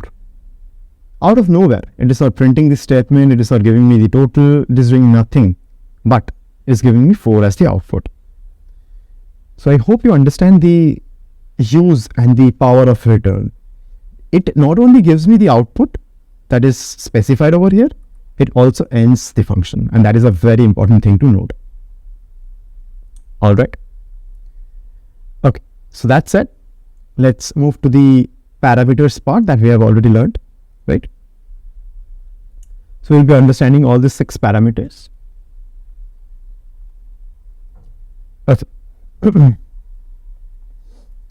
So the first thing, without any parameter. So if no parameters is passed while function construction, it should also be called during calling.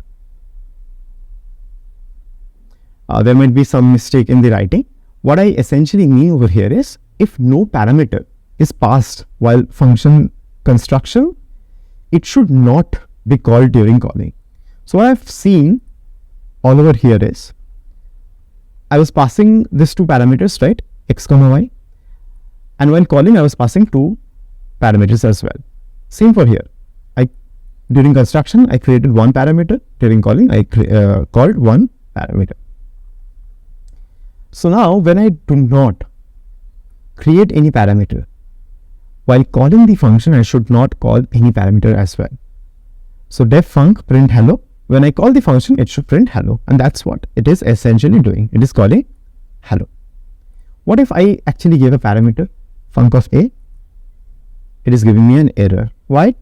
And it clearly says name a is not defined. I'm sorry, but a has not been defined, right? Let's say I call func of 2, still gives an error. The previous error was something different. It was my mistake because a has not been defined. But now is the actual thing. It says func takes 0 positional argument, but 1 was given. That means it takes no positional argument. So how can you give an argument? That's what Python is telling you. So that's how we do without any parameter. Now with 1 parameter, it's very simple. We have already gone through this. So def func, I'm giving a parameter as name and returning welcome plus name.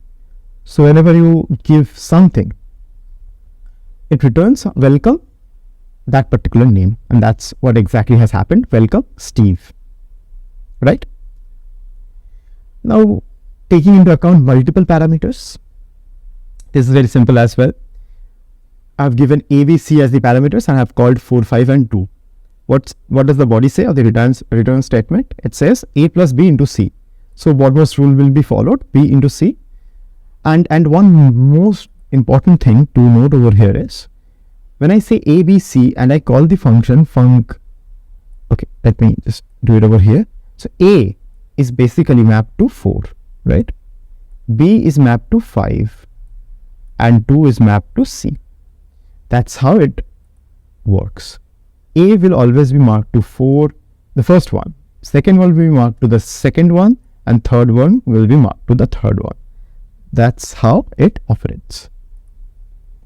So when I say A plus B into C, so first B into C occurs, that is 5 into 10, 5 into 2 equals to 10, plus A, that is plus 4, 14, and 14 is the output that we get over here, right? Now coming to the default parameter. So as I said, I will be taking time to explain this. So what generally happens, okay, let me first read out the line. It says, if default parameter is set while function construction, it is not necessary to call the parameter during the function calling. So what do we mean by that? Let's say, let me give you a situation. Let's say you come into contact with a group of 100 odd people, right? And most of them are Indians, all right? And only 5 to 7% of them are of different countries, right? So would you really want to spend your time writing the country name? So when I said 5 to 7%, it means, and you have 100 odd people, It means 5 to 7 people are from different countries. The rest are from India, right? So would you necessarily spend time in writing 93 times India? Would you do that? Even if you're okay with that, what if the data is, let's say, 10,000? In that case, it should be 9,300, right? 9,300. Would you really write this number of times India? No, right? So the best thing that we do is we take a default parameter. What is a default parameter? While defining the name of the function, rather the parameter, I've defined the parameter as country, right? So let me work this through step by step. Okay. So what I could have done is def, right? Func, that is the name of the function, followed by parenthesis and taking the parameter as country. Return, I'm taking an F string. I am from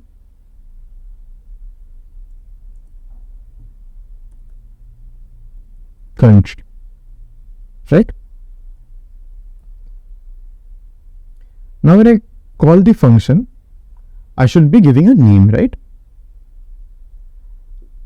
Let's say I'm giving the name as India.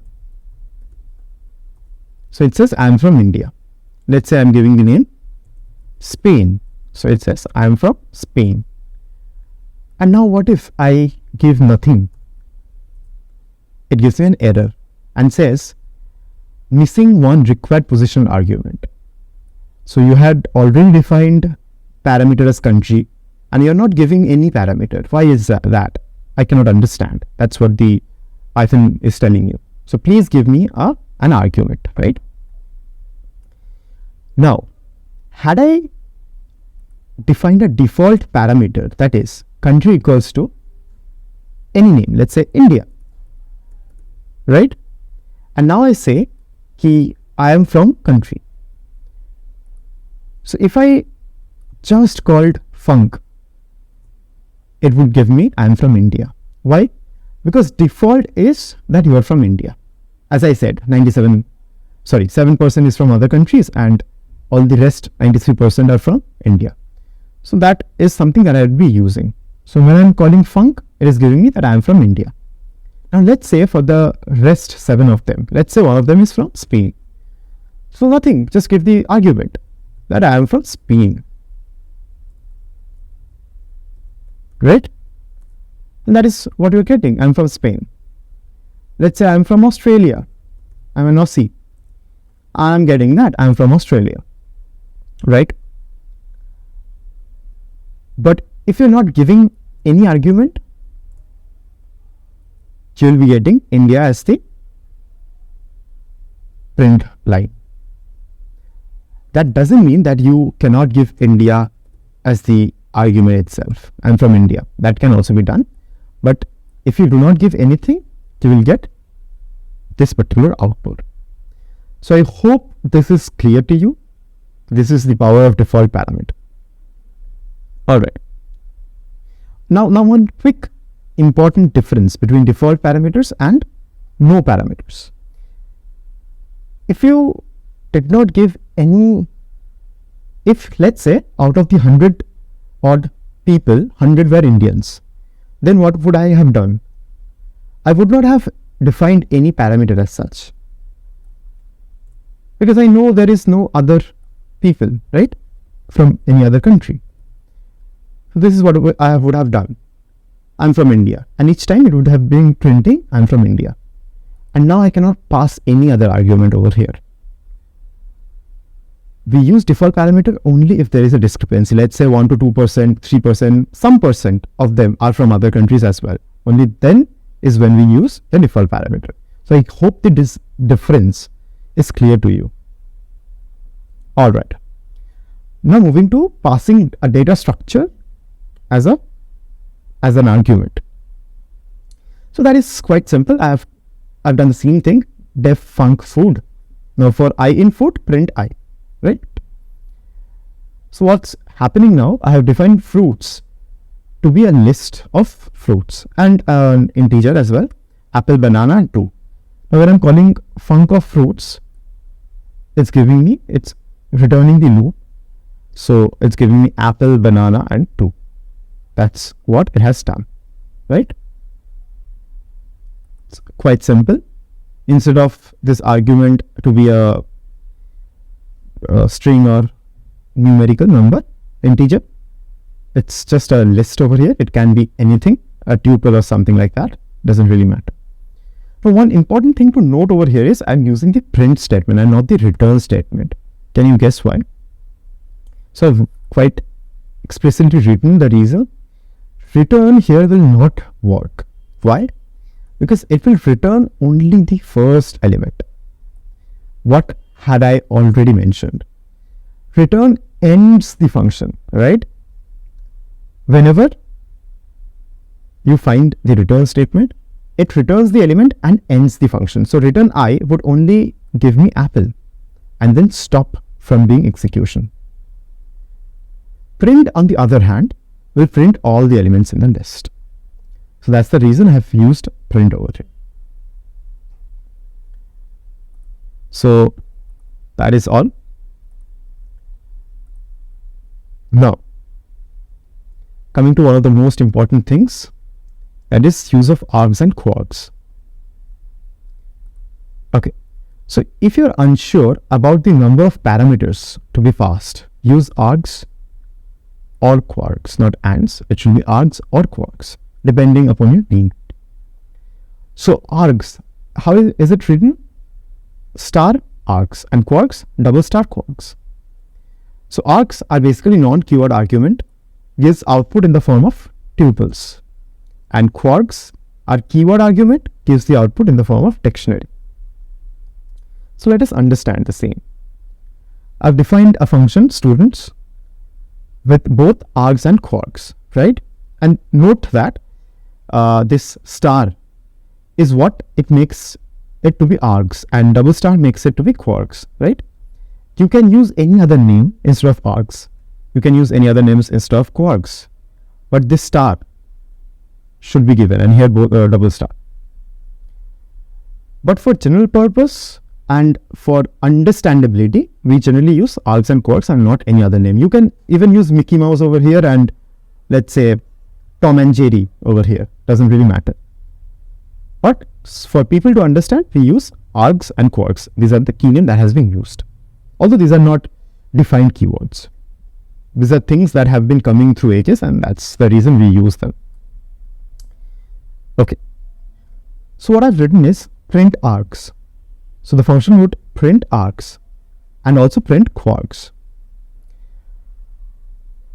It would also print name is quarks of name.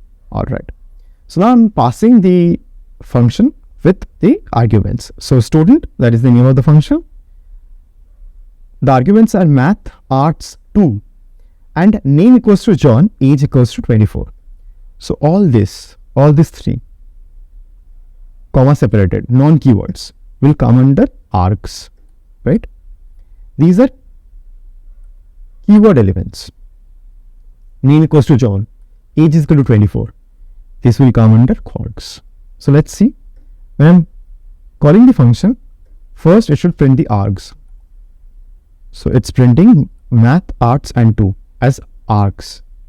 Second, it's printing name is as the keyword and John as the value. Name equals to John. Age and 24. Age equals to 24.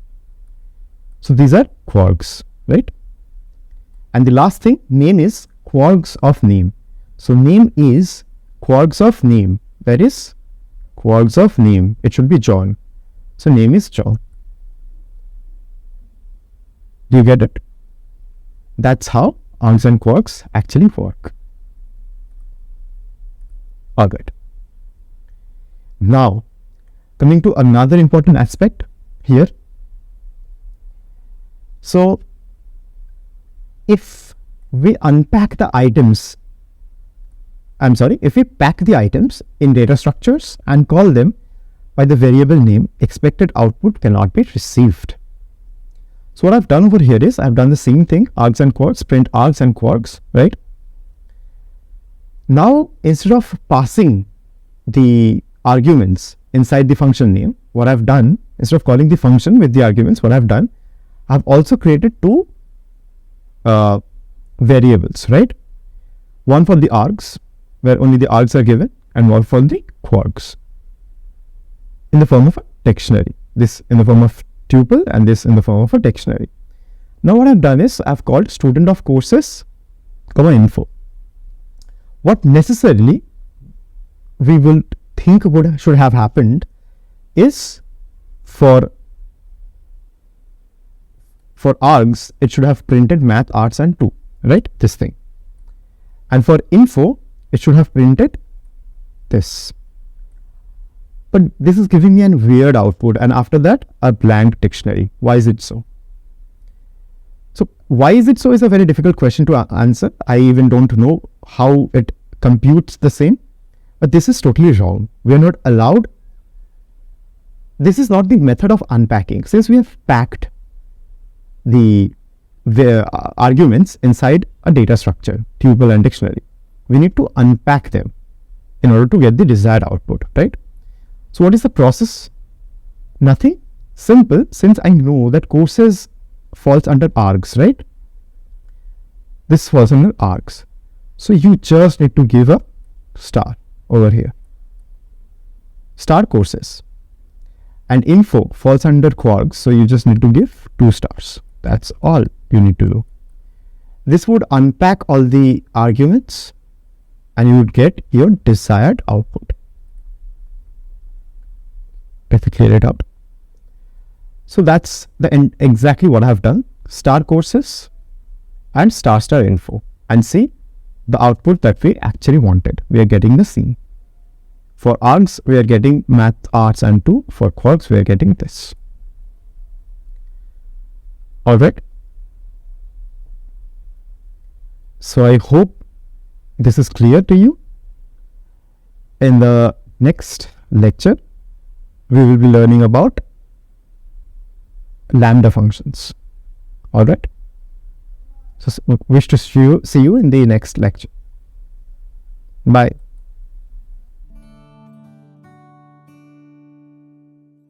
Hello everyone. In this lecture, we will be learning about anonymous functions. Mainly, by anonymous function, we mean the lambda function. So the lambda function is an anonymous function, and these are basically functions without any names. These are single use functions, that is used for one time only, and they take any number of arguments but can have only one expression. So I've used a lot of terminologies over here. Let us understand everything one by one. So what is a normal function? We use the def keyword, right? Followed by the function name, func, followed by the parenthesis and the attribute, right? Followed by body, and then the return step. This is a normal function, right? A lambda function, on the other hand, and also while calling the function, we can call it n number of times anywhere. We just need to write func followed by the parent, the parameter name, whatever you want to give. Let's say 4 over here. Now, lambda functions do not have any name. Here the name was func. So lambda functions do not have any name, and therefore it automatically suffices that it cannot be used many number of times. The same lambda function cannot be called over and over again. It can be called only once at a given position where it is written. Now,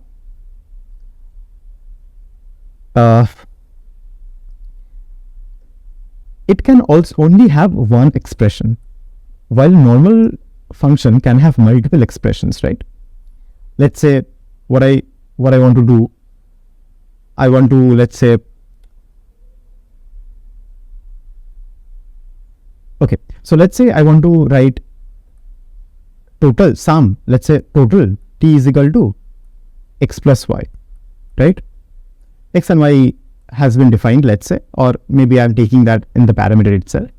And then what I'm doing is I'm taking, let's say, division d is equal to total by, let's say, 4. I'm doing some random things out here.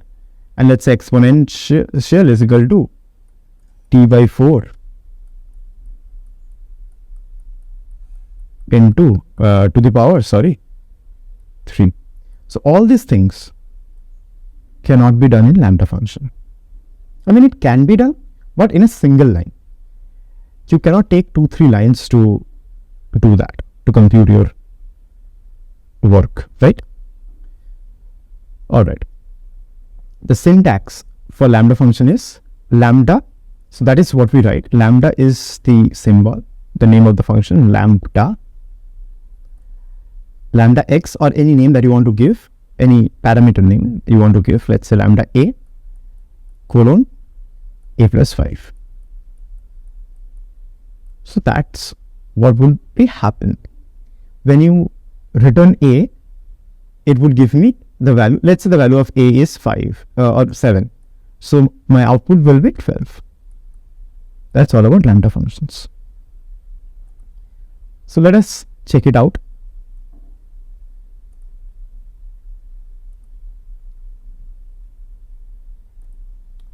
All right. So as we have learned what a lambda function is. Now, so the first example basically says, what if we want to find the square of a number? I will do a comparative analysis between normal function and a lambda function, right? So what if we want to find the square of a number? That's a very simple thing to do. This is basically a normal function. So what we have done is def square. Square is the name that I've taken. You can take any other name. Let's say you can take tiger. Makes no sense, but you can take it. So def square of x, return x into x. That is what square does, multiplying the same number by itself. Then we print square of 4 and we get the expected output 16, right? Here we could have also, okay, we have done return only. Okay, fine. Now in case of a lambda function, what does it do? It's very interesting. What I've done is I've taken the name of a variable square equals to lambda x such that this this colon is called such that. So lambda x such that x into x, such that x is x into x. That's how we interpret it. And print square of 4 and we are getting the same output. So that's what we have done. Lambda, right? Lambda x such that x is x into x.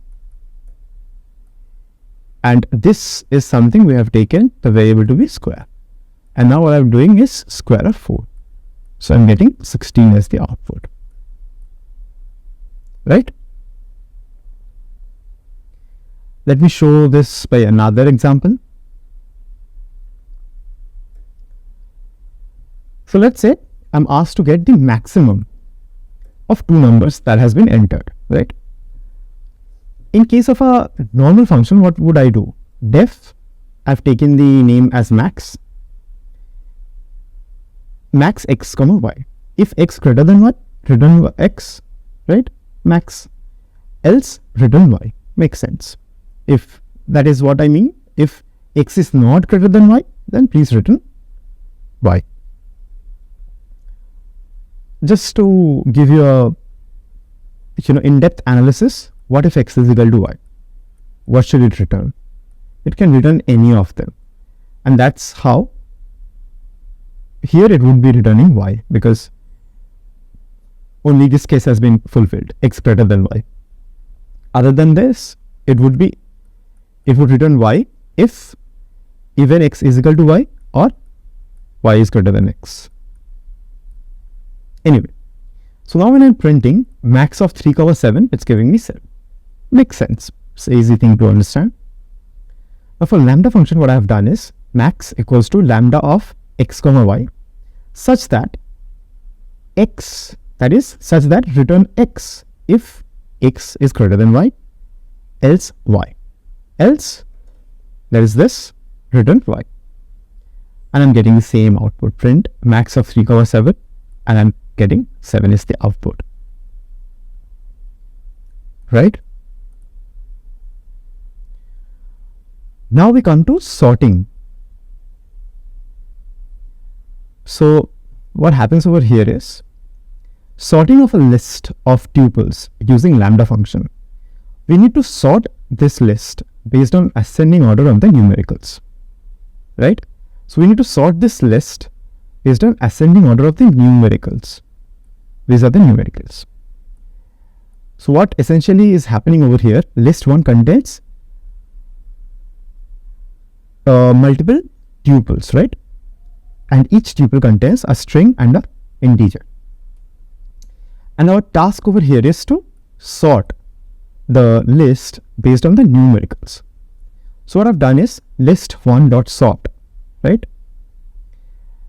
Okay, let us understand what would happen taking each and everything into account. Okay, so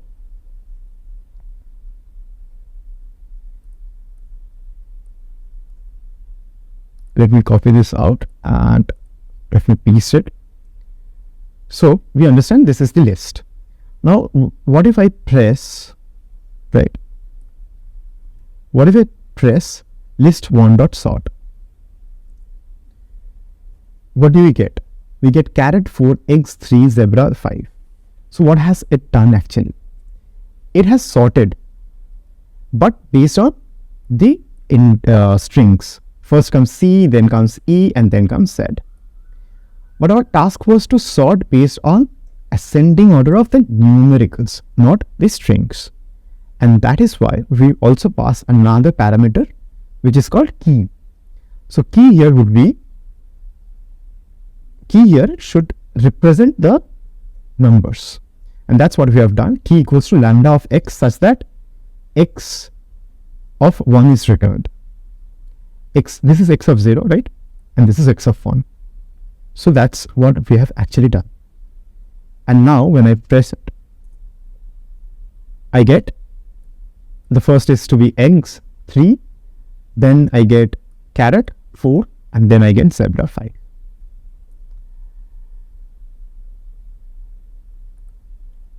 I hope this is clear to you. Going forward, let's understand this. Here we need to sort this list based on ascending order of the age. So this is basically a list containing multiple dictionaries, not tuples, right?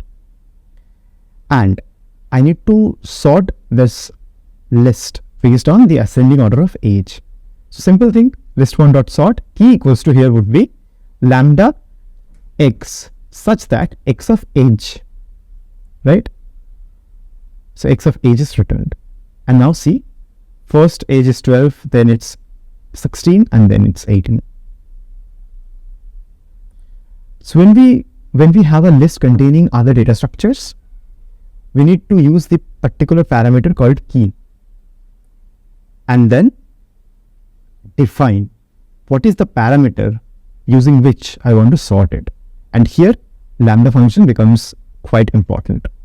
Otherwise, what we have had to do, we had to define a function and it would have taken 2-3 lines. Makes no sense. And this is a one-time process, we understand that. And that is the usage of the practical implementation of a lambda function. So I hope the lambda function, which is also an anonymous function, is clear to you. Hope to see you in the next successive lectures. Hello everyone. In this lecture, we will be learning about some of the special functions in Python. These are widely used functions and in due course we'll be using each of them. So first we'll be learning about filter functions, next map, third reduce, and fourth zip functions. So let us understand each of them one by one. So first is filter function. It basically filters function out of a sequence. That is, it returns the filtered list. It's mostly used by a lambda function. The syntax is very simple. Filter function, comma, iterable. That is the list or whatever the data structure that you want to pass, right? So let's understand how does it work. So what I've done is, let's say our target problem is we need to get the list of numbers which are divisible by 15 from the given list, right? So if there is 45, 55, 60, 37 and so on, and we need to only filter out all the numbers that are divisible by 15. So let's understand. Let us get all the numbers manually, right? 45, we know it is divisible. 55, it is not divisible, we know that. 60, yes, it is divisible. 37 is not. 100 is again not. 105 is divisible, right? 105 is divisible. 220 is not divisible. So what we find over here is, out of all these numbers, these are the three numbers which are divisible, right? This we have computed manually. What if the list was very long? What should we have done there? So simply we should have used the filter function. So what I've done over here is I've taken a lambda function a equals to lambda x such that x percentage 15, what is percentage? Modulus. This is a modulus function. What does it do? If you remember, it gives us the remainder. What I'm essentially telling over here is, please return, what a would do is, it would return x if x is divided by 15 and gives no remainder, right? So if x is divided by 15 and it gives us no remainder, then it should return me that x. So return only those x's that are divisible by 15, in short. And now I'm creating the filter function. So I'm creating a list called result equals to list of filter. I'm using this particular term, filter. Inside the parenthesis, function, the name of the function here will be a, comma, numList. NumList is the iterable over here. That is the list from which the filter is done. The filtering is done, right? And now I'm printing result. And I'm getting 45, 60 and 105. Quite simple. Filter a, that is the name of the function, and the name of the list from which the filtering has to be done. That's all about filter function. Very easy and efficient to use. Right. Now we move to the map function. What does this do? So the map function, it is used similar to okay, we'll learn through this particular example the usage. So the syntax for map is very similar to that of filter. We use the keyword map followed by the name of the function and then iterable. So instead of filter, we use map over here. Again, we get a map. So what is our problem statement over here? Get the squares of each number from the list. So there is this list and I need to get all the squares of this number list. I cannot use filter over here. Filter would only filter some of the numbers. So I need to use map. So this is our list, and I've taken a lambda function where it does the square, right? Now what I'm doing, I'm taking the same variable result is equal to list map of a comma numList. So a would do the square. It would actually map a, that is map this function to the entire list. And therefore the result we will get is 4, 9, 16 and so on. I hope you get it. Map, what is it is doing? It is mapping this particular function to the iterable. And here it is the numList. that is containing all these numbers. And therefore, we are getting the output to be as 4, 9, 16, 25, 36, 49. Right? Alright. Now comes the reduce function. It basically applies a rolling computation to the sequential pairs. That is, if we take a range of number, right, let's say from 1 to 5, the numbers that are included here is 1, 2, 3, 4 and 4, right, not 5. So what do we get over here? We get a rolling computation of sequential pairs. It is rolled over to this is rolled over to this, and this is rolled over to this. We can do any kind of operations. So what I've done is I've taken the addition operation, right?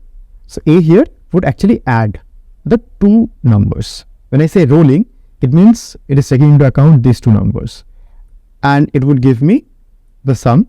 Since I'm using addition 3, then it would actually roll over to this. So 3 plus 3 would give me, right, 6, I'm sorry, it would give me 6, and then it would do its rolling operation to 4, which would eventually give me a 10, right? Alright. Now one more important thing here, to use the reduce function, we have to import it. So we will be learning about it. Let us forget about this line as of now. So what we do over here is result equals to reduce. Use the same thing, reduce instead of map or filter. A, that is the function name, followed by the iterable. Iterable here is range from 1 to 10. That is, it takes 1, 2, 3, 4, 5, 6, 7, 8 and 9. It excludes 10. So what is the sum from 1, 2, 3, 4, 5, 6 up to 9? Just do your addition, it would be 45. And it works in this rolling fashion that I have already explained. So when I print the result, I'm getting 45 as the output. Right? Now to use the reduce function, one important thing that we need to do over here is we need to import the reduce function. How do we do that? We need to import it from Functools, a library called Functools. So we write from Functools import reduce, and then we can easily use this reduce function. Alright. Now coming to one of the most important functions, zip and unzip. What does it do? So we would be understanding the zip function much more in depth, the usage, when we come to use the data science libraries like NumPy, right? So as of now, just understand what it does. It has a huge power. So the zip function returns a zip object, which is an iterator of tuples. What does it mean? Let's say we pass two lists, right? Let's say we pass two lists. Let it contain A and B, the first list. Let me call it as L1, right? L1 is equal to A and B. Let me take another list called L2, which contains 1 and 2. Obviously, these are numericals and these are, strings. Doesn't really matter. We can take two strings or two integers or whatever it is. I'm just taking this as an example. And if I zip, right, zip L1 and L2. Let's say A, right, A equals to zip L1 and L2. Do you know what the output we will be getting? So the output that we will get is A1, comma B2, and this would be inside lists.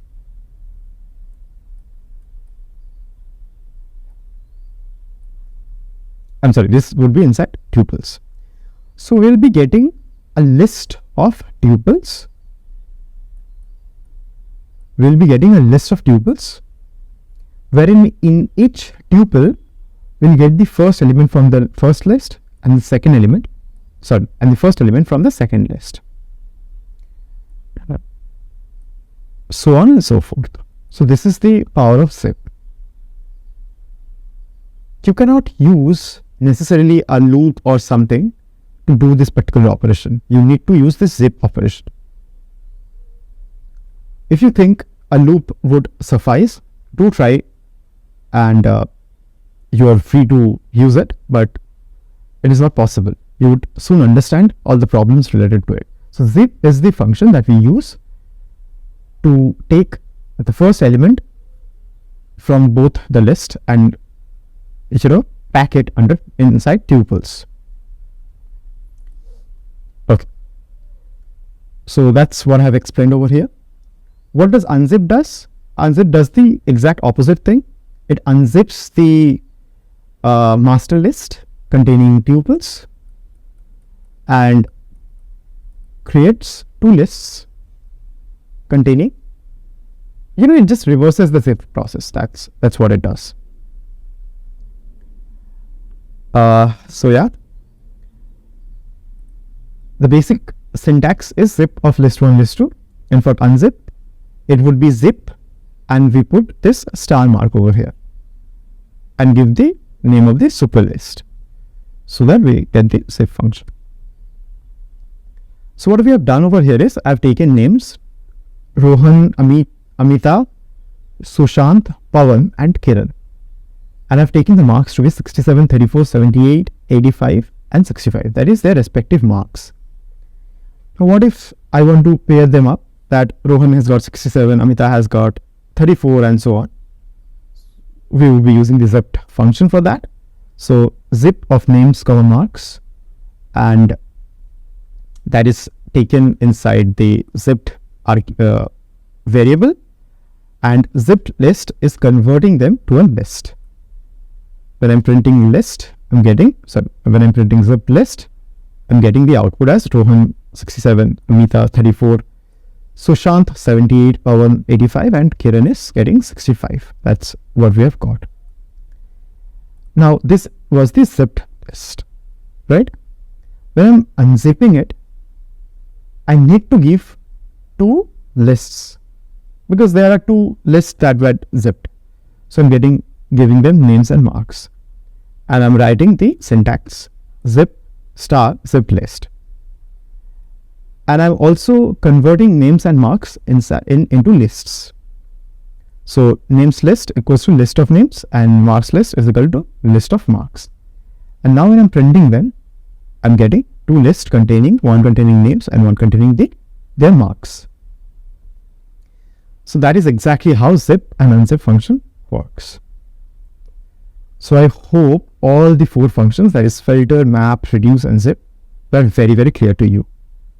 If this is very, very clear, we will now move on to the list comprehensions. Not only lists, we will be moving to the comprehension functions. We'll see different ways of comprehending. Alright, so that was it for this lecture. Hope to see you in the next. Hello everyone. In this lecture, we'll be learning about comprehensions. Now, comprehensions are basically of two types: list comprehension and dictionary comprehension. So in the first place, what is a comprehension? It is nothing but an amalgamation of the data structures. We'll be using list and dictionary as the data structures here, and loops.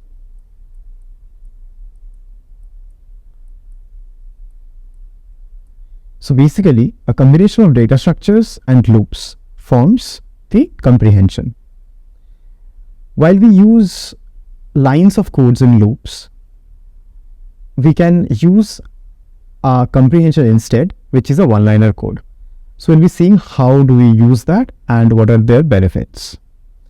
Now note one thing, for a beginner, comprehension might seem a bit intimidating, but that's really okay. Because as we move forward, trust me, you will be using comprehensions more than loops. So that said, let's understand each and everything in detail. So first, we'll start with the list comprehension. Now let's understand this through a problem. So our problem statement here is, we need to get a list of numbers which are divisible by 15. So this is something we have already done using the filter function, right? In the previous lecture. So it's filter, not fitter. Anyway. So now moving forward, we need to understand one important factor. Coding or programming is quite like mathematics. There is a simple problem, or a problem, not a simple problem, there is a problem, and we need to solve this, right? So to solve this problem, it might be a simple or complex problem. There are n ways of solving a problem. Someone might take this particular route, another might choose this route instead, and someone else might want to choose this particular route. So it doesn't really matter which route you take until you solve the problem, right? Similarly, this particular problem statement can be solved using n number of ways. So the first way was filter, that we have already learned in the previous lecture. We'll also see how we can solve this using loops, and again we can also solve this using comprehension. Again, this can also be solved by other simple methods as well. So that is something you should note, and there is no problem that if you choose any other method. Personally, if this was a problem given to me, I would have gone with the list comprehension method. Someone else might like the filter method, someone else might choose some other method, so it depends from person to person. It's okay until you get the result correct, right? Alright, so moving to the problem, let's understand how we solve this one.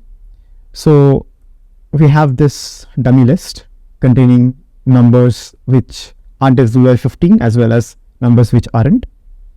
We have also taken another list, that is a blank list called result. And now what we are doing is we are writing a loop for I in this list. If I is divisible by 15, please append this to the result list, else continue. And by this method, we are getting all the digits or numbers that are divisible by 15, right? Now, what does list comprehension? Hope you understand this particular thing, how it works. It's pretty simple loop. Now, how does list comprehension work? So for list comprehension, this entire loop has been shortened to just one line of code. And this is, again, this is the entire code. The total has been shortened to this just one line of code. Now let's understand how. So what I've done here is, I've taken result is equal to a list, right? Result is equal to a blank list. And now, instead of writing a loop and appending it, what I'm doing is, in this blank list, I'm writing this blank list will contain I. Now how do we define this I? This I is all those numbers, right, which are divisible by 15. That's what was asked to us. So how do we take it, right? Let me do it in a good manner. Yeah, so this is how it's done, right? So in this list, I'm taking I, rather all the I's which are divisible by 15. And how do we do that? We loop it through the list. For I in num list, if I is divisible by 15. Do you get it? So what we do, take I, for I in this particular list, if I modulus 15, that is the remainder of 15, is equal to 0. In other words, if I is divisible by 15. So we take all the I's which are divisible by 15 in this particular list. And that is how we get the exact same list containing all the numbers divisible by 15. So I hope you get how the loop is turned into a single line of comprehension, right? For I in num list, so that's what I've written for I in num list. if I modulus 15 equal to 15, right? Result dot append I. So that's what I have done, I, right? Else continue. So it is taken into account by comprehensions. All right. Now, what if I wanted to add two elements, right? If I wanted to add two elements, not only one pointer I, if there were two pointers I and j. So even that can be done using comprehension. So take this for example. It is asked that print a letter and number pair for each of the letters A, B, C and each of the numbers 0, 1. So what is essentially asking us to do is print something like this, A0, right, inside a tuple, then A1, right, then A2, no, A0, A1, right, that would be the thing. After that, B0, B1, then comes C0, C1, right, C0, C1. Pardon my handwriting. So that's something we should get inside a list. Now let's understand how do we get it. So what I've done is I've taken a blank list, li, and I've taken two values in the form of a tuple, right? I, comma, j in the form of tuple. Now, what are these I and j? For I in ABC, so I should iterate from A, B and C, right? And j in the range 2. Range 2 means 0 and 1 in -1, if you remember how the range operates. So j would take the values 0 and 1. Now, if you understand nested loop, the concept of nested loop, we had already done that. Then you would understand that I is the super loop, right? The outer loop, not the super loop, but the outer loop. So for A, j would occur twice, 0 and 1, and therefore we will get the value A0, A1. Again, then I would shift to B and we will get the value B0, V1. Again, I would shift to C and we get the values C0 and C1, and that's how the output has came out. A0, A1, B0, V1, C0, C1, right? If you did not quite understood this, let me use the loops and make you understand using the proper loop method. So let's say for I in ABC, right? That's what we have done.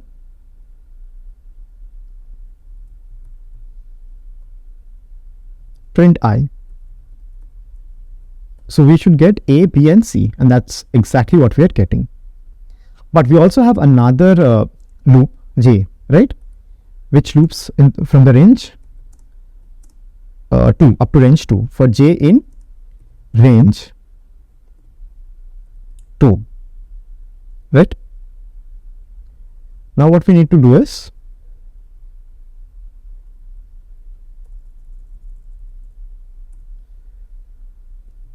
print I comma j, and here we get A0 A1, B0 B1, C0 C1. If you want it to be in the form of a tuple, simply put a tuple sign over there, and we just get in the form of a tuple A0 A1, B0 B1, C0 C1. So that's how we actually get this particular output. Now, if you want to also go ahead and add it inside a list, and nothing, we just need to declare a blank list as such, li equals to, and here we just need to do okay. So what we need to do is li dot append I comma j, right? Hopefully our problem will be solved, right? So that's the exact output that we are getting. So instead of writing this entire lines of codes, we could complete it using this one line. Okay. So hope you got the basic understanding of how list comprehension works, right? Now we'll be moving to dictionary comprehension. So what is a dictionary comprehension? Very similar to that of list comprehension. And let's then see how it operates using some examples. So what happens over here is we are required to get the dictionary of odd numbers that are present in the given list, that is this particular list, as keys and their values as cubes. All right, so that is quite an interesting problem. So basically this is a two-step problem. Step 1, we need to figure out, or we need to filter all the odd numbers from the list, which would essentially be 1, 3 and 5, right? These are the odd numbers, and it should be contained in a dictionary where the keys would be these odd numbers and their cubes would be the values, right? 3 cube is 27 and 5 cube is 125, right? So this should ideally be the output. So let's see how do we do that. So the first thing that we do is using loops, and then we'll understand how do we do that using a dictionary comprehension. So what I've done is, for I in num list, if I %2 is not equal to 0, what does this mean? So if I divided by 2, when I divided by 2 does not give 0 as the remainder, that is, it gives some remainder, then only take the value of I, which is correct, because if I is divisible by 2, it becomes an even number, and we are required to find the odd number. So odd numbers are those numbers which, when divided by 2, leaves some remainder, and that is what exactly I have done.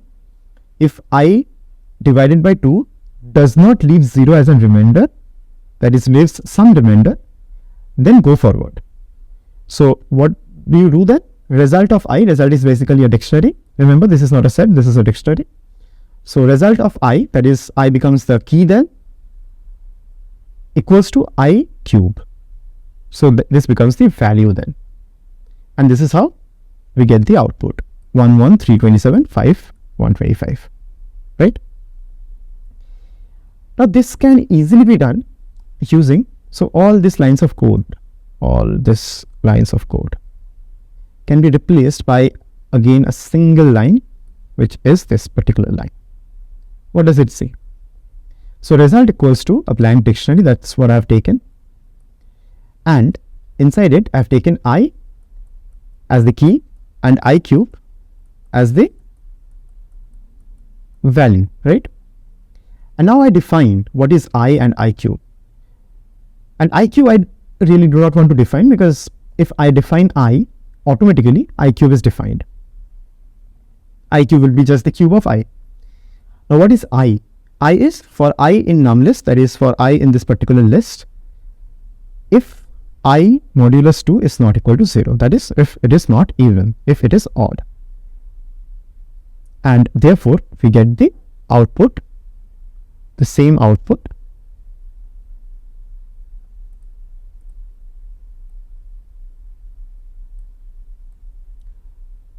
So we see that using comprehensions, we can actually perform all these loops. We can eradicate usage of long loops and perform them in a single line.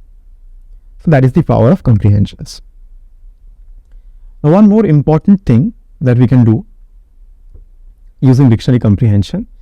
So let's say we got two lists, one containing the names of heroes, Batman, Spider-Man and Wolverine, and another containing their real names. So Bruce Wayne is the name of Batman. Similarly, Peter Parker for Spider-Man, and Wolverine's name is Logan something, I forgot his actual name. Anyway, so what we need to do is we need to create a collection, a dictionary, wherein the name of the superhero, that is Batman, let's say, would be the key, and his real name, that is Bruce, will be its values. Similarly, Spider-Man would be the key, and his real name, that is Peter, would be the value. Again, so on and so forth. So what we do over here, if you remember from the last sessions, we had learned the zip function. How do we zip two lists? Using the zip function. And when we do zip, we get a tuple containing the zeroth element, the zeroth indexed element inside a tuple. So that's what we'll get: Batman, Bruce. In the next tuple, we'll get Spider-Man, Peter, and so on and so forth, embedded inside a list, right? So exactly that's what I've done. Printed it using a dictionary comprehension. Noted. So we'll understand why and how this particular list tuple combination is converted to a dictionary. So what I've essentially done, just forget about this. For this particular part, for I, j in zip heroes, names. So it basically creates this particular data structure, tuples inside lists, right? And now I have embedded it inside a dictionary comprehension. I've used a dictionary comprehension, which is a blank dictionary containing I and j. For I and j in this, so I basically points to heroes, while j points to the names. And therefore, this dictionary comprehension in turn converts this tuple list pair into a dictionary containing all the i's as key, that is this as the key, and j as the names of the heroes. So I hope you get what I'm talking about. This particular I, j is a blank dictionary being converted into a dictionary comprehension, I, j. And what is all this i's and j in zip of heroes, names, that is like this. And now I is taking all the first values, while j is taking all the first values from the second values from the tuples. And this is how we get the entire the dictionary containing heroes as the key name and names as the values.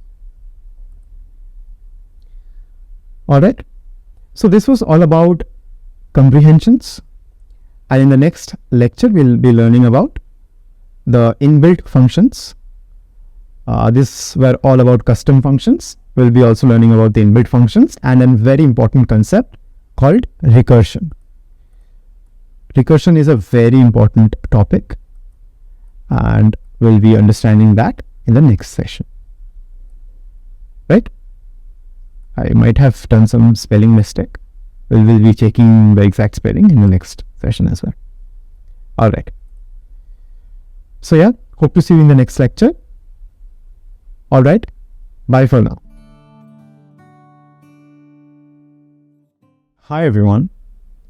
In this lecture, we'll be learning about the Python inbuilt functions.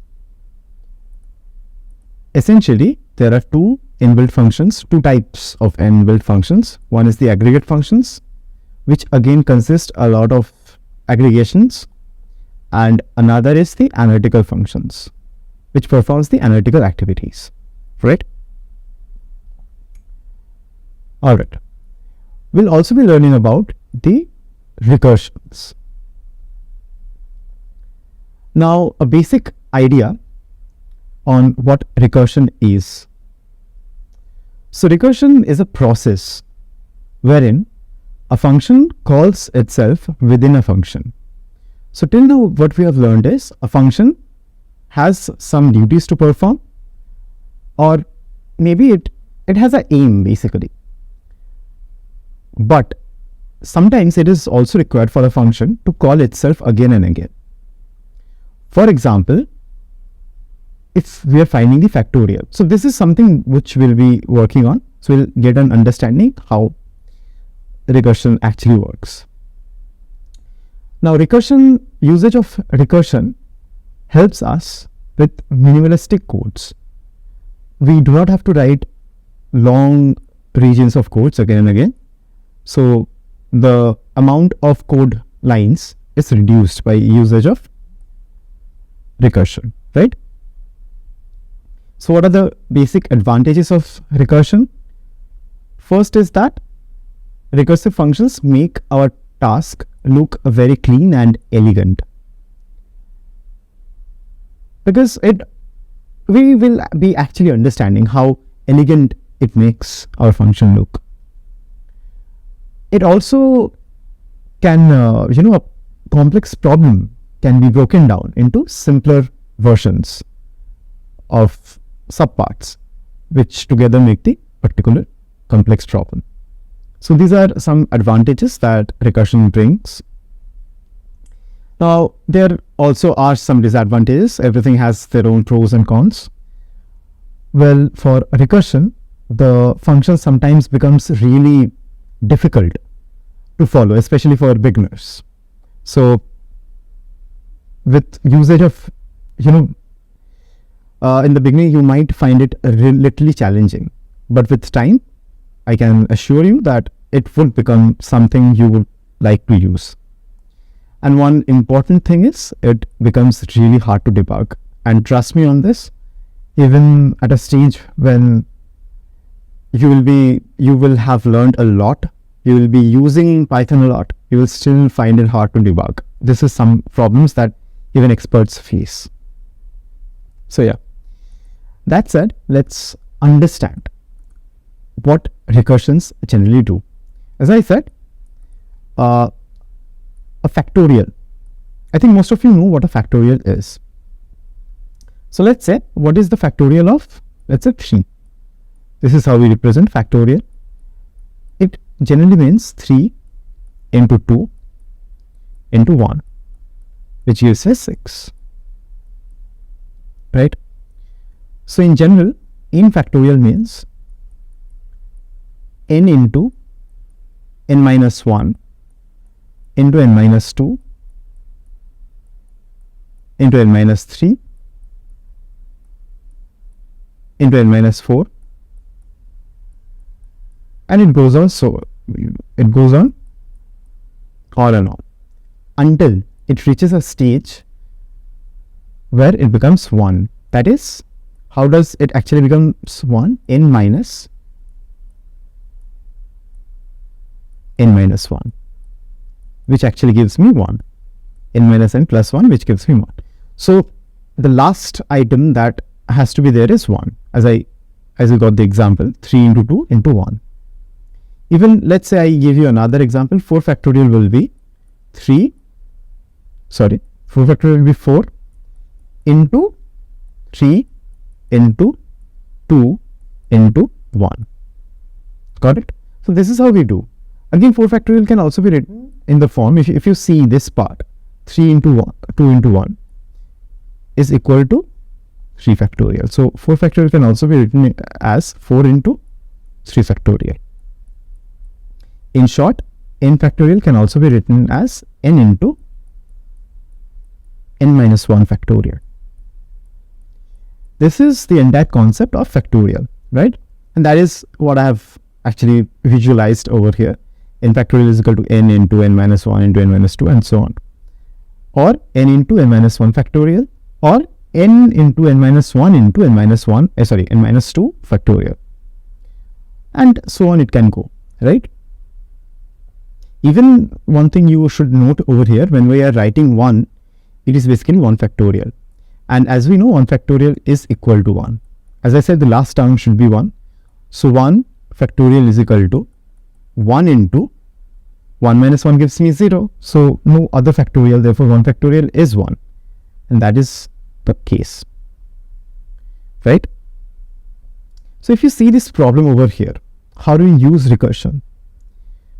So our problem statement was find the factorial of a number using recursion. So I've taken a function, def factorial is the name of the function. You can give anything. Again, you can give any abrupt name as well. Let's say you can give def pizza. You can give anything.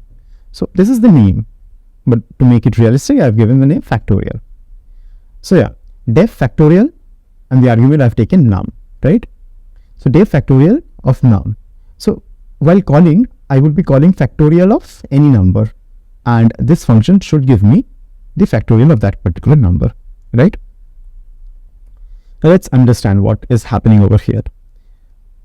So if num equal to 1, that is, so let's take the example of 3 factorial, right?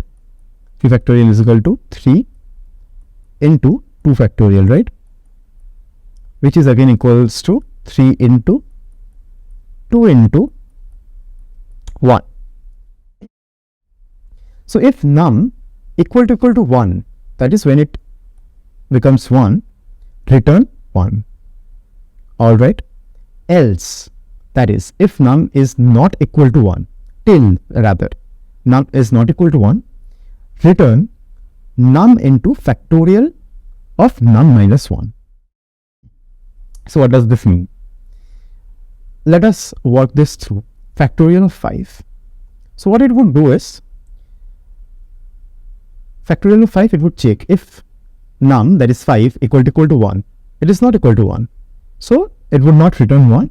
It would go to else, right? So else, return num into factorial of num minus 1. So what it would do is, it would say, okay, so I give 5, that is num, into factorial of num minus 1. That is, I again call the function factorial. Here factorial means the function factorial, right? So it says 5 into, again it calls the function, but this time num minus 1, that is factorial of 4. So if num equals to 1, now this is 4, but 4 is again not equal to 1, therefore it goes to the else part, right? And else it prints num into, now num is 4, into factorial of num minus 1. Now again it goes here, 4 minus 1 is 3 right now. First it went with 4, then 3 is going there. Now is 3 equal to 1? Not really. Then again it prints 3 into factorial of num minus 1. Num minus 1 becomes now 2. So if 2 equals to 1, is 2 1? No. It again goes over here and num is printed into factorial of num minus 1, that is 1. So 1 goes over here. Now if num, that is 1, equal to 1, is num 1? Yes, num is 1. So return 1. So this is what it returns, right? And let's calculate the value. 5 into 4 gives us 20, into 3 gives us, 5 into 3 gives us 20, and into 3 it gives us 60. 60 into 2 gives us 120, and 120 into 1 gives us 120. The answer should be 120. And that is exactly what we get. So this was all about recursion and how it works. Now let us move to the lab session to learn a bit more about recursion. But before we move there, let us also understand another problem using recursion itself, which is the Fibonacci series. So for people who are not acquainted with the Fibonacci series, it is nothing but a sequence wherein each number is the sum of the two preceding one. So what does it mean? The first two numbers are taken as 0 and 1, right? The next number should be the sum of the first two. So what is the sum of 0 and 1? 1. The third number becomes 1. The next number is the sum of the preceding two. So this number should be the sum of this two, which is 2. Now the next number should be the sum of this two, that is 3. So the next number should be the sum of this two, which is 5. Similarly, this becomes 8. Now it becomes 13. Now it becomes 21. Now it becomes 34. And so on. It goes like this, right? The next number should be the sum of this particular two. This is exactly what Fibonacci series does. So let's take an example over here. So Fibonacci series, that is f of 5 equals to f of 4 plus f of 3, which is equal to 2 plus 1. How do I get it? This is 0, this is 1, this is 2. Like that this moves. So f of 4 is basically 0, 1, 2, 3, 4. Sorry, for Fibonacci series it starts from 1. I just confused with the indexing. This is not about indexing. This is the first number, right? First, second, third, fourth, fifth, sixth, and so on. So f of 4 is 1, 2, 3, and 4. This. F of 3 is this. So f of 5 will be f of 4 plus f of 3, that is 3. And this is f of 5.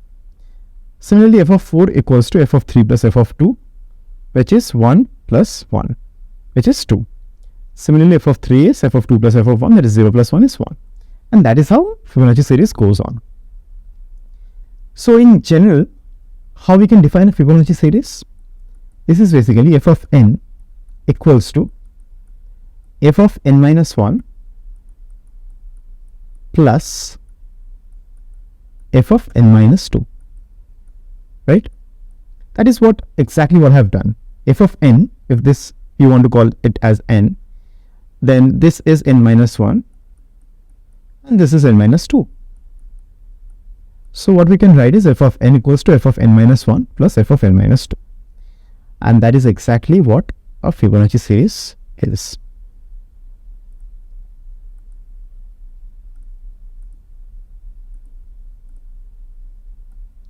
So this is how a Fibonacci series looks like, right? One important aspect of Fibonacci series is f of 0 should be equals to 0 and f of 1 should be equals to 1. So these are the base cases, because if we do not take any base case, how will n move? Because for n to be defined, n minus 1 and n minus 2 needs to be defined, correct? And if n minus 2 is defined, then n minus 2 should be at least the least number, which in this case is 0. Therefore, this becomes 1. And f of n can take the value to start with 1. And so on it moves.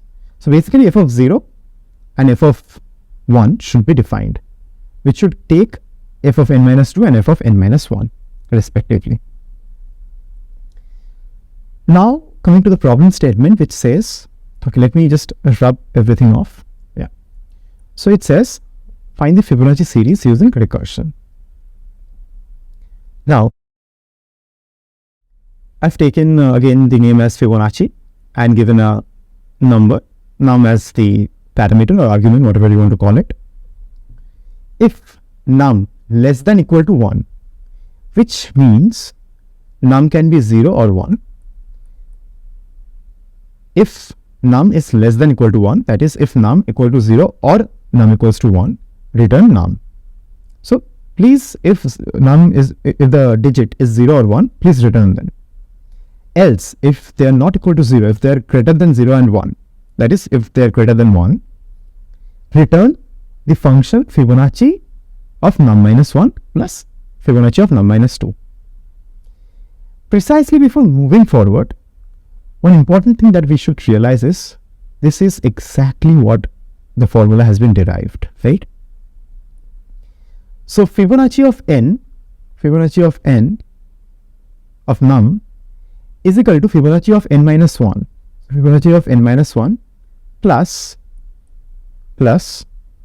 Fibonacci of n minus 2. Fibonacci of n minus 2. That is exactly what we have defined, and this is how recursion works. Why these cases has also been defined? These are the base cases, that if f of 0 or f of 1 occurs, you should return 0 and 1 respectively. So due to this, we have actually defined this if condition. Other than that, this is exactly as the formula we have derived. So do you understand how easy the code becomes, or how easy the code looks? As I said, it looks elegant.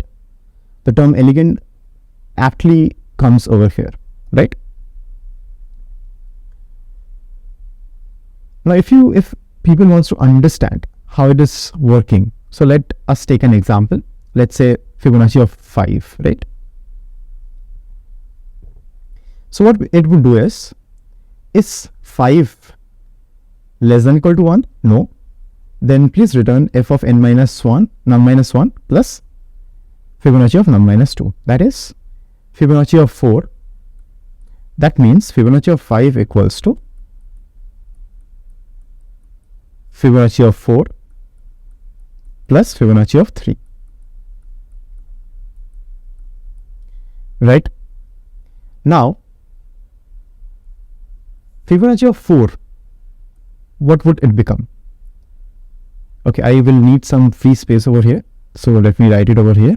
So f of 5 equals to f of 4 plus f of 3, which is equal to f of 4 is equal to f of 3 plus f of 2, right?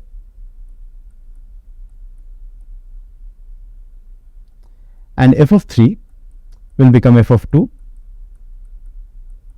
plus f of 1.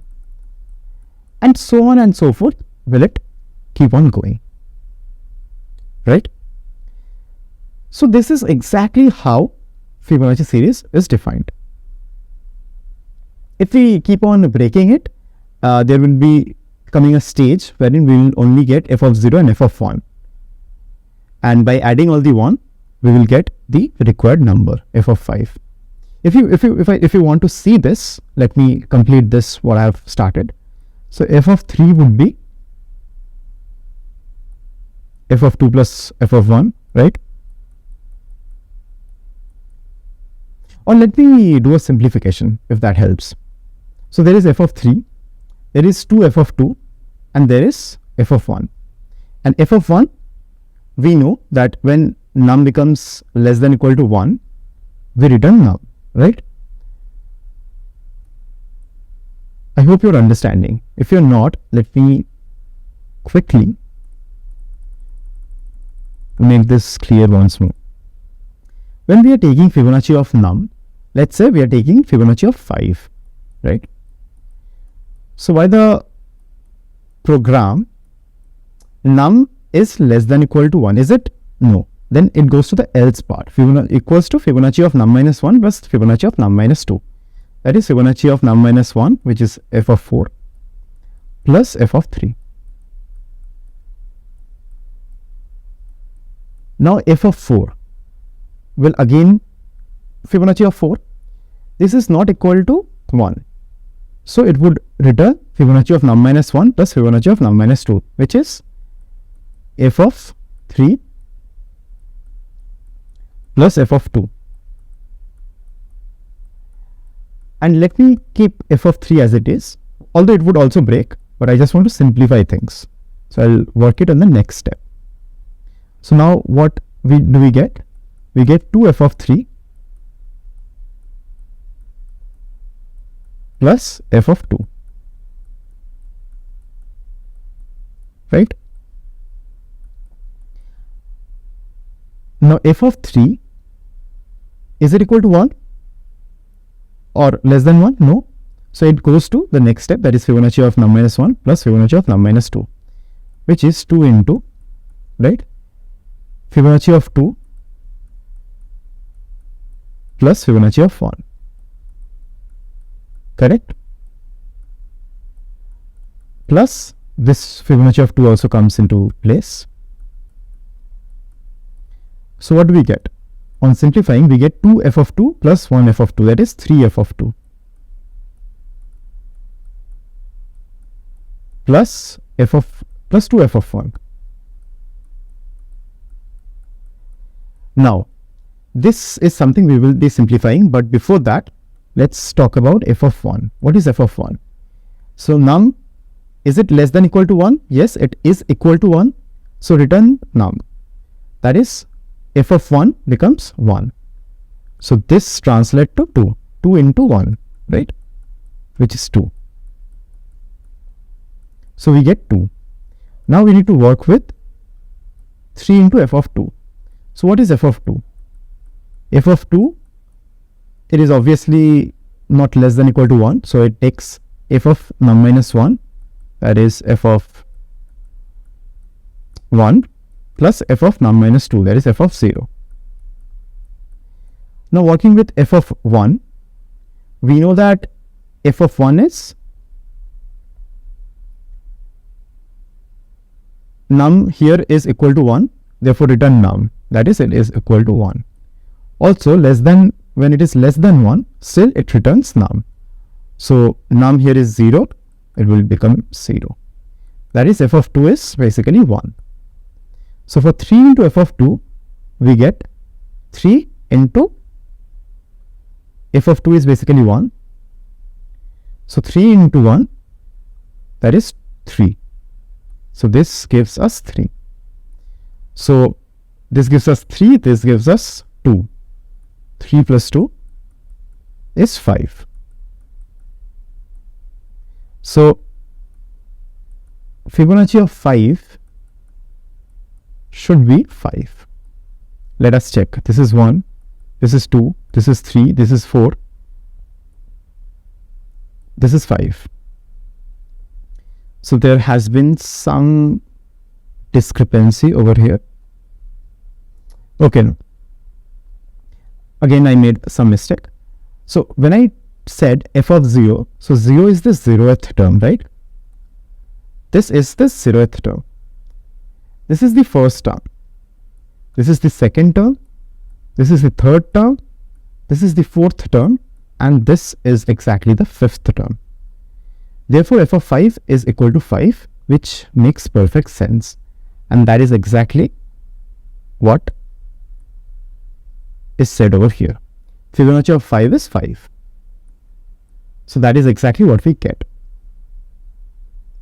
So behind this recursion, behind this return Fibonacci of num minus 1 plus num minus 2, all these particular operations take place. And this is the last part where I have taken a range to print all the Fibonacci series up to 9. We have taken 10 terms, so it starts from 0 to 10. We'll be seeing this in the lab session as well. So I hope the working of recursion is a bit clear now. So now let's head on to the lab. So before moving to the inbuilt functions, let us first work with the recursive functions, and then we'll head back and move to the analytical, the inbuilt functions. So these are exactly what we have learned. What is recursion? What are their advantages and disadvantages? Now, this particular problem, when we say factorial, so if num equal to, this is what we have actually learned. We have said the boundary condition, return 1, else return num into factorial of num minus 1.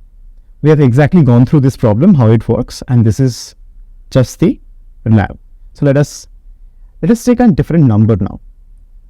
So let's, for example, we take factorial of, let's say 6, right? Or let's say we take the factorial of 4. So it gives me 24. Now let us check, is it correct? So factorial of 4 is 4 into 3 into 2 into 1, which gives us 12 into 2, that is 24, which is what it gives. So therefore exactly correct.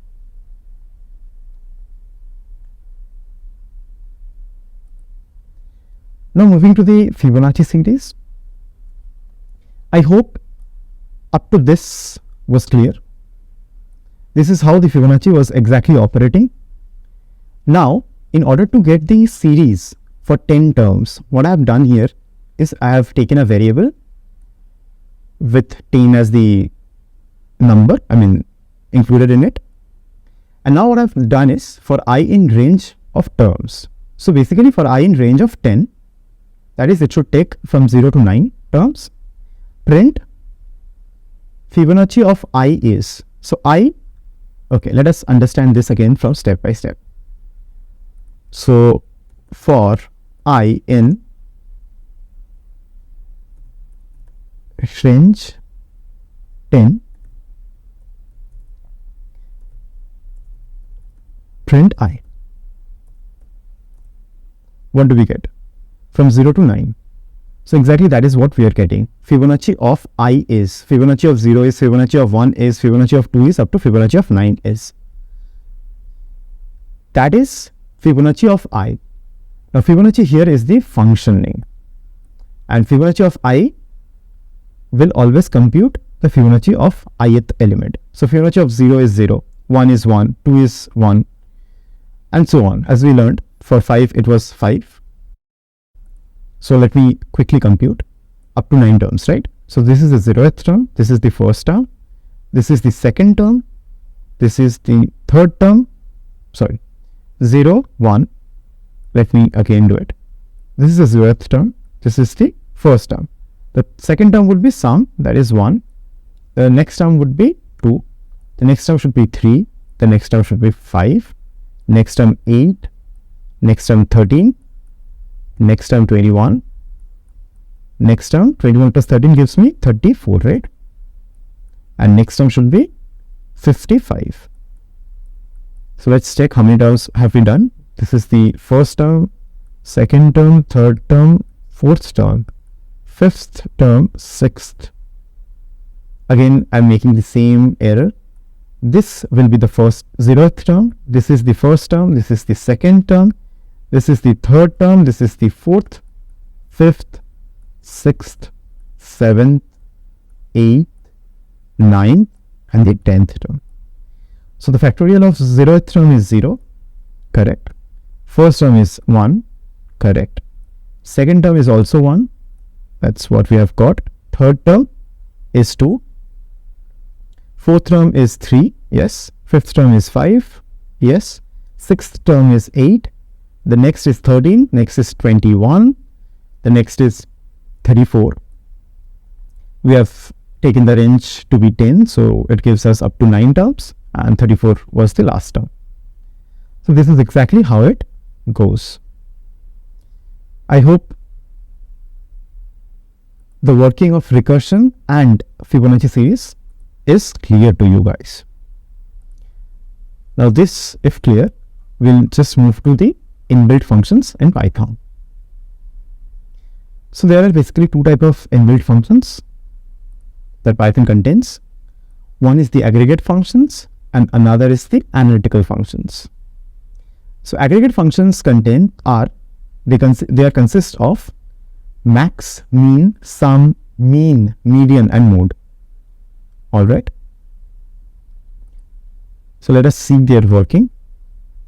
So I've taken a list and I've added these functions. So when I'm taking the max function, print max of list 1. What it does is it searches for the maximum digit amongst this list, which is 9 in this case. So that's what it has printed. The main function prints the minimum. So 1 was the minimum over here, right? There were 2 ones. Sum computes the sum and returns them. So the sum is 3 plus 5, 8, plus 7, 15, plus 9, 24, 2, 26, plus 1, 27, plus 1, 28. And that is exactly what we have got. What is the mean? So for mean, median, and mode, we need to import another function, another library. This is statistics library. So what I've done is import statistics as S.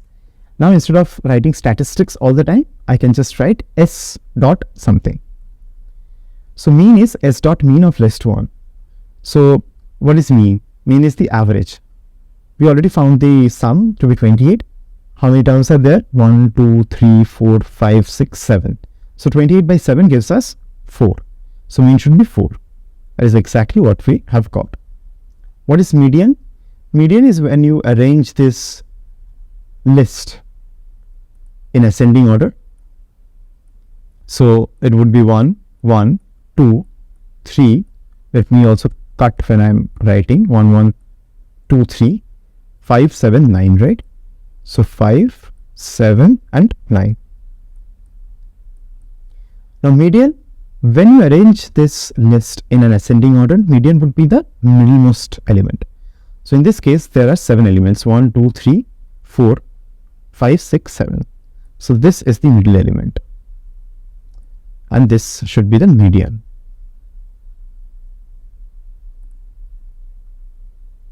The median is 3. That is exactly what we needed to get. Now, one quick understanding that you should have for people from non-mathematical background, what should be the median if the number of digits is even? Here, since it was odd, we found the middlemost element. Let's say we had, let's say 7 over here. It cannot take 7. Okay, let's take be a 11 over here. In that case, what is the middle term? Both 3 and 5 are middle, right? So in that case, what we do is we take the average of the two middle elements, that is 3 plus 5 by 2. So it should be 4. So that's how median is computed.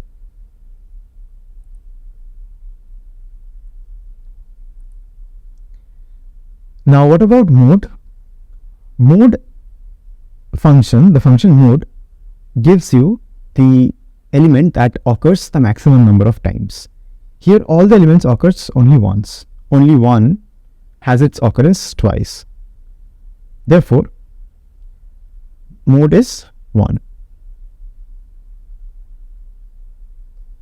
So these were all the aggregate functions. Now coming to the analytical functions, there are basically 3 analytical functions. First is the eval. So what is an eval function? The eval function is basically evaluation function. It evaluates the string like a Python expression and returns the result as an integer. So what we have done over here is, I've taken x is equal to 3, and now when I'm writing eval, I'm giving a string, right? Since if you check it, I've given an apostrophe, which means it's a string, but still it would evaluate it as an integer. So x square, that is 3 square, gives us 9 plus 2 into x, that is 2 into 3 minus 2. So our answer should be 9 plus 6 minus 2, which is 13. And that is what eval function does.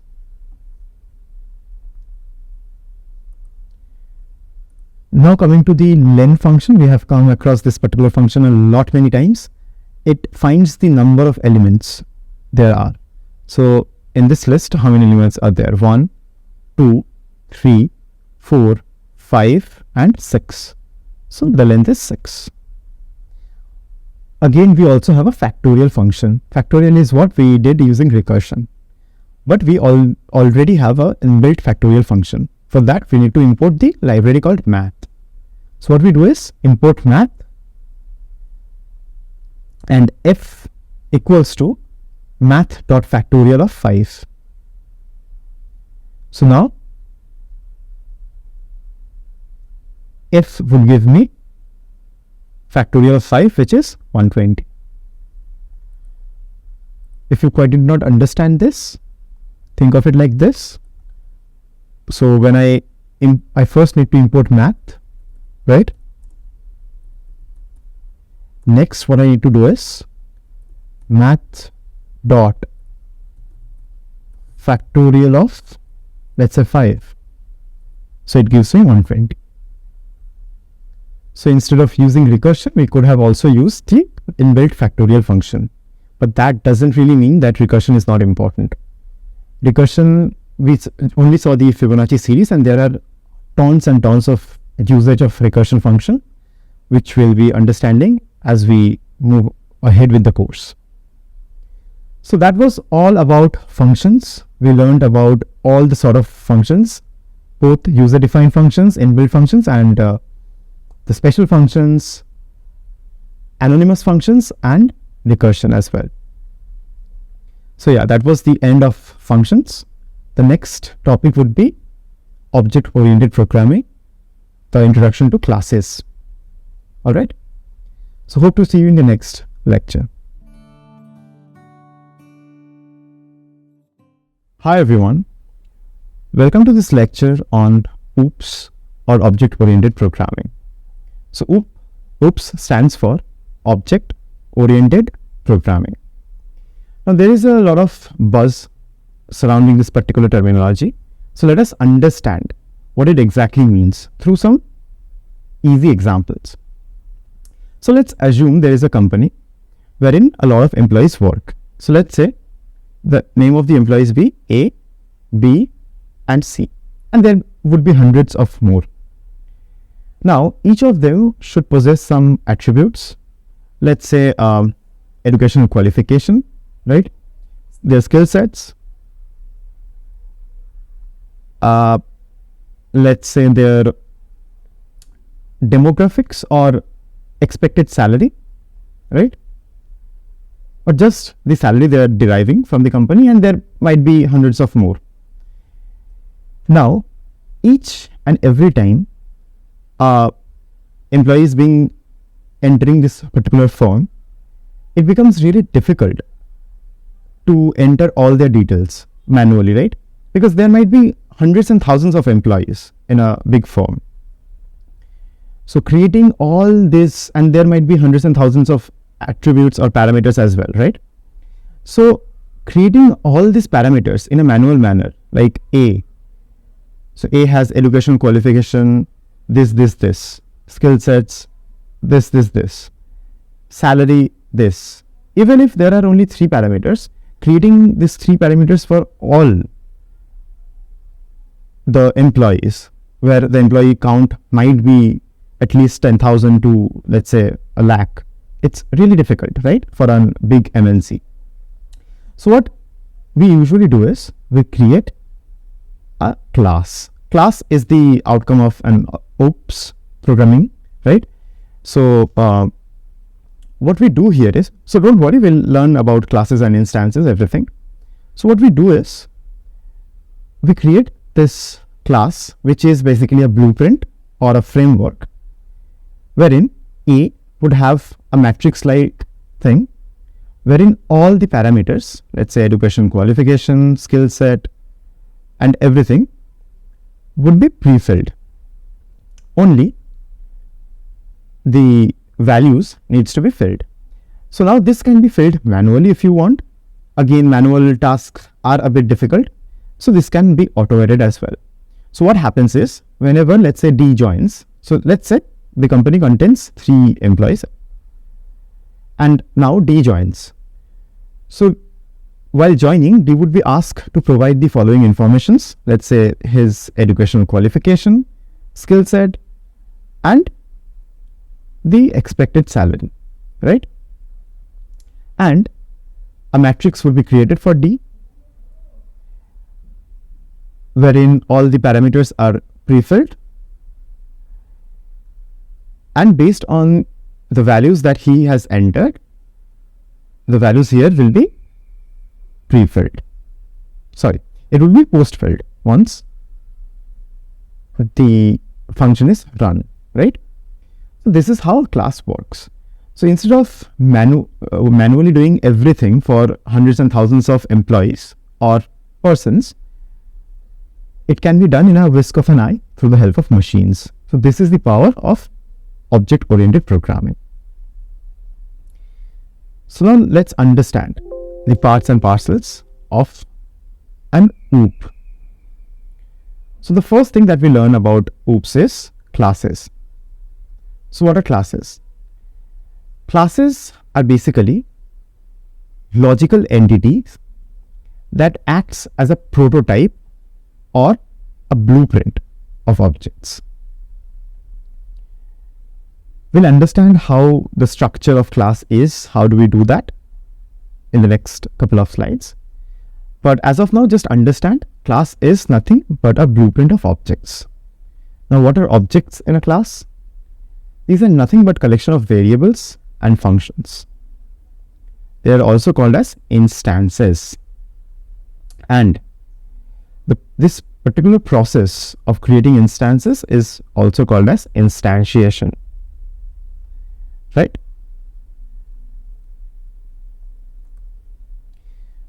Now coming to the advantages of classes, as I already mentioned, it helps us to maintain an organized data keeping structure, and again reusability of code is maintained.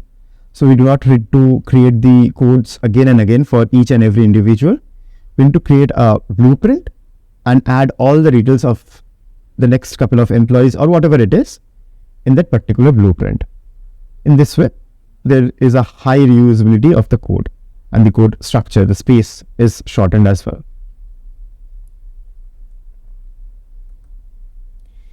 Now the rules or the process that how we create a class, right? So the first thing that we do is we define a class by this particular word or the keyword as class. So here what I have done is class and then followed by the name of the class. So here the name of the class is person, followed by an inverted comma.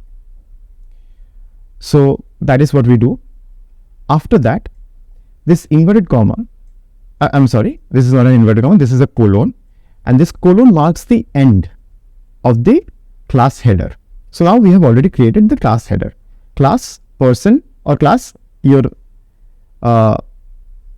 name, the whatever name you want to put, followed by a colon, then give the class body. So here what I've done is I've given a variable age equals to 25. That's all.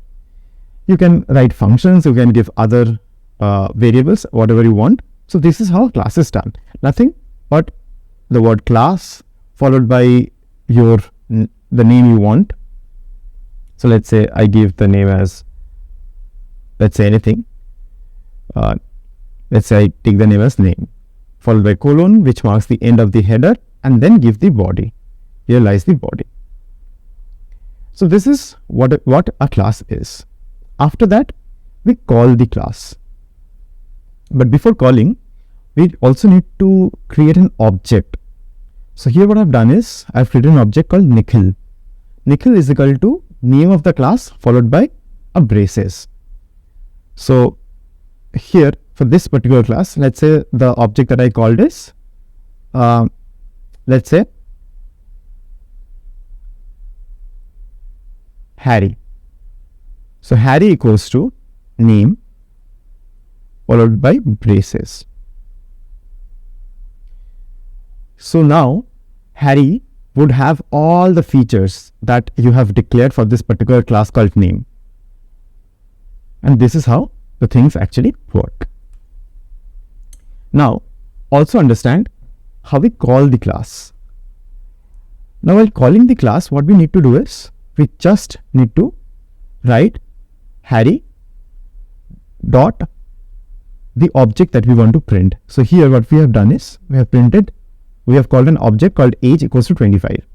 Now what we do is we write print Nikhil dot age, which gives me the age 25. Now if we also write person dot age, person was the name of the class, we also get the same output 25. So how do we call the object? Either call the name of the class dot the name of the parameter that you have given here age, or you instantiate an object with the class and call it by the parameter.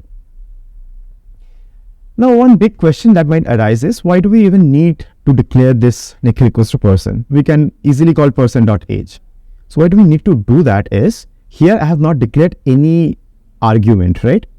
As I said, the employees, as the example that I gave, the employees might have their own skills parameters. Say for example, education qualification, skill set, and salary. And in that case, you cannot define them.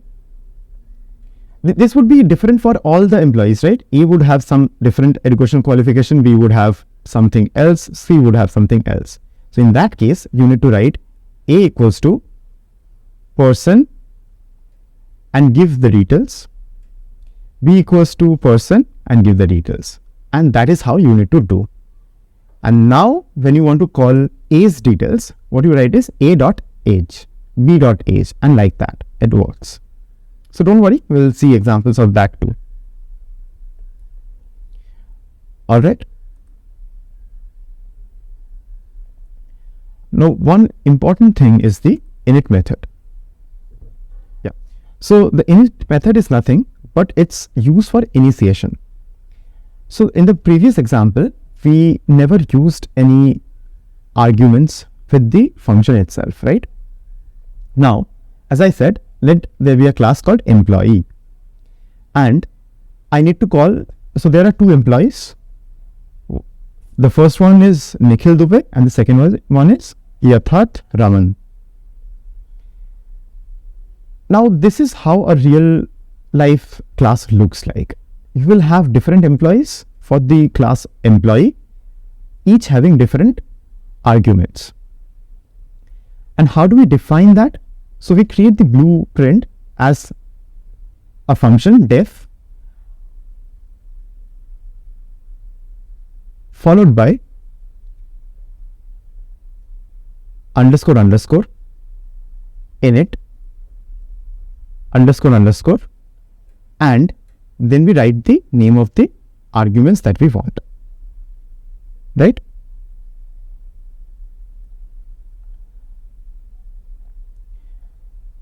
So here what I have used is first comma last. But if you see closely, there is another word called self before first. So what is self? Self is nothing, and mind you, you can use any other word that you want, but for simplicity and for the understandability of everyone, like args and quirks that we have done in functions, we use the word self over here. So self is nothing, but it tells the program that this is used for this particular function. So whatever arguments you want to give, just understand this way, whatever arguments you want to give, use this particular keyword called self at the beginning. Again, this is not a keyword, but this is something to make the code realize that this is for this particular class. So if you see, I've also mentioned self.first is equal to first, self.last is equal to last. So this is something we have to do all the time while explicitly describing what the arguments are. Now, how have we defined it? Init, self, first and last. Now we need to describe what first means. So self.first, which actually makes the program understand that first for this particular class should you take from this particular argument. Self.first is equal to first. Self.last is equal to this argument last. And self.email, this is a custom made thing. So I have used an f string first dot last @ company.com. So this is self.email. Now what I've done is I've taken objects. So emp1 equals to employee Nikhil, Dubey. emp2 equals to employee Yatharth, Raman. Now what I've done is print email employee1.email. So employee1.email. So what now it would do is, as I said, self.first. It is taking this Nikhil here, the first argument that you have given, Nikhil. Now Nikhil.last. So last is Dubey over here. So Nikhil.Dubey @company.com, and that is the exact output that you have got. Same goes for employee2, Yatharth.Raman @company.com. So this is exactly how the init method works.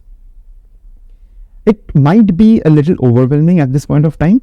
Trust me, while practicing you would understand, and we'll also have some practice sessions as we move to the lab session.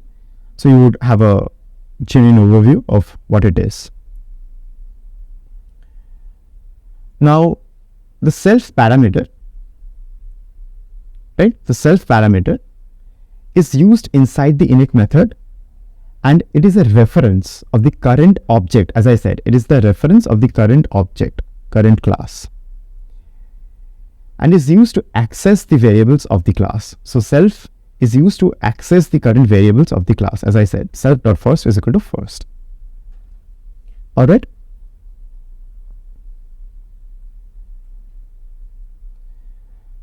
Now coming to one last important type thing is variables. Although I have already made you understand what variables are,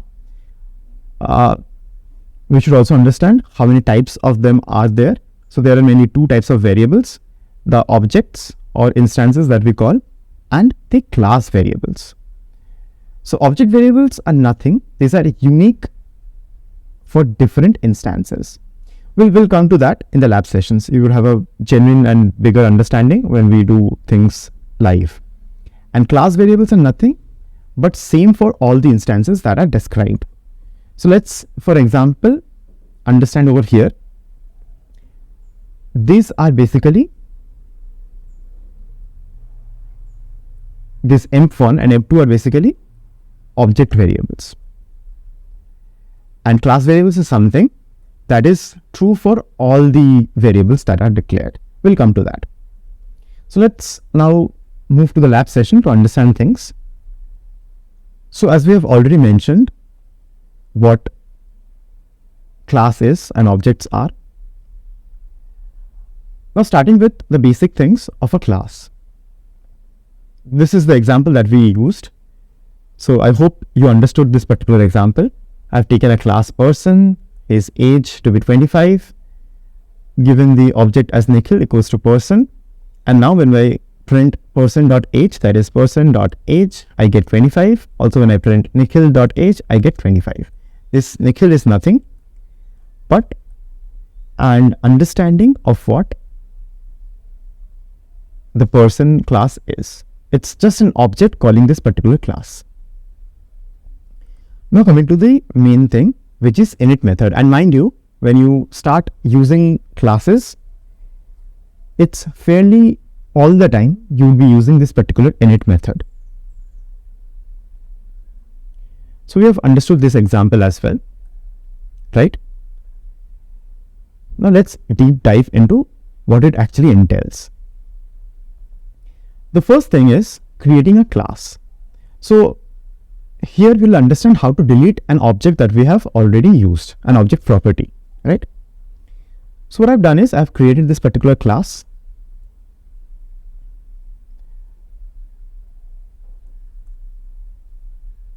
Let me grab my pen real quick. Yeah. So this is basically the object class, the employee class, and I've declared the same things, the first name, last name, along with the email. Now I've also created the two classes, Nikhil Dubey and Yatharth Raman. So this is the structure that we do. Now one important thing is employee1 dot underscore underscore dict underscore underscore. So what does this do? Dict tells you what are the what are the contents present inside this particular object, employee1.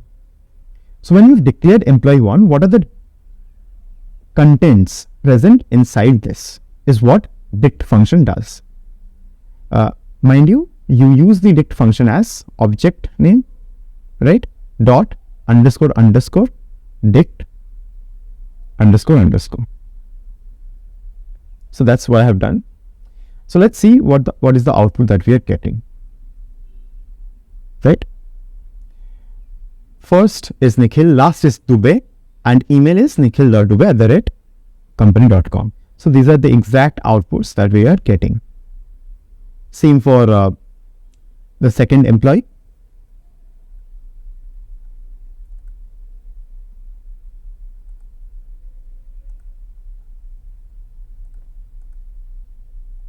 So same for the second employee.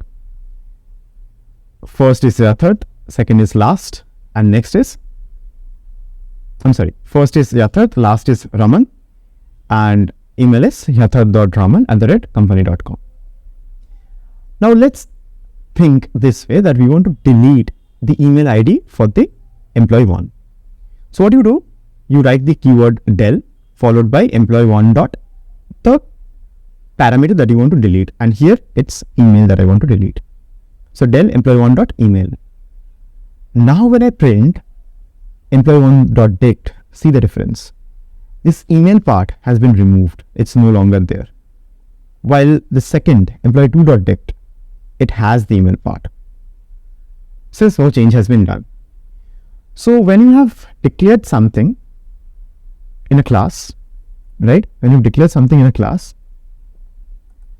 it might be so that you want to include all the different parameters that you want. But it might be again that for a particular employee, you do not want certain parameters to be shown. And in that case, what you do is delete them. So that's exactly what I've done. Since I do not want the email ID of employee1 to be shown, I've deleted that. But for employee 2, it is now still visible.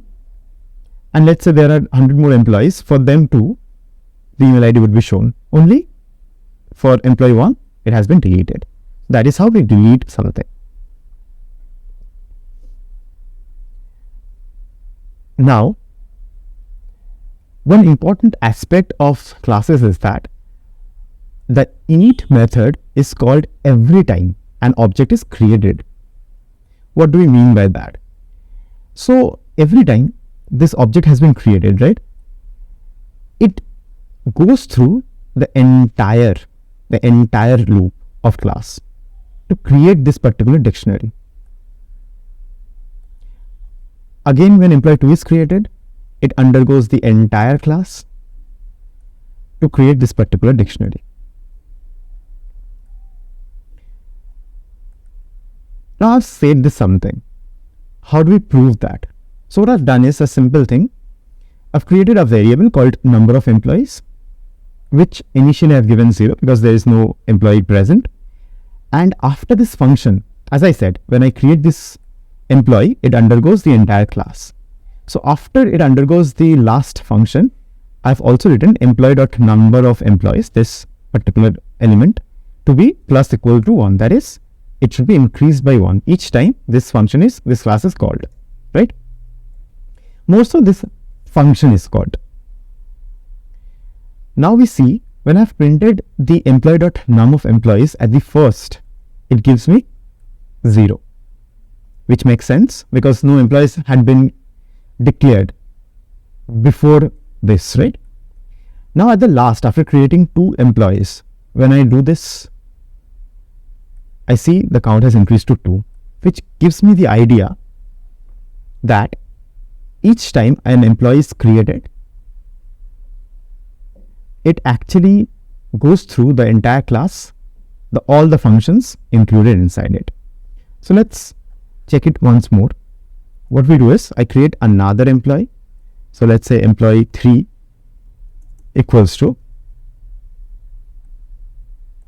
let us give the same name itself, or if you want to change it, let's say Yash Goel. And now, as we see, the employee count has changed to 3. And this is how it goes. So in general, the theory is each time an object is created, it undergoes the entire class through all the variables that has been declared, and then moves to the creation of next object. And that is the reason it keeps on increasing. Now, what if you want to create multiple functions, right, in a class? So the first function that we do is we use the full name. For the second functions, we use this particular keyword self that we had already declared. So as I said, self is what? Self helps you to make the code understand that this is an inclusivity of the class employee. So the next time that we print any functions as such, we use the keyword only self, unless any other value or variable is to be declared. Let's say here we had to declare another variable, then self comma that particular variable. Otherwise, self would suffice. Self is just to maintain that this is a part of this particular class employee. So let's understand what we have done over here. this is the common thing that we have already done. Now the second function that I have done is full name. So for full name, I have done self and self.first, self.last. So it would give me the entire name, Nikhil Dubey. The next thing that I have done is apply raise. This is a function wherein what I have done is self.pay. So there is another variable that I have included, pay. So self.pay equals to self.pay into 1.05, which means an increase of 5% in the pay. Now, so each time this apply raise is called, the self.pay, the pay value would be increased by 5%. So what it happens over here is employee 1 is equal to employee Nikhil Dubey 60,000 and employee 2 has the value of 50,000. Now at first when we called, okay, this is something we are calling the first full name. So we are getting employee 1 dot full name is Nikhil Dubey. I think it's self-explanatory. But when I'm calling its initial salary, right? I'm calling employee 1 dot pay. So I'm getting the initial salary that has been declared over here, 60,000. Now when I'm calling apply raise, I'm getting the employee 1 dot pay to be 63,000, which is a 5% increase from the previous salary, right? What if I call it again? Let's say I called it again. What do you think would happen? See, it has increased by another 5%. And this would keep on happening as we apply raise, because apply raise, so let me break it down step by step. Employee 1 dot pay initially was 60,000. Now, when we use the function apply raise, it comes over here, it sees self dot pay, which is the value right now is 60,000, right? So right now, the value is 60,000. And 60,000 into 1.5 gives me 63K. So that is what it has given me. Now when I again use the cell apply dot raise, it would come to this particular function and check for the self dot pay. Now the self dot pay value was 63K and it needed to increase it by 5%, which is approximately 3,000 something, which gives me 3,150. So 63,000 plus 3,150 is 66,150. That is how the entire thing works. I hope I was able to make you understand, right? Now variables. The last thing that I wanted to make you understand was variables. So there are basically two types of variables, as I said, instant variables and class variables. So let's understand this. So the first thing that we do over here is I've created a class employee, given a variable pay raise equals to 1.05, right? And then written the function wherein first, last and pay has been defined. Then, so mind you, in the previous example, I had explicitly mentioned the self.pay equals to the apply raise function to be self.pay into 1.05. This is something I had kept constant. Not necessarily it has to be constant. It can be variable as well. So this is what I have exactly done over here. I've taken a variable. And now each time I want to change the pay raise, I can change the variable over here and do not need to go inside the code to change wherever I want. So I've used the keyword over here, the function apply raise. So self.pay equals to self.pay into self.pay raise, which is 1.05, same. But now since the code with time, with application in real world, it would be really big. So I need to create a variable so that the variable can be used, and changing is pretty easy. Just you need to change the variable. Now what happens is, so understand this particular part. I've created the three names as well, 3 objects. Now I move to the class variable. So class variable is what I do. The name of the class was employee. Now what I do is employee.payraise. Payraise here was 1.05. Now what I need to do is I want to change the payraise. There are two ways. I can change it from here only. But this is not something that I want to do. Why? Because, this is a very short code and you can check by looking, you can change it. But when you move to practical real world examples, you get really lost. Where is this particular variable located? And necessarily you do not want to change any code as such. That is considered as a bad practice. So what you do is you update the code, and that is exactly what I have done. I've updated the payraise. So what I've done is employee.payraise equals to 1.1. That is a 10%. Instead of 5%, let's say the company was doing well and it wanted to pay all its employee a 10% raise. So it has done an updation to be 1.1. That is a 10% raise. Now understand, I have used, instead of self, I've used employee.payraise. What it means is the entire three objects, right, would get the particular payraise of 10%. But what are instant variables then? This was a class variable. So what are instance variables then? Instance variables are only when you want to change, you want to have different payraise for different employees. And in that case, you use employee1.payraise or employee2.payraise or like that.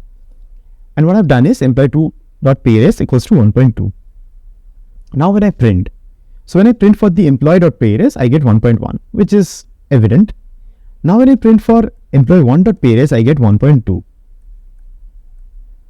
Again, which is evident because I had explicitly mentioned that employee1.payraise should be 1.2. But for employee2 or employee3, I get the same payraise, 1.1, which has been declared by the class variable. So in short, when you declare a class variable, it follows for all the objects that are created. Had I not created this employee1.payraise, I would have got the same output all throughout. But since I created this particular employee1.payraise to be 1.2, I'm getting this particular change. What if I also wanted to change this thing for employee, let's say employee 2, and let it be 1.5, a 50% pay raise. So I would get for employee 2, I'm getting 1.5. So this is the basic difference of class variables and instant variables. For class variables, it's a generic thing that applies to all the objects until you have declared something explicitly for any of the given objects. So hope you understand. This is exactly what I've explained over here.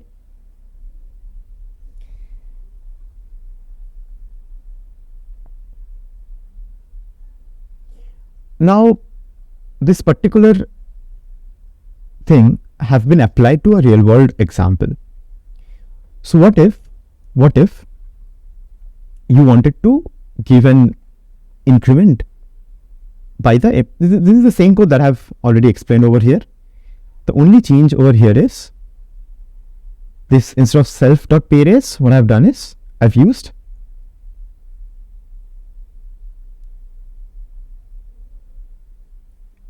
employee.payraise, nothing else.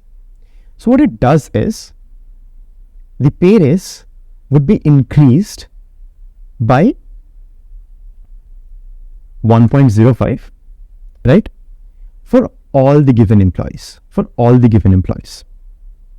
When it's changed to 1.1, it would change for all the employees again. So see, that is what is happening. Initially, their salary was 50,000 for all. That's what has been printed. And now, when I called the function apply raise for all the employees, the next salary that I get is 55,000 for all, a 5% increase. A 10% increase, sorry, since apply raise has been increased. Here also I have used that employee1.payraise to be 1.2. However, it is having no effect. Why? Because in this particular apply raise function, I had used employee.playRaise.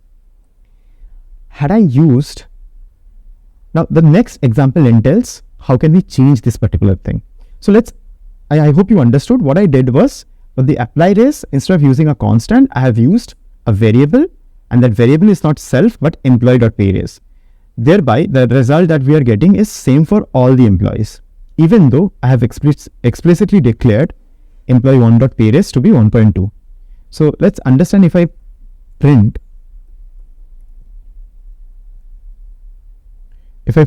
employee1.payRaise,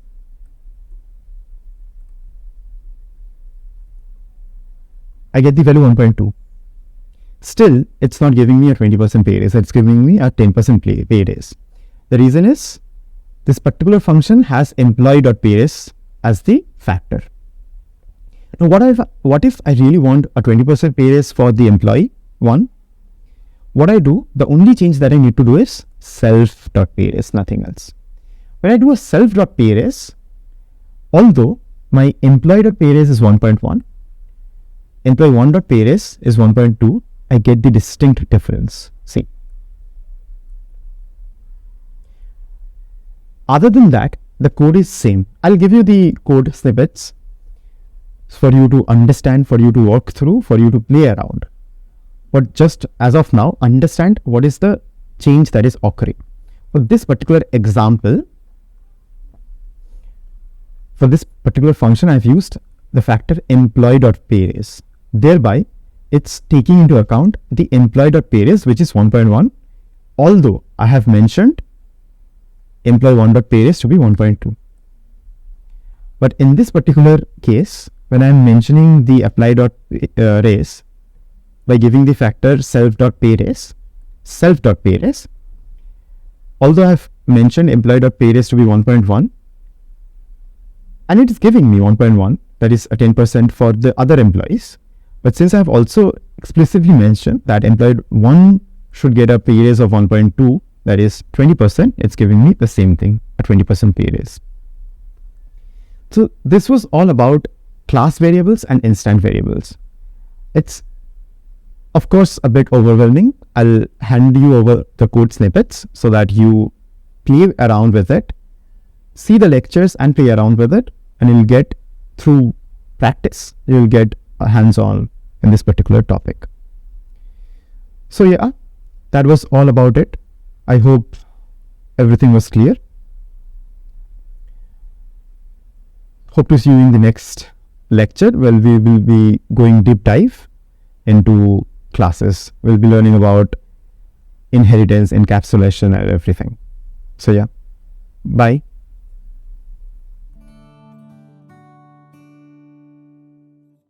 Hello everyone. Welcome to the second part of object-oriented programming. Here we'll be learning some advanced topics like inheritance, encapsulation, and polymorphism. So what is inheritance? Inheritance, as we all know from the English term, is inheriting some properties from parents, right? Now, in respect to classes, what it does is it allows us to define a class that can inherit all the properties, all the methods and properties from another class. This another class from which the properties are being inherited are called as parent class. And this class that inherits is called as child class. So there are basically two classes: the parent class, the class being inherited from, and the child class, the class that inherits. Alright. Now, let us create the basic parent class to begin with. So what I've done over here is I've created a class called employee, given the first name and last name and its email address as well. Now created two objects, Nikhil and Yathar, and just for the simplicity I've just printed the employee1 name the email address of employee 1, and I've got the desired result. So this is the kind of program we have been dealing with from the past few time, So this was all about the parent class. Now, when we need to create the child class, the class that inherits its properties. So let's understand, before moving forward, let's understand. So a company per se might have different groups of employees, right? So there's a company, it might have different employees. Some of them might be administrators, some of them might be managers, or managers, let's say managers. There might be some technical people or developers or someone, and there might be the people who clean, or let us call them janitors. For lack of better words, let us call them. Now, every single one of them are employees, right? But they might have different attributes to be defined in the company portal. For example, there is no use of defining the skill set, let's say the skill set of an admin in terms of coding languages, right? And for managers, it's not really useful to define they might or might not know any programming, so it doesn't really matter. So managers will have a different level of attributes that should be present in the company portal. Same for admins, same for developers or technical people, and same for the level 1 people, right? So what we do in that case is we create an employee class, right? An employee class. And we have some basic framework in place. The most basic framework, we have them in place. Now, from employees, so employee now becomes the parent class. Employee will become the parent class. And from employee, we'll have a child, not but several child classes, right? Several child classes. One might be admin, one might be the managers, one might be technical, one might be the level 1 people, and so on. And for each of these child classes, they might have different attributes. Again, one child class might have several other child classes based on certain factors that depends totally on how big the company is and the hierarchy and everything.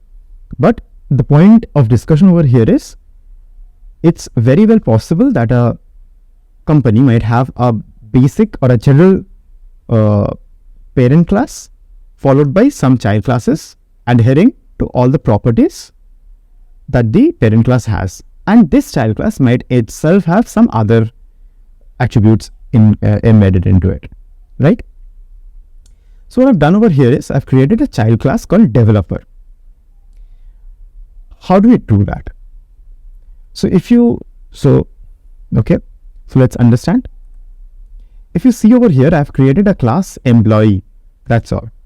But now when I'm creating the child class, I'm creating class developer, and in braces, I'm giving the name of the super class or the parent class, employee, followed by the init method. This init method is totally dependent on this particular child class. So def init self, first name, last name, and the programming language that I might want to select. Now, here if you see, this init was only one line. But for the child class, it should also have another init class, which is called super. Super followed by braces, dot init, followed by the properties that I want to inherit from the parent class, right? So what exactly did I mean was, I create the child class with class followed by the name that I want to give, followed by the name of the parent class that I want to inherit from. Then I give the init method. This particular init method is everything related to this child class, followed by a super statement super.init followed by the attributes that I want to inherit from the super class, which is employee over here. Super class or the parent class, whatever you want to call it. Did I make this thing very clear? So this is a compulsion. This is the very basic thing that you have to do. Now you move to the body of the class and you create everything that is required. So self.email equals to, so the company might have different email IDs structure. For developers, it might have a different email structure, and for managers, it might have different employee structure. So here the email becomes first.last@developer.com, right? And I've also mentioned the programming language, since this was another parameter that was included only in this particular child class developer. So I've also mentioned self.programming language equals to programming language. Now, these two employees, employee 1 and employee 2. Now, closely observe, the first employee has the employee as the class. That's the reason I've written inherited from employee class. So it would not really have the third parameter, that is programming language. While the second employee, that is the employee 2, is taking the parameters from the developer class. That's why I've mentioned developer class followed by first name, last name, and the programming language over here. So this is created in developer class. Now, when I print employee1.email, guess what the email ID would be? This would be the very first email ID @company.com. Why? Because it's the same structure of employee. That's exactly what we get, nikhil.dubey@company.com. But for the second one, right? For the second one, employee 2, I get the second type of email address @developer.com. This is exactly that we get @developer.com. And I've also written employee 2.programming language. So Python was given and Python is what I'm getting. So I hope this difference is clear to you. All about inheritance. The parent class and the child class. The child class only inherits things from the parent class and might have its own other attributes. That is exactly what we saw over here. Alright. Now, coming to this next topic, that is encapsulation. So what is encapsulation? Again, encapsulation means enclosing something which should not be visible to the general public. This should be taken private. That is what encapsulation means, right? So what we generally do over here is, let's say I've written this particular code and we create this particular app wherein this code is the main backbone. Someone comes, so let's say I give this example that salary, and let's assume that based on this particular code, all the salary and everything would be paid. So I have given the salary to V. Or let's say the pay raise to be 5%, right? Pay raise I've given to be 5%. Now some notorious person comes in the industry and he fidgets with the code and changes this 5% to 10%. What then? Because this pay raise is obviously accessible at any point. He can change, as I have already mentioned in the previous lecture, that how do you change? You can change it directly from the code itself, or you can create another line and change it. Now, if you create another line to change it, it might be easily visible. But what if you do not do that? If you change it in the base code itself? So what we do here is we use the format of encapsulation. What it does not let anyone to change your particular values. How do we do that? Let's understand through this particular code. Okay. So let me, So what I've done over here is I've taken the same exact code, person with first name and last name, with name and age. Now, let me first, show you what the problem we might face.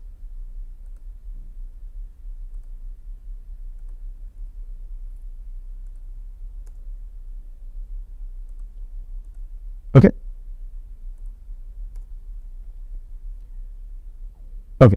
So what I've done over here is I've taken a class, given the name and the age. So here the factor that can be changed is age, right? Now what I've done is another function displays, which displays the name and the age. So here I've given the name of the person as Mahesh and age to be 36, right? Now when I click on display, I get the age to be, the name to be Mahesh and age to be 36, which is understandable because the age given is 36. Now what if someone comes and change the age to be 26? And then when we press p1.display, we get the age to be 26. So in a real life scenario, this should not be the case, right? You cannot change some private data. So how do we stop the person from changing this particular code? What we do is we use encapsulation. Here if you see, I've written self.age equals to age. What I really needed to do was self._age. This underscore is what is required to make it private. So self._age equals to _age. Also in the framework, the argument, we have taken _age. This makes it to be private. Now what happens when I have set the display to be self.name as self._age? Now see here, P1 person Mahesh and 36. When I display it, I get 36, right? But now when I also write 26 over here, I get the same age. No change at all. I get the 36 as the age. However, if I really want to change the name, what if I want to change the name? So p1.name equals to, let's say, Eddie, right? In that case, that would be changed. Why? Because now I have not used any privatization or encapsulation. How do I do that? The simple method, use an underscore over here as well, right? Also I need to change this. Now you see that Eddie is not also changed because I have encapsulated all the variables. So this is what we exactly do in a real life scenario, and this is all about encapsulation. Now a question should be arising in your mind. What if I really want to change the age? Maybe the age is a factor that changes with time. So what if I really want to, one thing we can do is we can create a time series data function wherein with passage of every time the age changes. That is okay. But what if there is a mistake in data? If we really need to change? So in that scenario, what we do is we create another function. So here I've clearly written the only way to modify a private value is to create a function for the same inside the class. So what I've done is, up to this was written earlier. Now I include another extra function, right? Another extra function called modify variable. So the name of the function is anything you want to put. I've taken that to be modify variable, and I've taken new age to be the value and the argument. So now self._age equals to new age, right? Now what happens is, if we go forward, we see that I've taken the same credentials, Mahesh on 36, P1 display, Mahesh.36. But now the second time what I've done is P1.modify variable. So I've used this function modify variable, and for new age I've taken 26. And now self.age becomes new age. So when I press the P1.display, it gives me the new age, that is 26. So this is the only method, that is by creating a new function inside the class, we can change the encapsulation, the value encapsulated, right? This is all about encapsulation. Now we move to another important topic called as polymorphism. What is polymorphism? Polymorphism is nothing but poly means many and morphism means forms. So when a same thing, an object, can coexist in different forms, we call that to be polymorphism. Now how do we link it with classes? So let's understand with this particular example itself. What I've done over here is I've taken 3 classes. The first class is SBI, second is ICICI, and third is HDFC. And I've taken a function to be rate of interest. And the rate of interest is returning the interest rates that are prevalent in this banks. So for SBI, I've taken it to be 6, for ICICI it is 5, and for HDFC it is 7, right? Now what I've also done is I've taken another class called common. You can take any class you want. I'm sorry, not a class but a function, right? So def common bank. Now what I'm doing is I'm returning bank dot rate of interest. Now understand what this bank means. This bank is written instead of self. You could have written self over here as well, and then here that would have changed by self, nothing else. So def common bank, return bank dot rate of interest, and now I've created the objects. So S for SBI, I for ICICI, H for HDFC. Now when I write common dot S, I get 6, for I get 5, and for H I get 7. So what did I do over here? This is a typical case of polymorphism wherein there exist several banks, several classes consisting of several banks with different rate of interest.